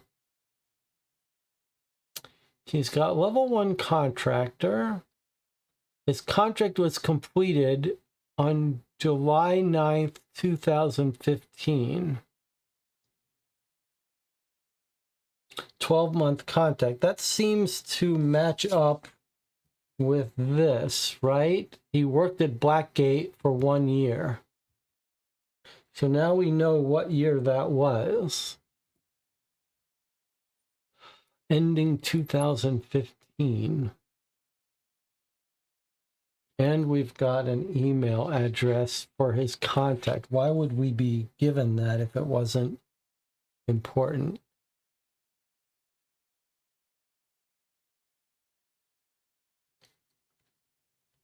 An email for Benji Gordon, whoever that is. Okay, what else have we got? We've got Ria's employee history for 2016. Let's look at this. So the day she died, what is she doing? She came in at 9:28. She logged in from the executive floor, office 314. She left at 3:17. And she exited the main lobby. And then here, that's her building access. And here's what she did. Here is what she did. She searched for the Adrenabiz corporate search. Then she went to her email. She read and replied to email. Then she looked at some internal client records. Then she checked her email. Then she went back to Adrenabiz. Went to the accounting archive, reviewed saved client attachments, went back to Adrenabiz. I really wonder if it's not turning out that Brad Renwick or something, Brad changed his name. Or maybe even that Nate changed his name and used to be a cop and used to work for them. But I'm thinking it might be that Brad, I mean, here's the picture I see. She meets Brad for the first time, perhaps, when she goes to this real estate agent and realizes she recognized him. He used to be Elizabeth's boyfriend, and he recognized her and then has to kill her. So let's see here. We're going to be able to open these sites, but let's see what else we have first. Here's Josie. I mean, Josie is the one that didn't get the credit. Let's see. She's got an emergency contact.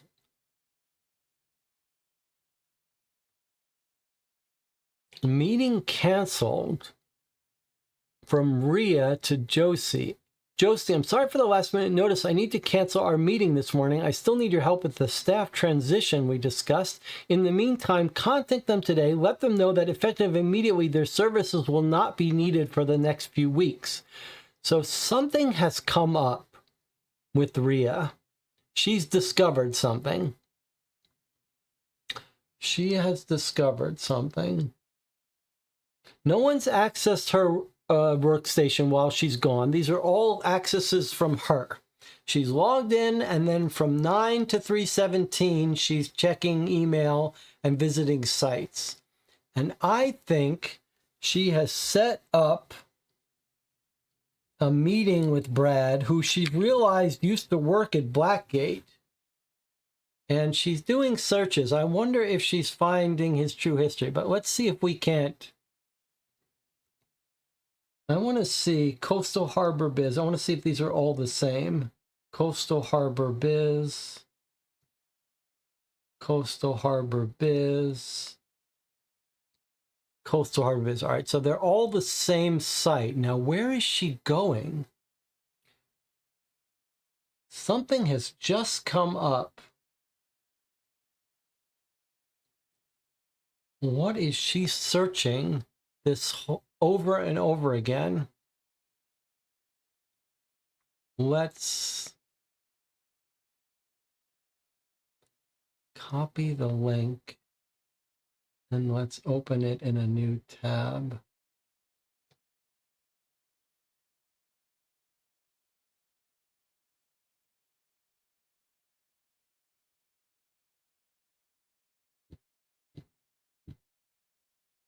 Business registry. Huh. Enter the business name. This is getting a little interesting now, I have to admit. Now it's getting, we've sort of reached an interesting point.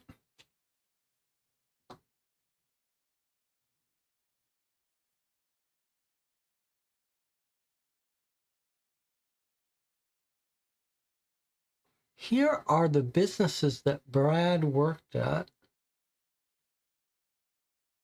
And here are his references.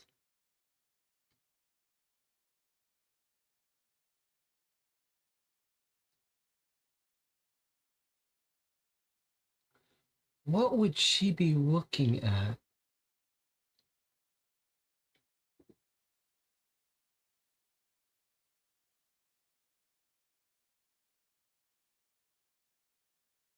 She's logged in. It doesn't tell us why we're being shown this page. But Ria is searching for things. What is she searching for?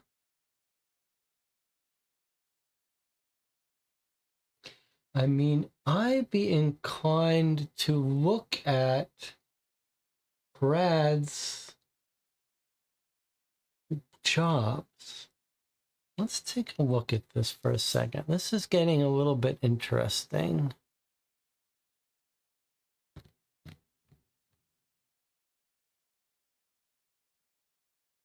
Let's just see. If we type in, these are businesses in Ardena. So if we type in Blue Horizon Travel Group, what do we get? No business with that name. Okay, and now try again. Okay.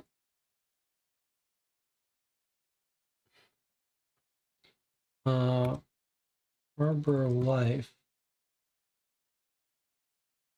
Insurance Services.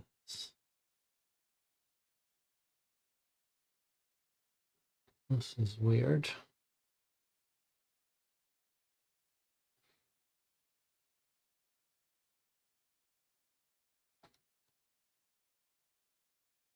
How about this last one, which is specifically from Ardena? Ardena Auto Group. This was his first listed reference. So what I want to see is if he's not come over before this and was a cop or something, or maybe I'm on the wrong trail. Okay, clearly I'm on the wrong page of this game, the wrong wavelength. Here I am putting in the Ardena Auto Group into the Ardena Biz entry, and it says no business with that name. So we've tried the old ones and we've tried the new ones. So what are we on? This game has a different idea in mind. Okay, what about this?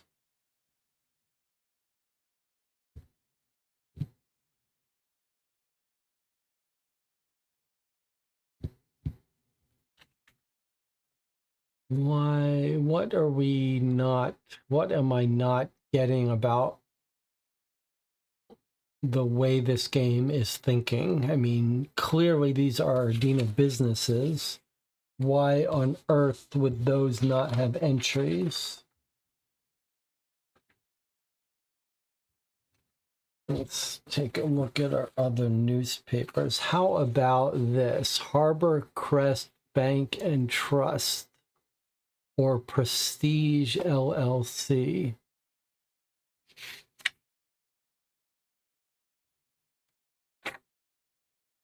Or these businesses.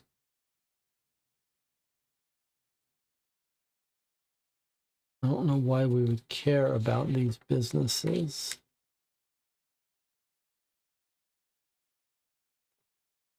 Or should we look up Blackgate Technologies? Just don't know why those other ones weren't in. I guess we're just going to try things here. Does it care about case or anything like that? Harbor Crest Bank and Trust. That's where she got her loan from. No. Okay. How about Prestige LLC?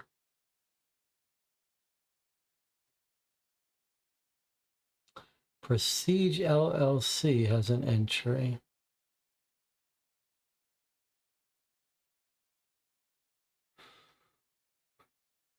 Okay, let's see what we've got here. So she's got a bunch. Prestige Care, Prestige Dental, Prestige Law, Prestige LLC.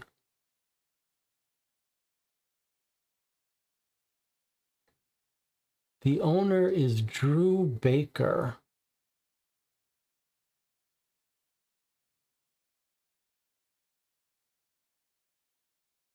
Well, that's weird. Drew Baker is the anagram of Brad Rewick.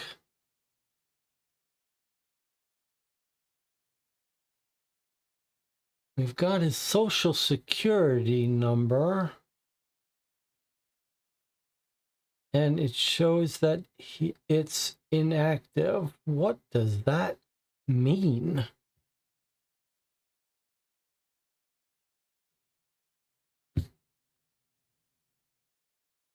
What does that mean?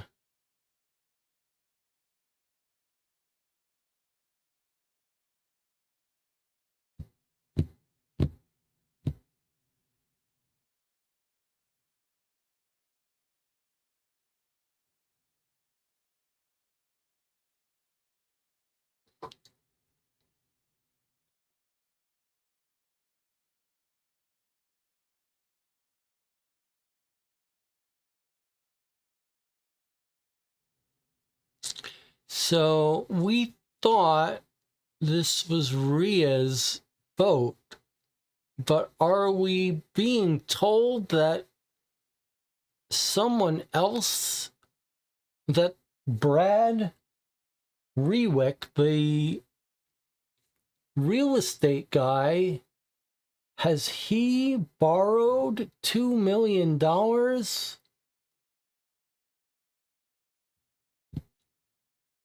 And the money is due? But the reason we connected this to Ria is because we've got a photograph of her on a boat with a cup from Prestige LLC. So why is it now suddenly... Here she is, found dead, drinking out of Prestige cup.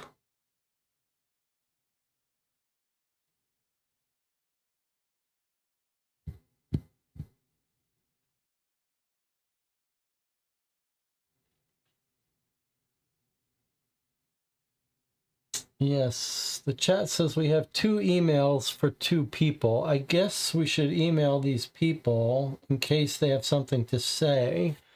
I wish I could understand what this is, and I really wish I won't lose this page, but because of the way the links work here, we've basically are going to lose this once we go back to the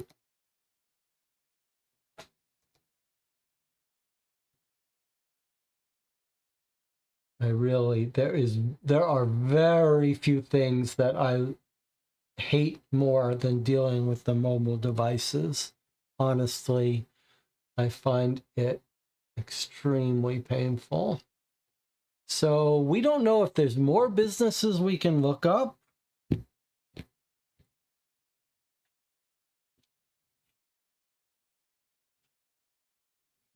Let me just look up Blackgate here. I've tried to open that Prestige one in a different tab so that we could go back to it, because maybe there's multiple businesses here. Looks like maybe not.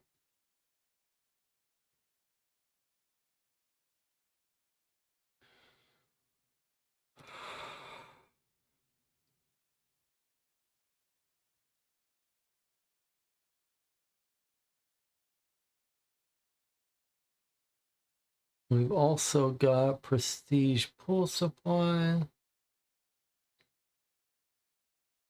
Only one of them has Drew Baker, which is the anagram of Brad Rillick. We've got his social security number active. I don't know how that helps us, but is it his loan and not Ria's loan?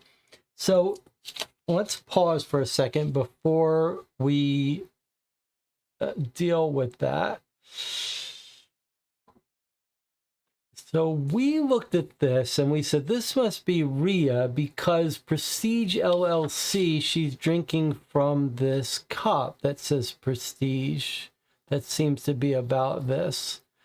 But maybe that was to mislead us. And maybe this is just about Brad and him owing $2 million. I don't see how killing Ria gets him his $2 million, though, if so.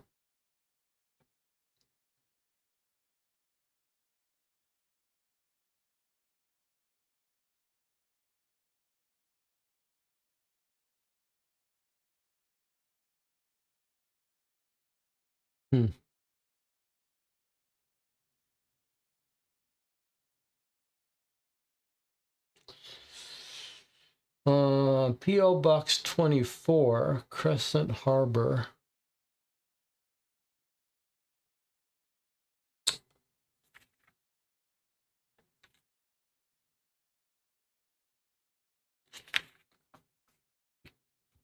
Melly says maybe the reason we can't look up anyone else is because they have to be an LLC. That's an interesting idea.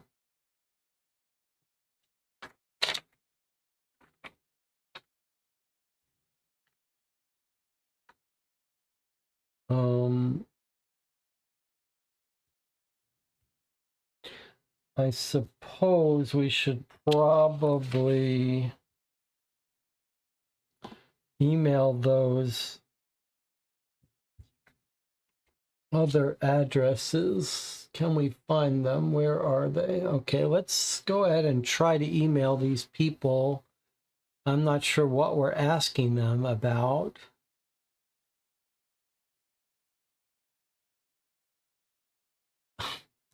What is it, an image? So I can't select the text?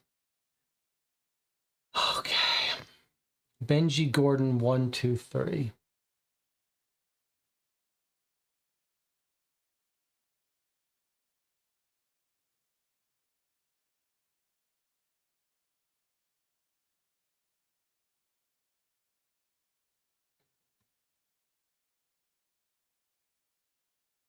Benji Gordon 123 at gmail.com. Does it know who that is? Looks like I spelled it wrong.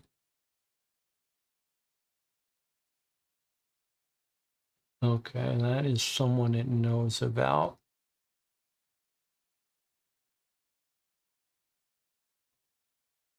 About Brad. I'm about to hire Brad. What can you tell me about him?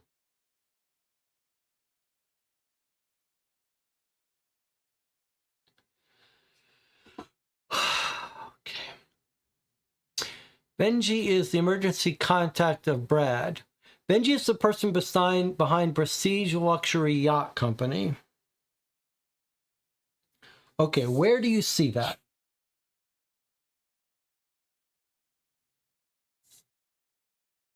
You can just tell me where you see that while I'm waiting for this.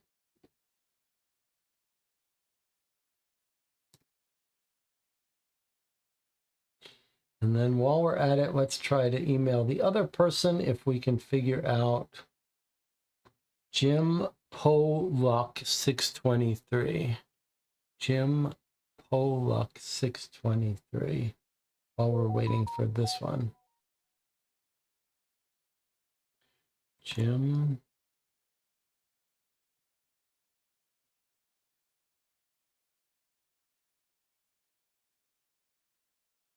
Okay, it knows who that is. Josie. What do you know about Josie?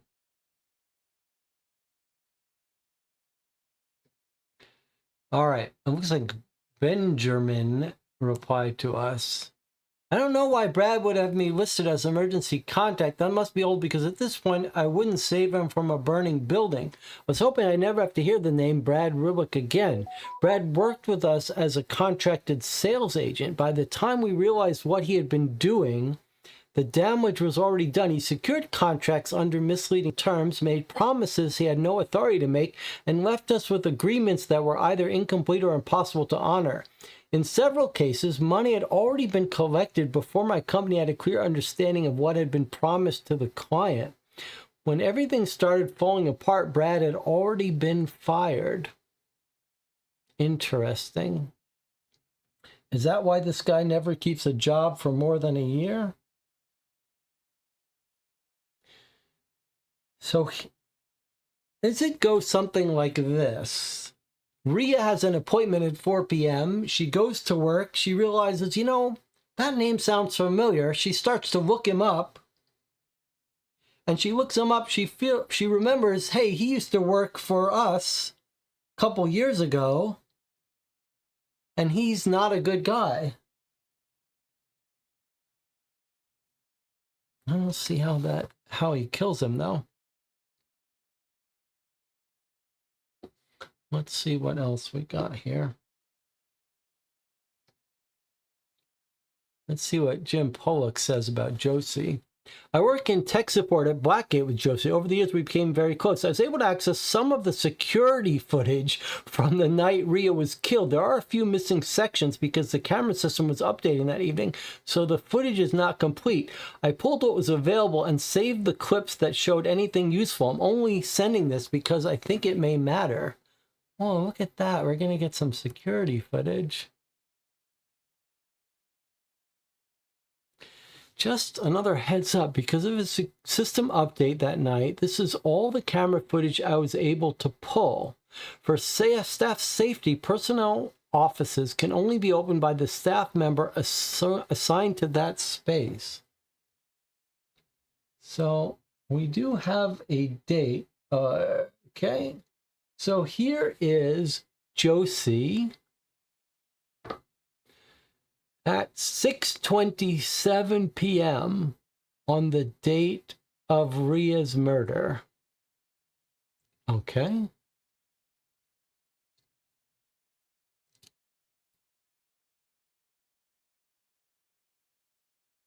(6:34 p.m.) She's on the 6th floor.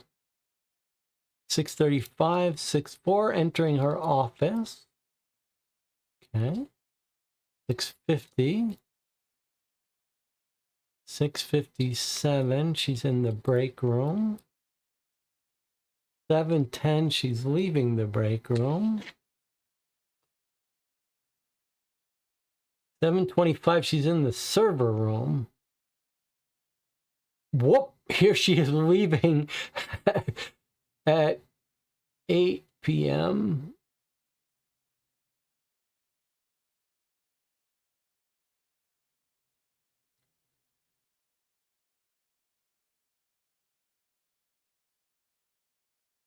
Uh-huh. 8:35, 8:43. Here she is at 9:02. I mean, no one's here at 9:02. No one's here at 9:30. No one's here at 10:25. 10:46.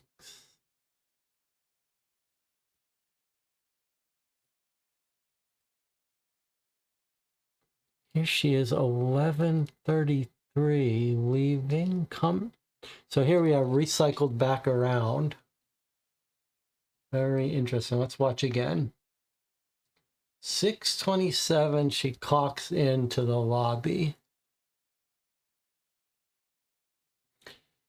Okay.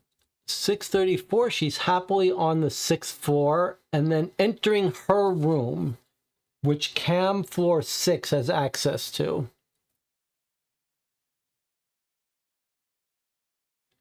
Now she's on the 6th floor, entering the break room, leaving the break room. She goes to the server room at 7:25 on the 4th floor. And here she is going where? 8:55, and then she's gone. There's her office. She's not in her office at 20:35.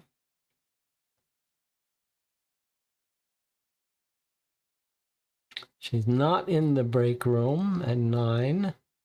She's not in her office at 9:32.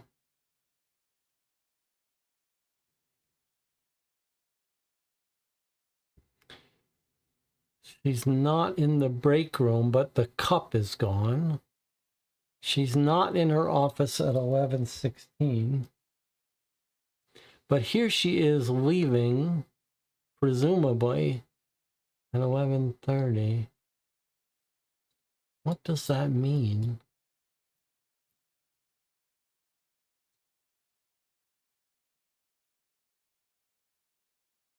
I'm gonna look at it again. Only if you're assigned to the space can you get in.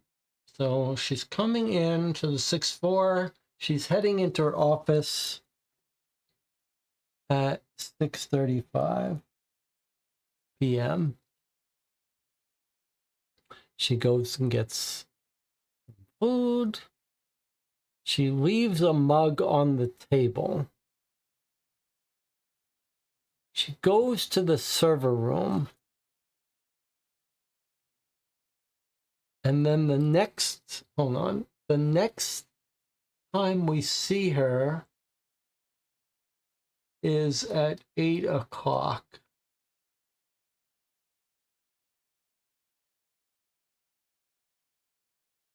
I think our girl got killed between 8:30.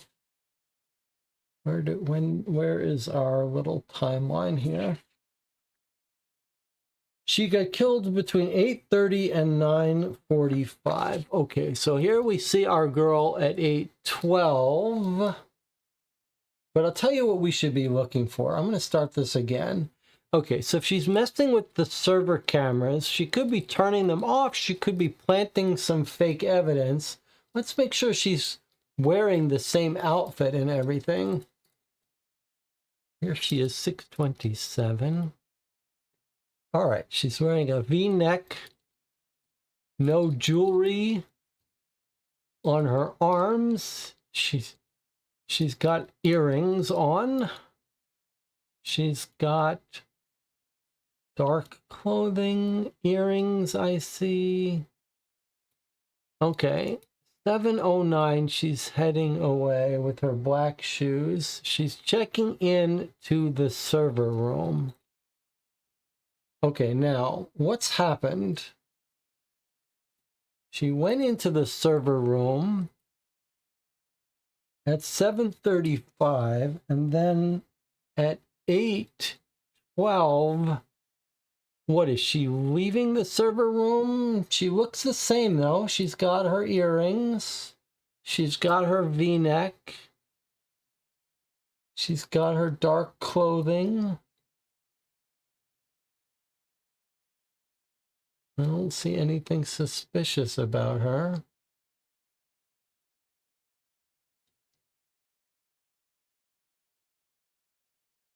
Now, what is she doing? She's at the elevator on the server room floor at 7:35.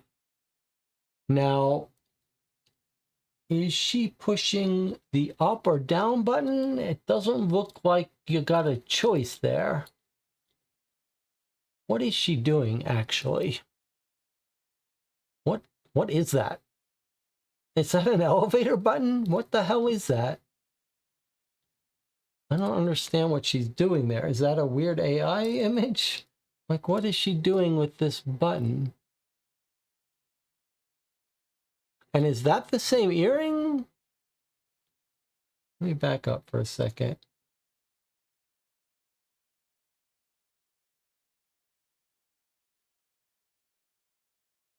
I guess it's the same earring. I thought I caught her switching from studs to something else.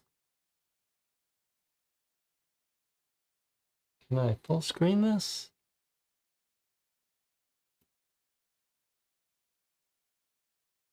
Okay.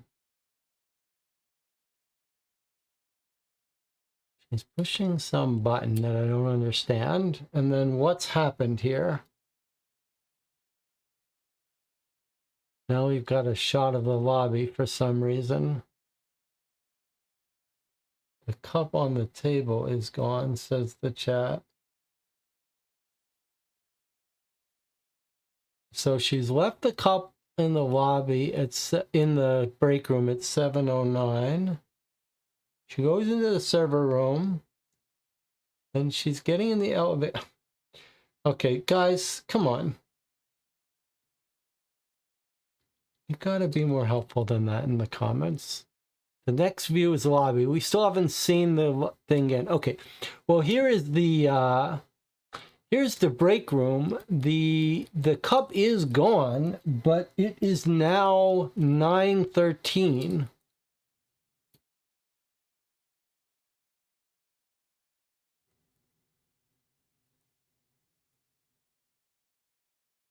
So, I mean, it is 2 hours later.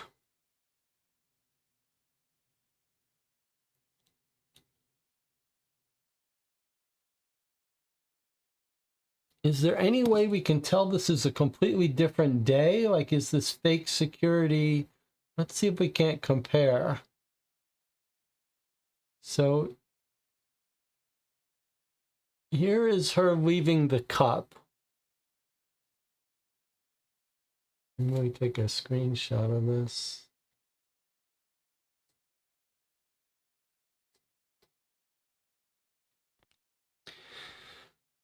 There's the cup.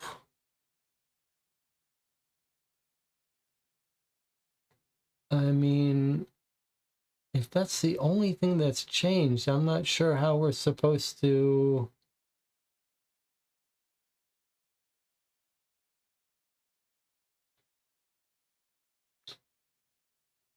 Oh, that's interesting. The cup is now at her desk. Now that's more interesting. It's not just that the cup's been cleaned up from the break room, it's that the cup is now on her desk.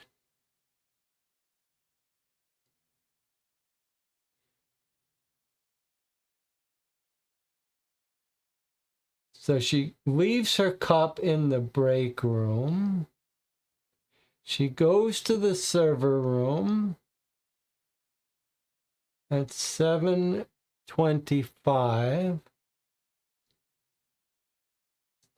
And then we've got an AI image showing her turning a doorknob on the elevator button, I think, but if we leave that aside, she's going down at 7. This is now 8:35. 8:12. She goes in the server room at 7:35, and then the next time we see her is 40 minutes later. See, this is a bit of a problem in terms of assuming that it didn't, like, what are we? A bunch of time has gone by.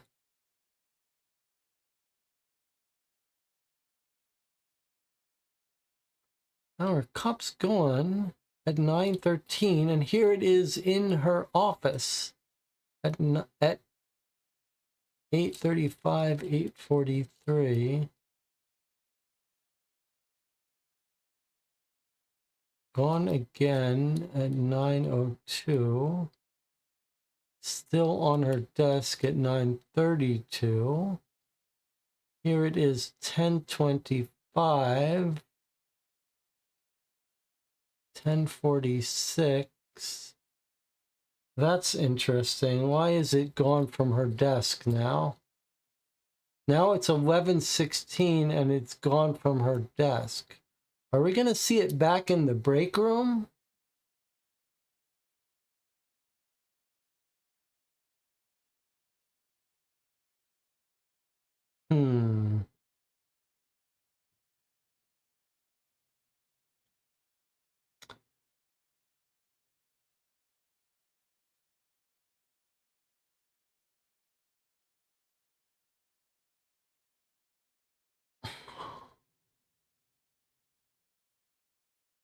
All right.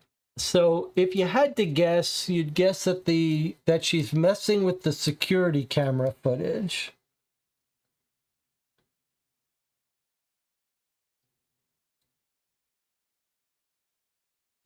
What is her alibi? What does she say? Her alibi, more questionable, became she claimed to have been at work the night I knew Rhea was killed, but the details were sketchy at best. While looking through her desk, I also discovered an email, a sketch, and several photos connected to Josie that raised more questions. And those were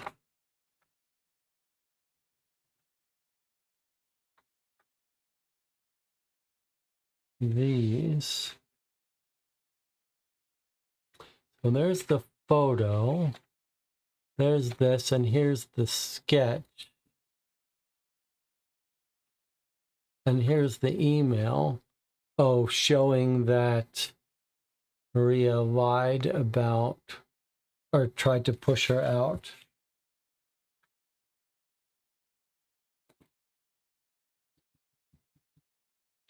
This video could be more definitive, but it seems like she's messed with the footage, and there are big gaps.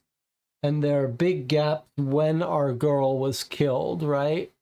Because here she is messing with the server at 7:35. We think our girl was killed between 8:30 and 9:45. And so she's in and then she's leaving wearing the same exact outfit, though.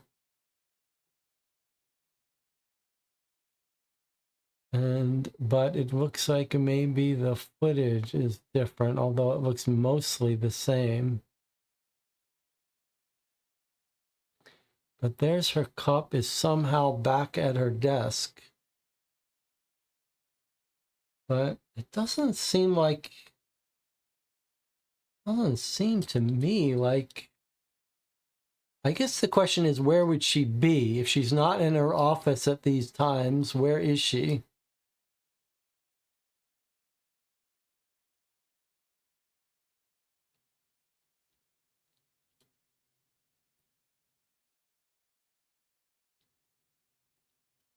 $11. She's back leaving. It looks like she altered the video to make it look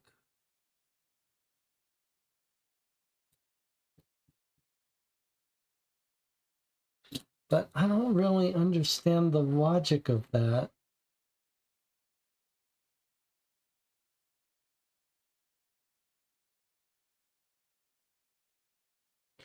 Like, if she's altered the video, it doesn't show her there at her office. If she was going to manufacture video to give herself an alibi, surely the video would show her working at her desk.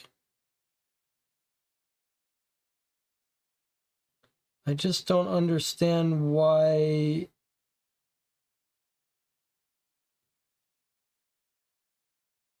It's very confusing. If she's messing with the video, then she's trying to create an alibi should be shown at her desk. If she's not messing with the video and she was at work all night, why don't we see her at her desk?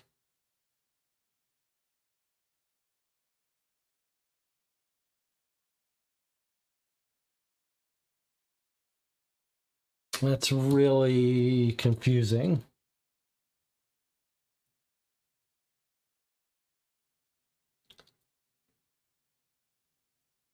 But furthermore, I don't understand where we are now. God help me, I have to click the back button soon.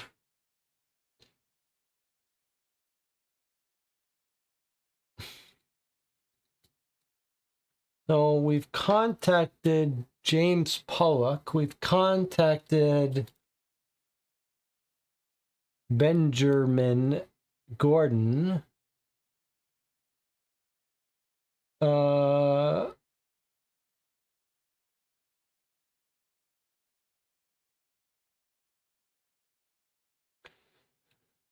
Reviewed internal invoice. You would think she's checking.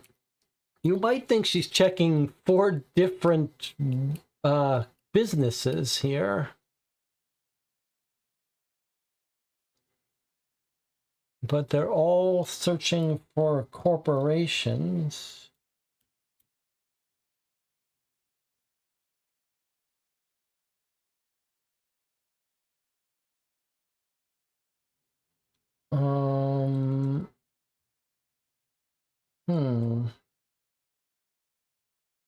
I don't know what else to do though. Like we're at a point where I don't know, where we don't seem to have any other links.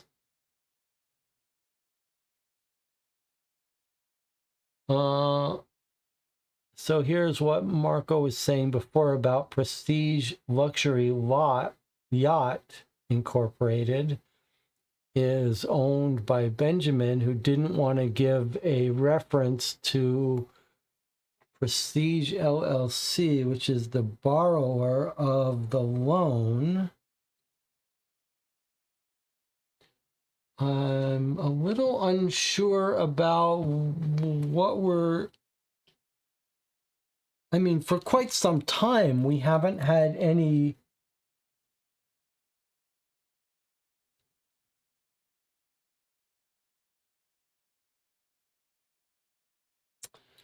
Is it that we haven't entered this yet?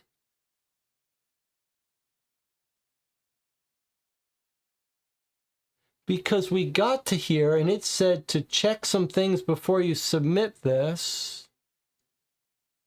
I'm not sure we ever submitted this because it wasn't clear whether it was about the game or not. So I don't understand if this is...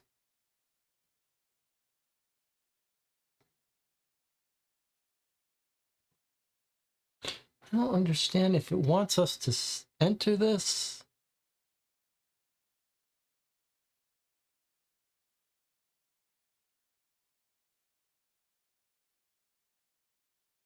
What's happening here?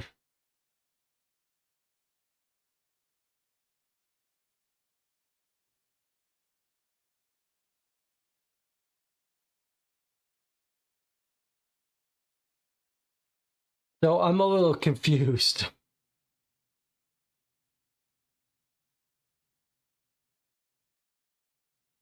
I'm confused because I don't know what the game wants from us. Not only do we not know the answer to who killed her, but I don't understand what's next. My point above, Josie's contact person provided the footage saying it might be important. Important in alibying her? Question mark. Wait, I don't know. But I also don't know what the game wants from us now. I don't know where to go to give it what it wants.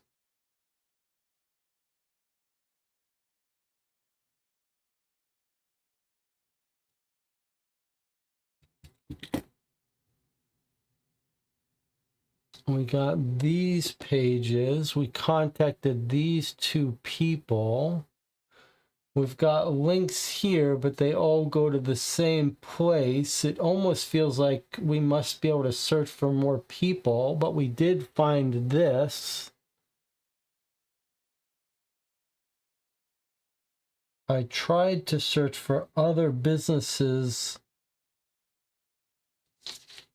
owned by Brad.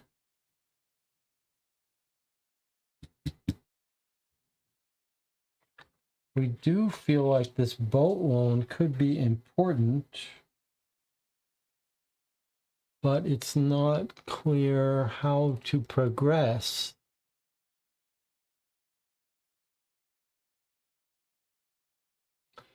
Blackgate Technologies? Is it possible that this thing wanted me to put in Blackgate Technologies?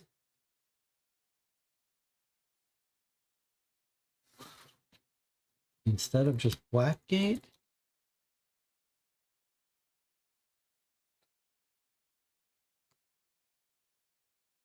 No. And now I guess I have to put back Prestige, which I didn't need to type in the full name, just partial name.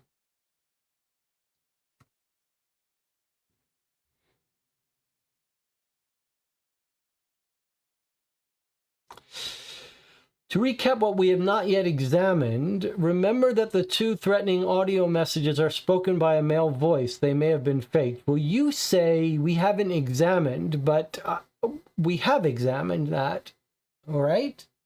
There is a good, if you've got something we haven't examined, or some website we haven't been to, that would be very useful. But you don't mean we haven't examined the audio, you mean we don't know the voice.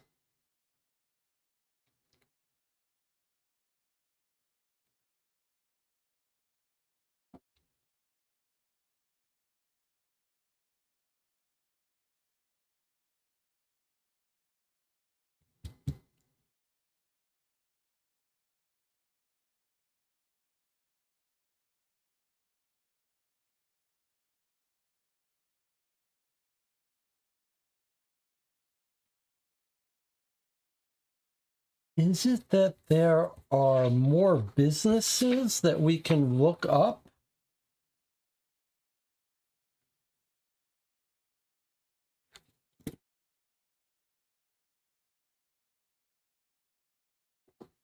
What else does where else do we go?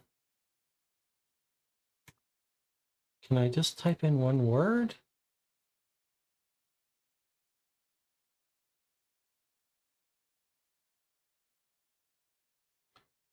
The only thing we seem to be able to look up here is Prestige.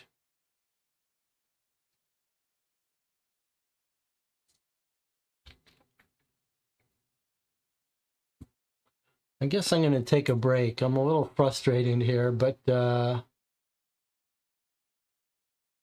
okay. We haven't got a follow-up to those two messages. I don't know what you're talking about, but feel free to put in the chat what you're actually talking about, and I'll see you in 8 minutes.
All right, we are back down to 12 viewers. I must admit to feeling a little bit of frustration here.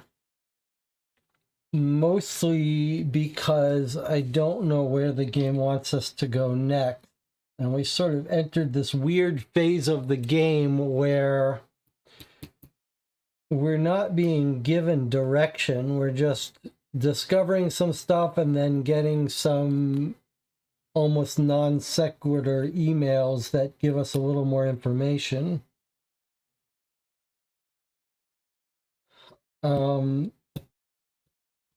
The evidence that seems most out of place is this loan statement from Prestige LLC that borrowed $2 million and was due.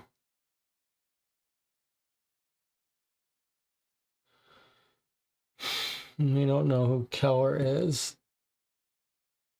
We can see, though, something weird has happened. At the last minute, Rhea has gone into work and something has caught her eye. And she keeps checking the corporate search site for the town. She's accessed this website.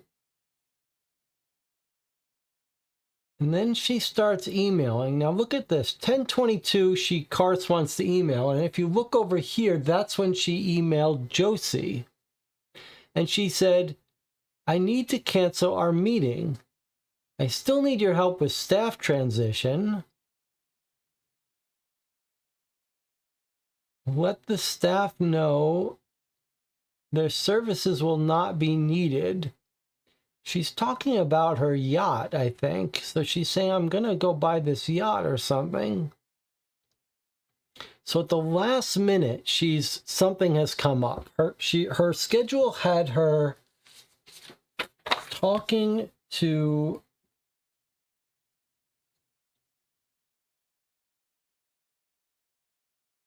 planning to go to the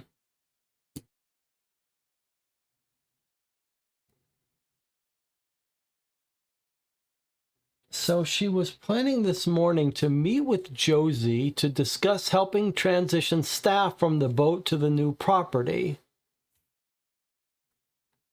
And then she's planning on buying a vacation home from Brad, who she's got a meeting with at 4 p.m. She's gone into work and something at 10:22 has come up that has made her cancel her meetings. And we think what she's discovered is that Brad, the real estate agent, is in fact used to work for them, used to work for Blackgate for 1 year and was involved in malfeasance. So she's reviewed internal client records. She's checked her incoming messages at the Blackgate email portal, which we don't have access to for her account, it seems. Then she's gone back. Then she's reading internal accounting. I think she's found out that this guy stole money. Reviewed and saved client file attachments. Reviewed internal invoice history. I think she's found out. I think she's realized that Brad has embezzled money from them, is what I think.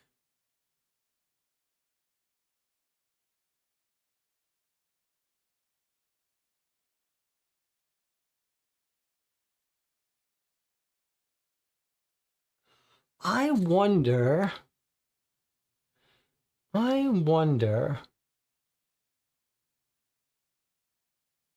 wonder if what's happened is she has pulled up notes. I wonder if she's discovered that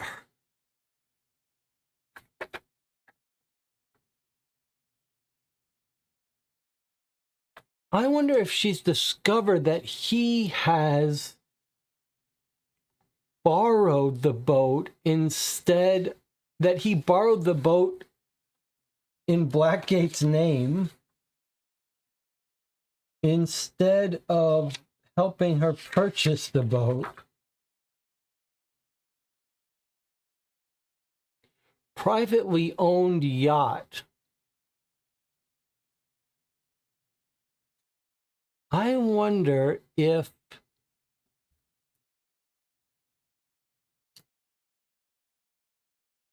Collateral was a marine vessel. Uh-huh. Okay. Is what happened that our guy Brad forged a collateral note giving as collateral for his $2 million loan. He has given her vessel as collateral for a loan he has no intention of paying. So I think what's happened is that our girl Rhea has connected this guy selling her the house and has realized maybe she's got an email from the loan company saying, we've discovered your yacht has been put up for collateral for a loan that's about to be called. And she says, what are you talking about? I never took out a loan. I never put my boat up for collateral. And she said, yeah, Prestige LLC claimed ownership of your boat in 2015. And I'll bet you that that's going to be when Brad worked for Blackgate.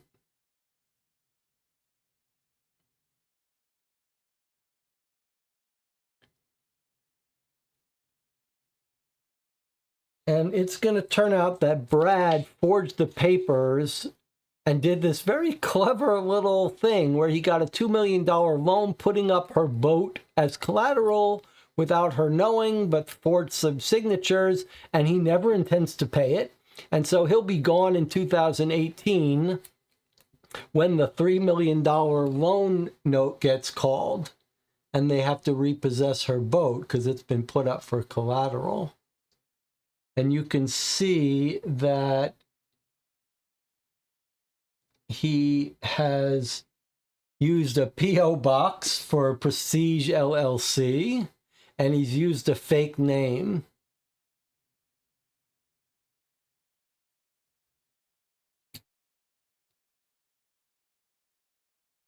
And in fact, talking to Prestige Luxury Yacht Inc. is what got us the email from our other guy who was supposed to vouch for Brad. And he's saying, yeah, Brad is a scam artist, con man.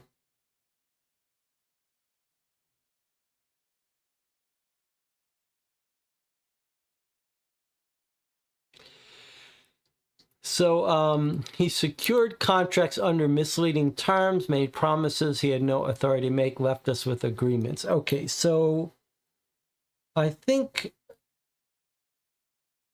that's it, but I don't know how to progress the game.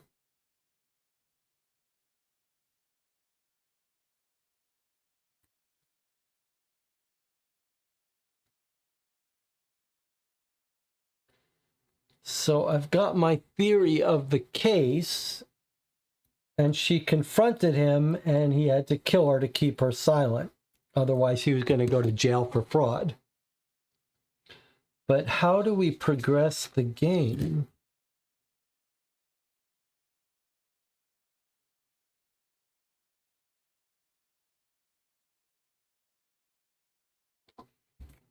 How do we progress the game?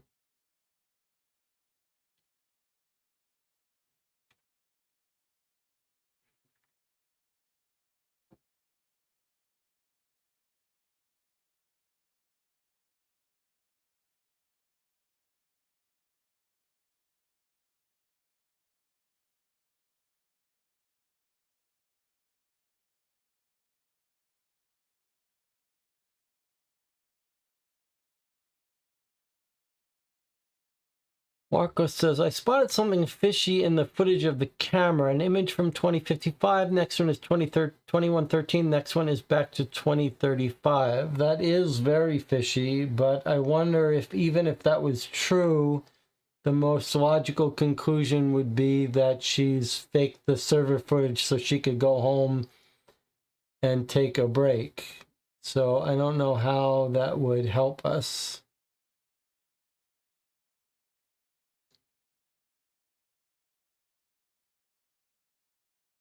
And then this is of no use to us. So I'm going to open this up and see if we can go to the tips and see if we can't get it to tell us what we're missing, where to go next, what it wants from us next. Inventory hints and solution. Okay, updates, hints, tips, solutions. That's a very weird heading. All right, let's look at our inventory. Photo, police incident, calendar, loan status, article about her being found dead, Blackgate eclipse thing, the advertisement for her home, the resume, the text message ×2, email printout. That's a pretty vague. Josie's blueprints. I guess Coastal Wave QR code.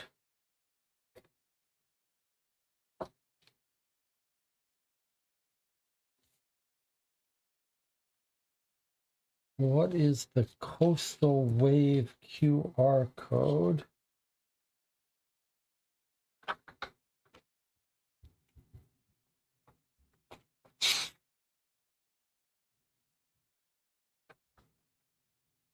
Coastal Wave QR code, that's here. That was the audio from Nate. Okay, so we saw that. The photo of Dan, the social media post, the classifieds. I guess we've seen that. So missing items, if we click that, would that let us request them to send it to us? We don't want. Okay, tips and updates.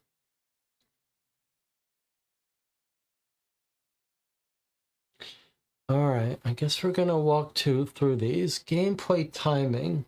For the smoothest experience, imagine that the date you receive this case is shortly after the current date, March 2nd, 2026.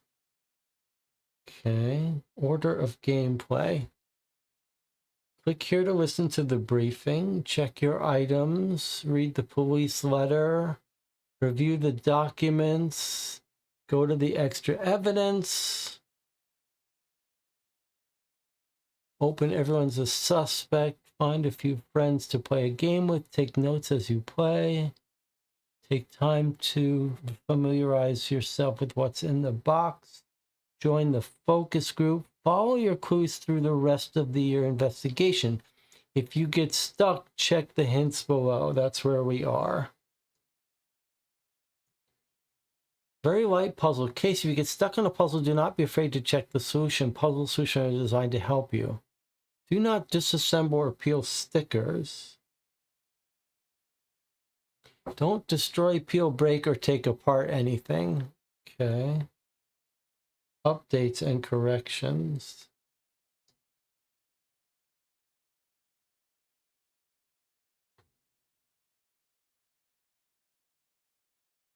Once you've solved the mystery,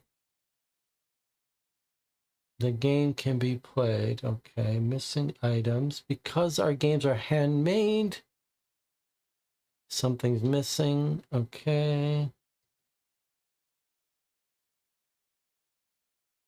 It's online evidence, locations, Ria's planner.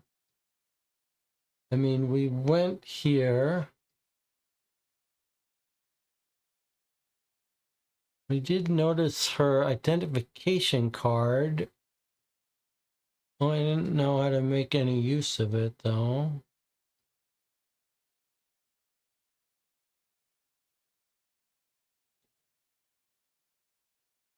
locations.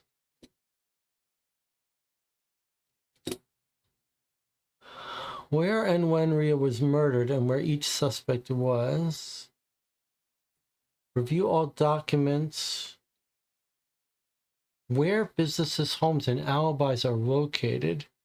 Proximity to the crime scene is crucial.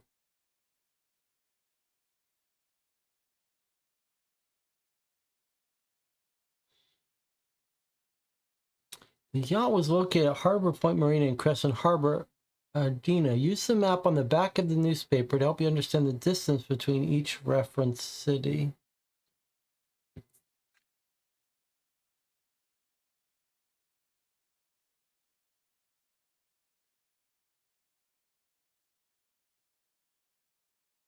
Okay, her planner. We're just walking through this because I don't know what else to do.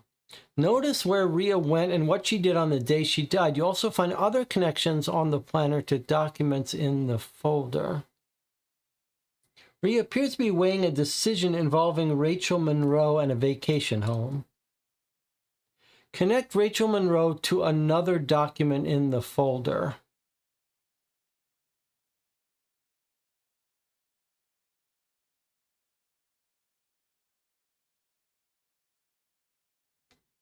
Rachel Monroe is Rhea's boat.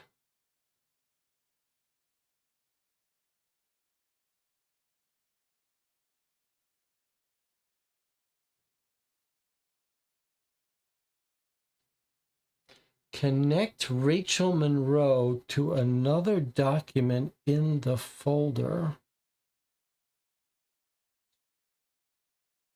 In other words, would Rachel Monroe have used a different name for something? I mean, we did see that it was the boat, the Rachel Monroe. That's her yacht. That's her prestige. I don't really understand why she has a cup of prestige when we think that guy is...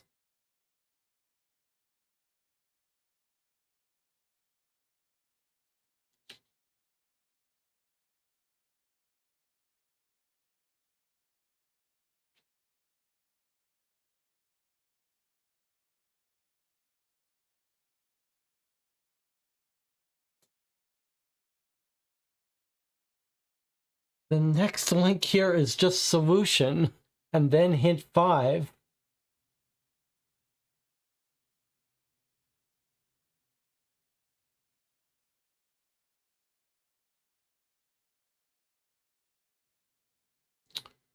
I guess we're gonna look through these.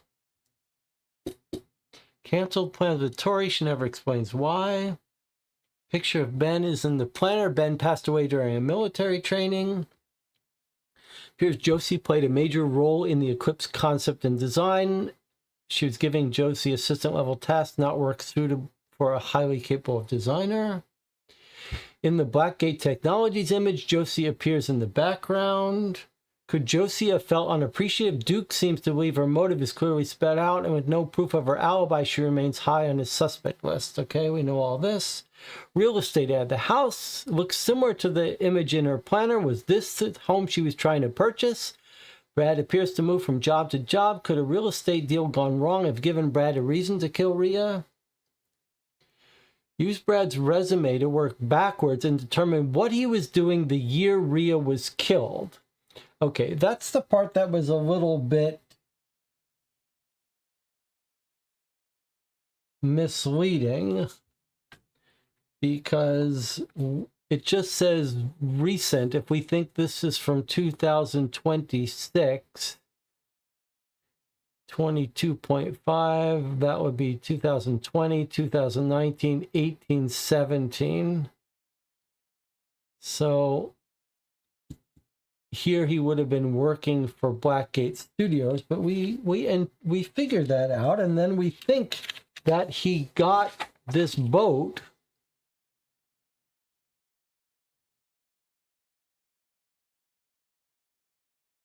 it's very coincidental that it's July, well, I guess April, what's when she was killed, not July, but anyway, the point is we think we know all that she's figured out that he works for them,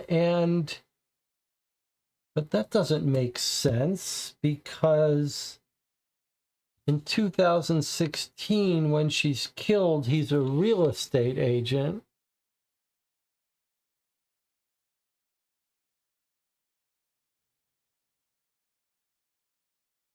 So he worked for them a little bit earlier.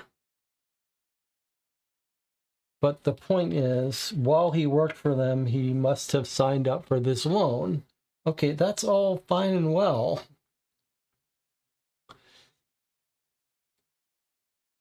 All right, we know Tori purchased her own tickets. He's not in the same emotional place. Classified. So classified show Nate was serious about someone else. We already figured that out. All right, let's see if this can be figured out. Duke says names matter. Have you matched the game's victim with the name of Ria's yacht? Yes. Could this be suspicious? Tori gives you her email address. Send her an email. She sends additional information to continue your investigation. We did that. We got this. We figured this out. And then streaming video. I guess we do this now. The gap, his alibi may not be as tight as it first appears. He'll be right back around 9. Next comment, not till 10. That hour gap falls during the estimated time of death. Pay close attention to the streaming video. Can you determine exactly where Nate was streaming from? That's interesting.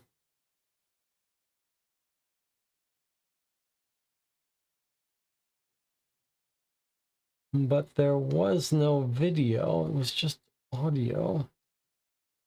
On the bottom right of the streaming video, it states Nate was streaming from Granton, Ardena. Okay, well, that's far away. Okay, according to the map, Granton is 45 minutes. If Nate was streaming from Granton and was only gone for 1 hour, there's no way he'd get back in time, right? We already figured that out. Tori's email. Tori was accounted for at the club. That's fine. Asks his name. We figured that out.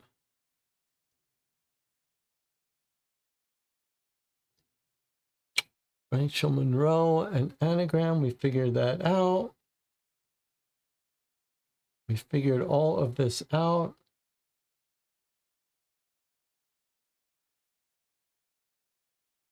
So then we get to the evidence page, which we've done.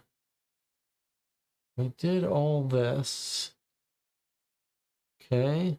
The name Elizabeth can be found in the documents Duke sent you. Okay, we found that. We found that she was Elizabeth. Look closely. It appears Elizabeth and Josie are the same person.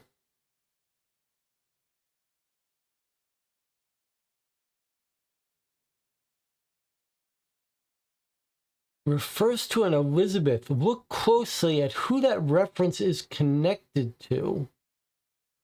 It appears Elizabeth and Josie are the same person.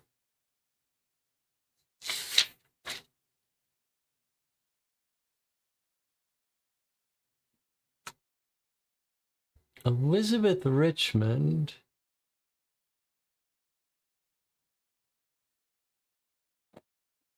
So Elizabeth Richmond and Josie are the same person. I mean, they do look very similar, but were we only supposed to notice that based on this photo? No other clues about someone completely changing her name?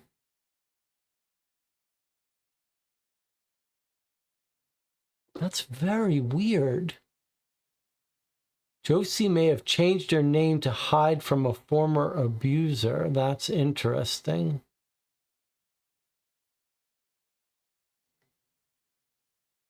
Look closely for a hidden link. The link is password protected. Dan's email has 8 random images. He's trying to tell you what the images are for. Look around to create a one-word hint. We figured that out. Read the first letter. We figured that out.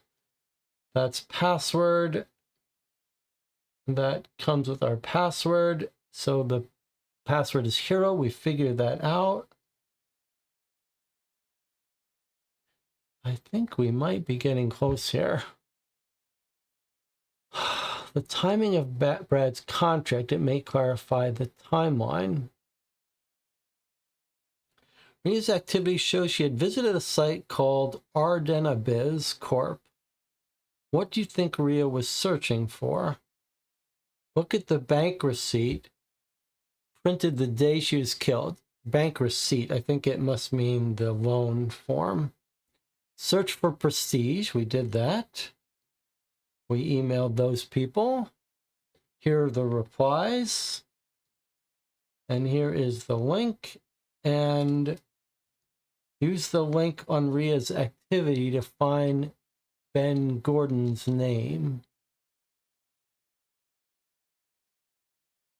What does that mean?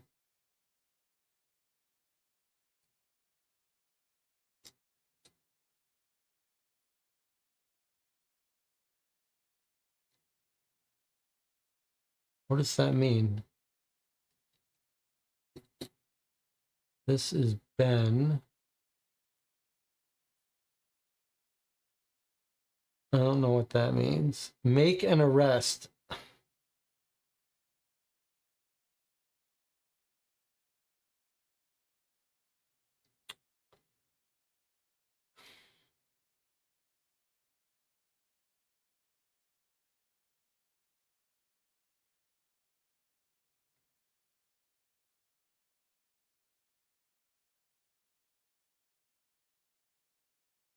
What do you mean, make an arrest, hint an arrest?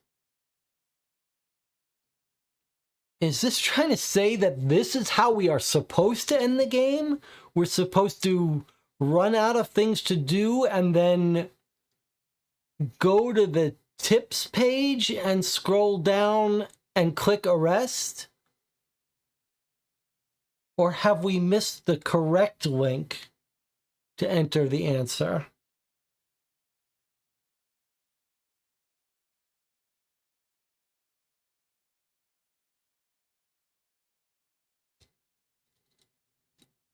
And where is the hint about the video surveillance explanation?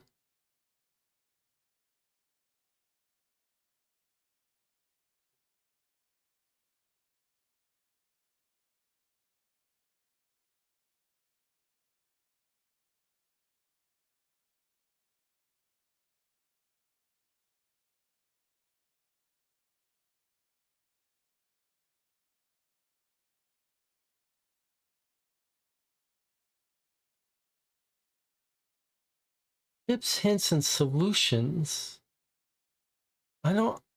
Is this game really expecting that this is the way we're supposed to end it? To visit this page and click arrest? And what's down here?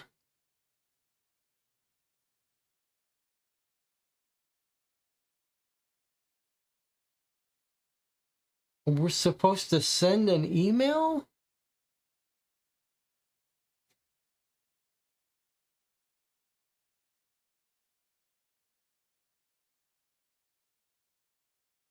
Are we supposed to look at these hints?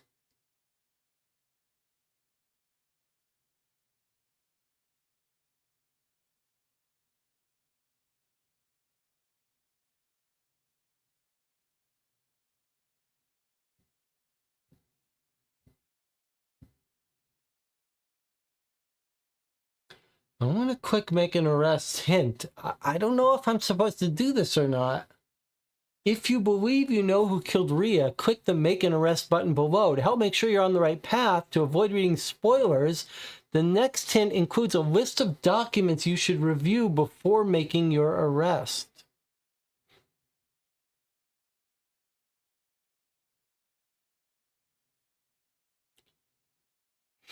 I'm going to click this hint. Let's see what it says. Identify each suspect's alias. Pay close attention to the front and back of the classifieds clippings.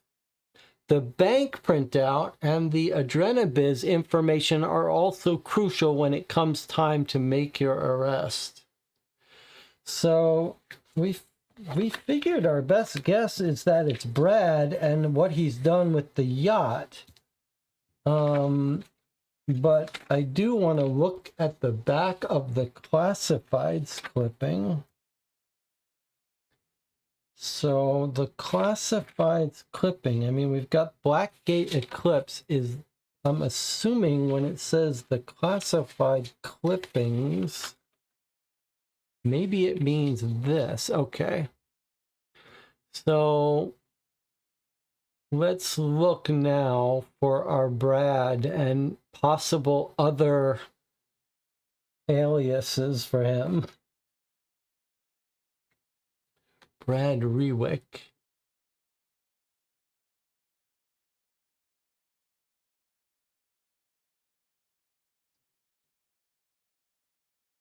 Bradley Rewick got his real estate license.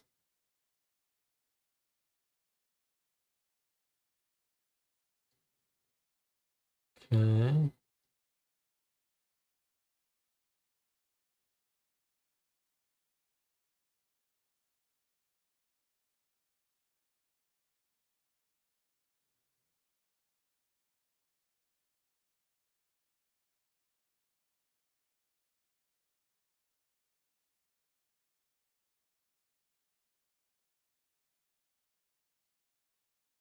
Crescent Marina LLC.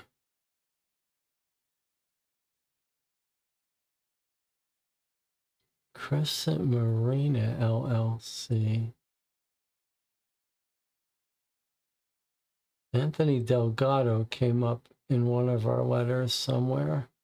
Let me just see. Do we have a...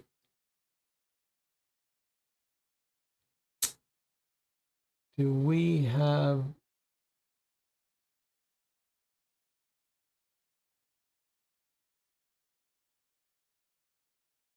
Can we search for this LLC of Crescent?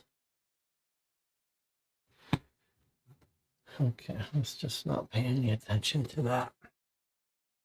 The other side of the class, Prestige Luxury Yachts, boat sales. We had already figured out Prestige was the company to search for. I think this was just a clue about that. I think she's bought her boat. This is what's happened. She bought her boat from this boat company, Prestige, and he took her money, and instead of her buying the boat, he basically took out he bought her boat, but then he took out a loan with it as collateral. So I think everything is still as we expected. So I'm ready to answer arrest. So now it wants us to email it. Okay. Co-op for 2. And then I'm going to arrest Brad.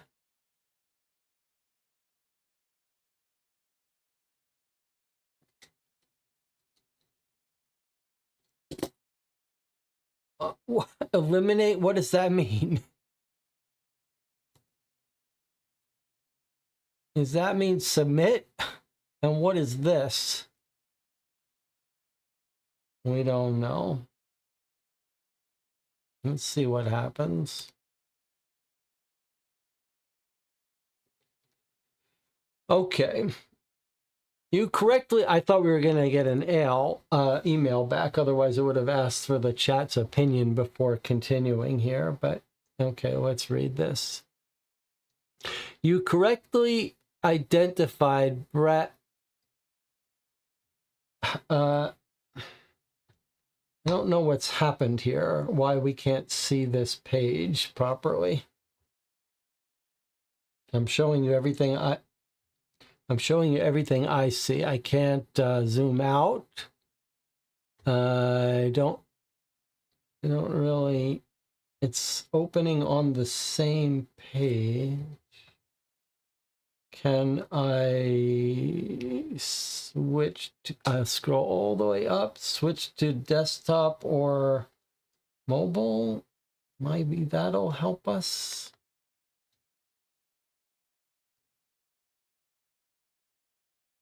Arrest.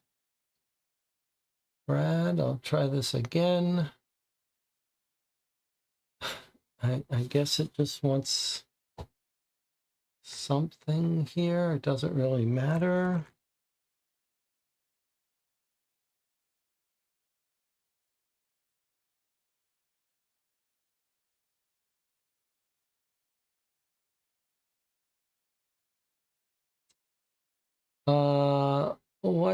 It would be nice if we could read this. And why are we still on this page? I don't understand. Can I select all? Copy it?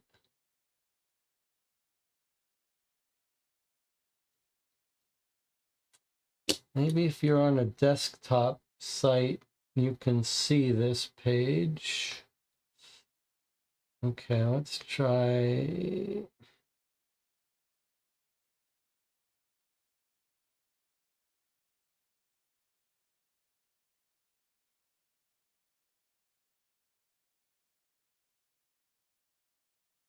Let's try it on a different browser, I guess. That looks a little more promising. Arrest. Brad.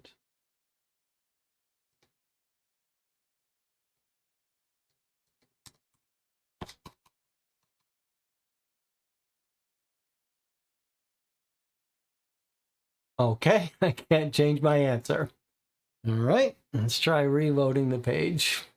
Mr. Lear, thank you for taking the time to speak with me It's the today. hell of As I the mentioned mobile earlier, this devices. call is being recorded and will be shared with the Okay, off-site let's try detective taking your again. case. So for this Brad? recording, this is Skylar Quinn, Okay. case coordinator with a killing affair, I can't click speaking with Duke Lear. Mr. Lear, it. I let's can't start at the click it. beginning. Go ahead whenever you're ready. Oh boy.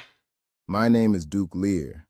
I'm the founder of Learlock Studios, an Brad. independent tabletop No. game company that Okay. designs strategy games. But the reason I need help has nothing to do with game design. Let's turn off 10 the years ago, desktop site. My niece Rhea was Let's murdered. try She was to do 28 it years again. old. The investigation arrest. conducted by local Click police Brad. was, Click in my Brad. opinion, mishandled from the start. Leads Click were Brad. missed. Evidence was poorly Click examined, Brad. and within a few Okay, what years, if we the put in case an quietly address? went cold. No charges were ever filed, This and is I so could not useful accept that for outcome. designers to see Rhea the and I shared a hellish love of strategy experience games, though we that approached them very can be differently. had She dealing believed in with digital technology. systems and scalable platforms. I've always believed the best strategy games belong You on a can't see. I'm tabletop, clicking here. not I'm trying to inside. type something computer. in. Using my Mhm. background in game design, I created a game called tab, Everyone's a Suspect, Tab. but the game space. itself was never the real purpose. Okay. I Each designed time it the as a way rating to goes get close down. to the 4 individuals I believe may have been responsible for my niece's death. Each of them believed they Eliminate. were helping me refine a new strategy game. And now In the reality, page has they were stepping into an reloaded. interrogation they didn't realize was Okay, happening. here we go. For several months, the Brad playtest sold progressed Rhea without her incident. yacht while working Then, for a a few prestige weeks yacht ago, club, but something before the sale changed. was fully complete, he I used the lot received as 2 threatening collateral to voicemails, and to it was secure clear a whoever $2.8 was million leaving them knew loan what I was doing. from the bank. To hide what The he was calls doing, were he traced created to a a public separate phone company located called inside my Prestige shop. LLC Based under on the alias timing Drew and Baker. access, it could only have Rhea been one believed of the she 4 owned the yacht free and playtesters. clear while Brad At walked this away with the point, money and I'm left the certain bank involving holding a the lien police would against her end the boat. playtests The loan was not immediately due for a year, and and with an eliminate the alias only in chance place, I Brad have left to likely uncover believed the no one truth. would connect it back That's to why him. I'm reaching out to But you. when Rhea visited I the need you bank to to assign an discuss whether undercover she could agent to sell act the as a yacht or playtester finance a during our next vacation home, focus she group. discovered the loan Under the printout and alias began Kate digging. Sings, Adrena Biz consultant revealed brought that in to help Prestige improve the LLC was owned by realism of Drew the game Baker, an before anagram for release. Brad Ruick. To support the Rhea investigation, I recognized can the pattern provide because several Brad had pieces of helped her name evidence. the yacht Rachel Audio Monroe, recordings of the also an threatening anagram. voicemails. My She was personal already notes and scheduled to research meet into Brad each of the about 4 selling the boat, suspects. but when she And confronted a him complete with what she working had uncovered, prototype Brad knew his of scheme was about to everyone's a collapse. suspect.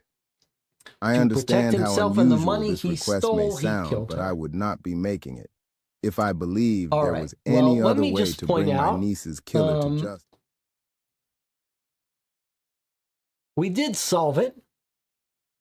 In fact, the loan document was the most interesting document of all, and we did finally figure out what, not only did we solve it and pinpoint Brad, but we did figure out exactly what the game wanted us to figure out, that he had, as part of a scam, used her boat for collateral on a loan, and that she had stumbled onto that fact and confronted him, and he had to kill her. So we did catch the big picture of the game and solve it, and even got the little details about the fake loan, which I think was the most interesting thing about this. But not without going through some pain and frustration. So here's what we'll do. We're going to take a 5-minute break, and then we're going to come back and discuss the experience. I have a little bit of a mixed experience. Mixed thoughts about it. Not all negative, not all positive. We'll take a 5-minute break. We'll come back. I'd like to hear your views, and I'm going to talk about my views.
All right, so we've been playing for 5 hours, 45 minutes, almost 6 hours here, playing through a game called Everyone's a Suspect. This cost me about $40, ordered directly from A Killing Affair, a company that has produced a whole bunch of games, but is clearly a small operation. This is a tough one. I've been trying to give a little spoiler-free review first, so let me try that. Let me try to give a really brief spoiler-free review, and then we'll spend some time talking about it. This is a really mixed experience. I think the core of the mystery here is a good one. It is interesting. There are some clever little... Well, the set of suspects here is interesting. The various ways that the different suspects come under suspicion is interesting. There is some reasonable use of websites that progress the case.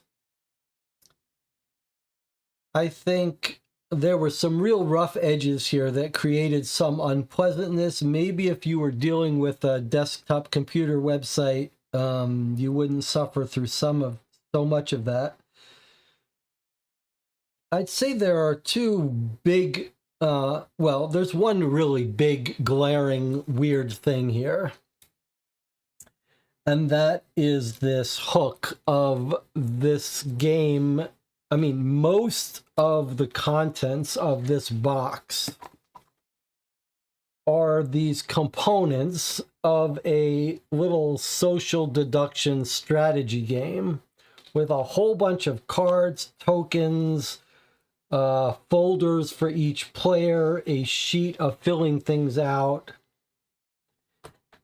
a rule pamphlet, and these are basically completely unnecessary and have nothing to do with the case. That's a very weird thing. I guess the idea is that this is an actual game that maybe your group might play. I really don't see this being of much interest to anyone to play. One of the things that you can't see is how unpleasant these cards would be to work with, because they're not standard stock. They're all like sticky to each other. It's just not... this is not an interesting enough game or produced in a way that I think is going to appeal to many people. You could play it. You could play it. I just don't think it's worth playing. So it absolutely feels like this could have been formatted as a standard Cryptic Killers game for half the cost, maybe a lot less than half the cost in producing it. And I do think the gimmick appeared exciting when ordering the game, but it doesn't quite work. It's not needed here, and it feels superfluous. It feels tacked on.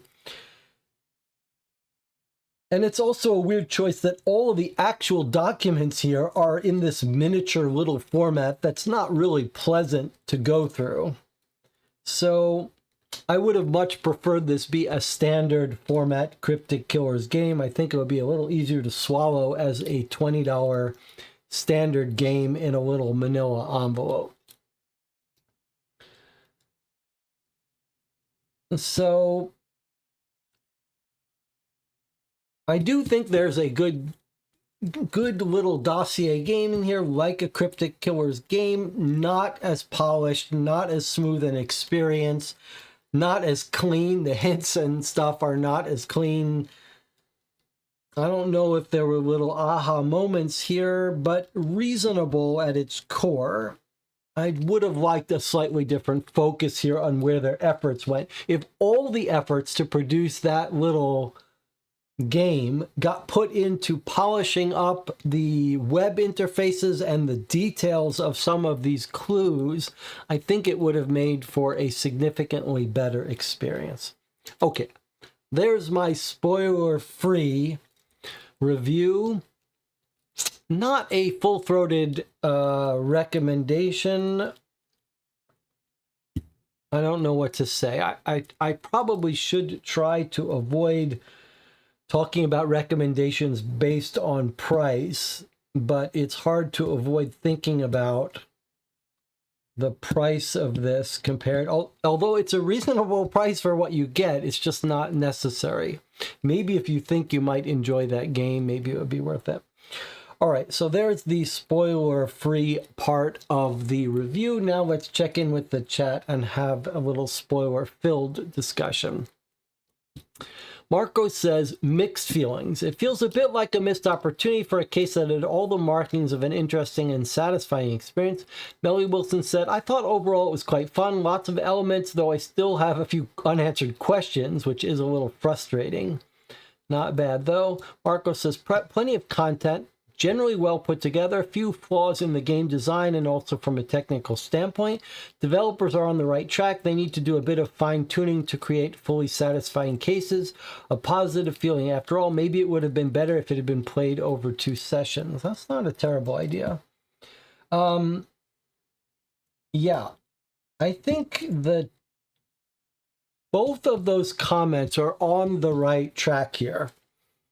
It's clear that the instincts and the ability to write a mystery and leave clues for it and write a compelling mystery is clearly present here. These people do know how to make a compelling little mystery and make the suspects all feel like they have reasons to be suspicious, and the alibis were mostly good. Clearly, lots of work went into making things like the videos and the email responder. Like, a lot of work went into this. And that game design, all those components, lots of great work went into that. But I do think that we have a little bit of a misallocation of effort here.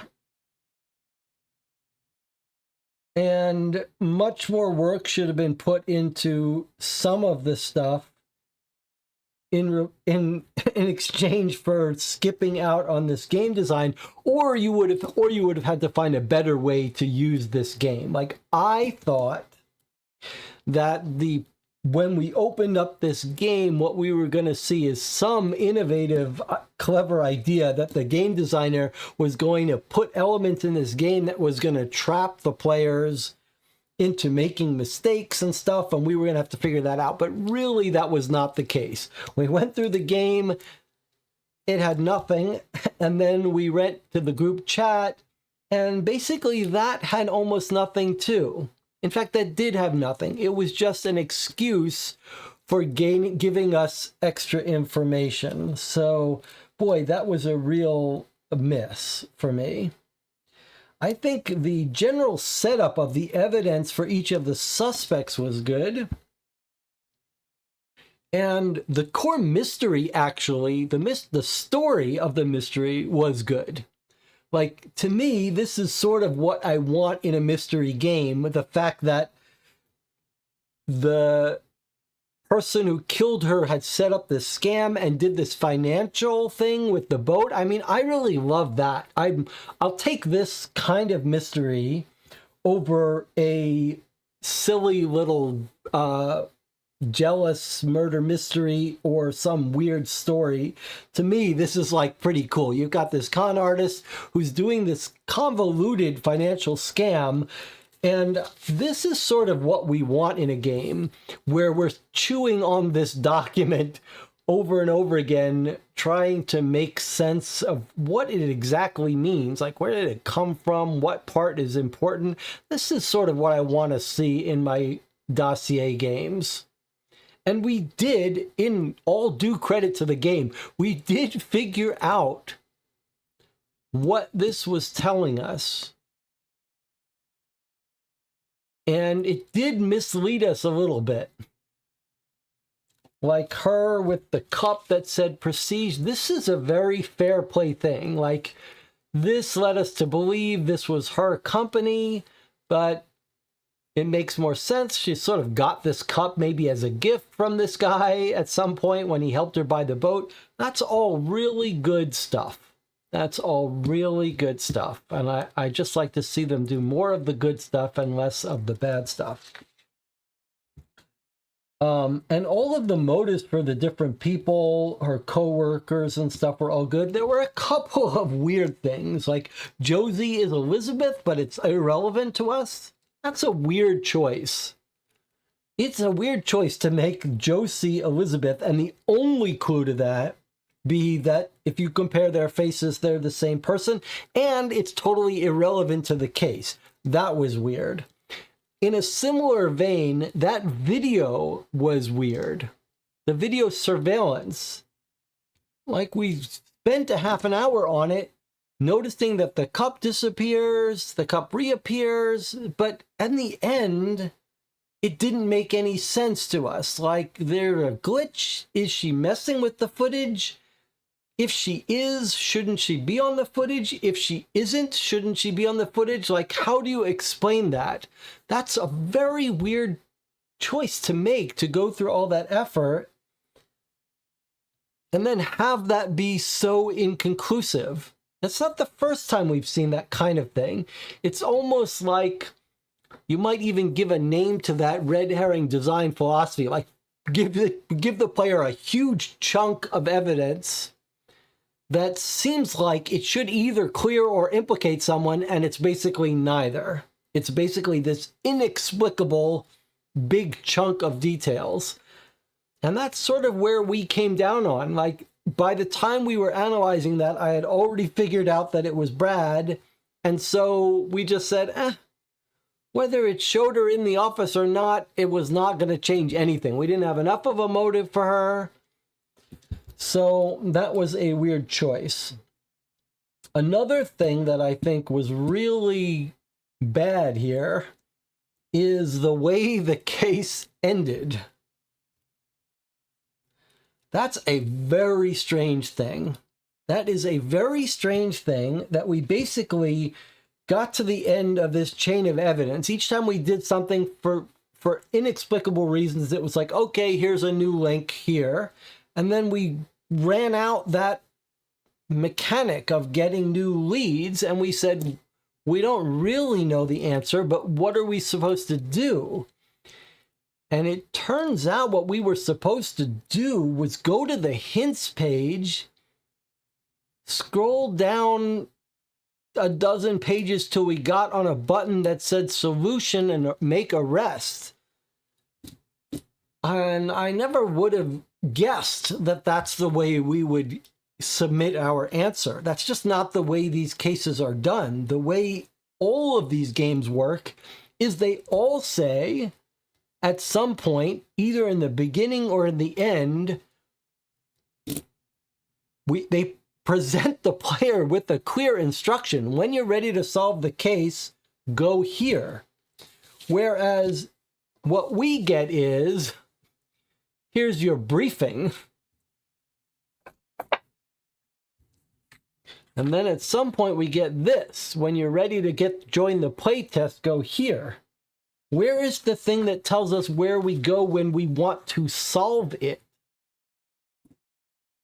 Instead, we got some big giant page that says,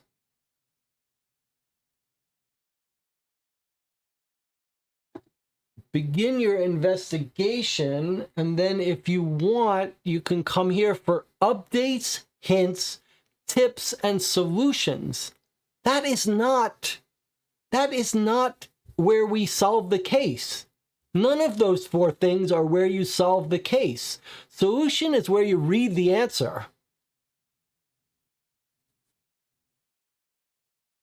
So that's very weird, and I don't know why that's not flagged right from every playtester.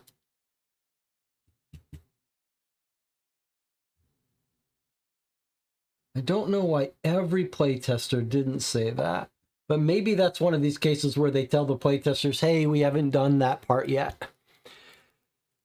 I did like that there was no really hard or onerous puzzle elements. It was more like using the info to come to a conclusion. I do agree with that. And in fact, there was one little puzzle, and I quite liked the solution to the puzzle. Although I didn't love that when you solved it, it just said password. And that you had to figure out that you could click a link on that page. Like that doesn't seem quite right. So, yeah.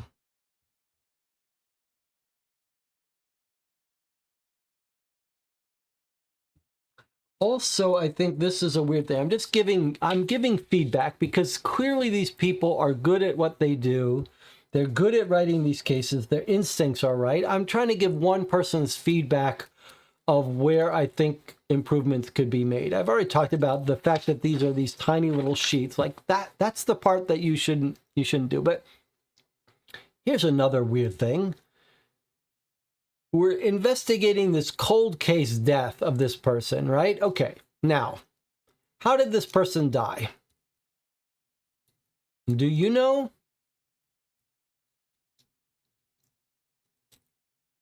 10th anniversary. Here's a summary of the investigative findings. Here's the date of her death. She died between 8:30 and 9:45. That's great. Manner of death ruled homicide. That's it. That's weird. That's a weird situation.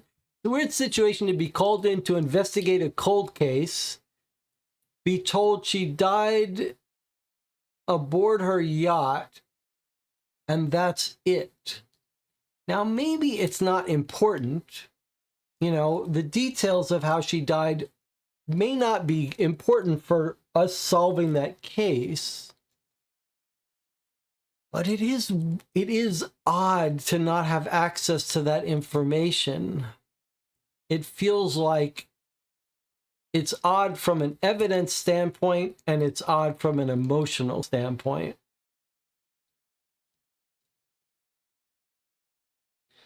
It's almost always a big part of any cold case. Like, here are the circumstances of the death. She was hit with a blunt instrument. There was blood all over the floor. The phone was off the hook. Like, it's strange to not get that. It feels like it's missing.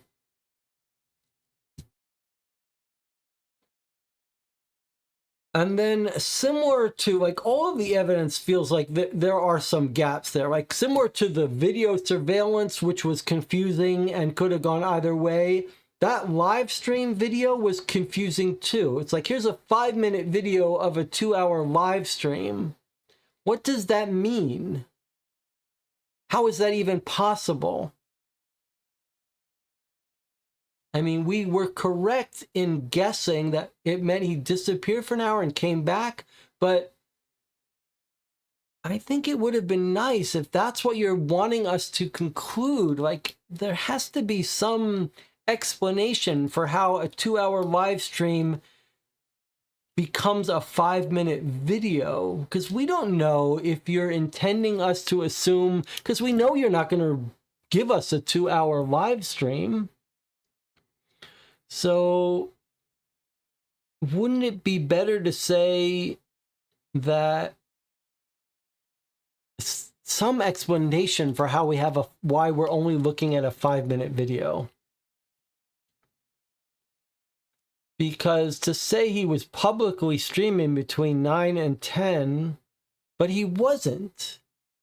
So, I mean, I think that's just a little bit more nuance, subtlety, finesse has to be done with some of this evidence. And I wonder what the thinking is with that surveillance video in the elevator, in the Josie's office. Like, what was that? What was supposed to be conveyed there? Was it supposed to be conveyed that the camera completely messed up And that's why she doesn't appear on tape?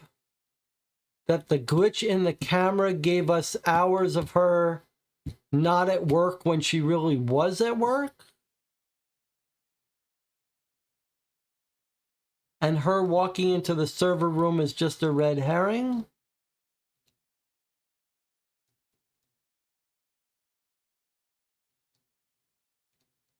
Should we have concluded that she could have left? Or should we have concluded that she shouldn't have left? Couldn't have left? I really don't even know the answer. It seems irrelevant in the end. But I couldn't really tell you if that video was supposed to implicate her or clear her. And that's a weird thing.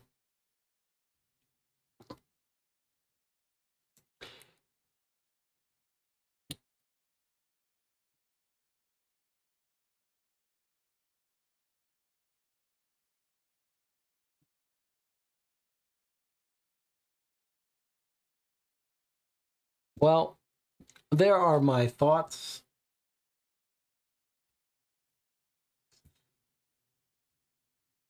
I guess in general, you could take it as me doing my normal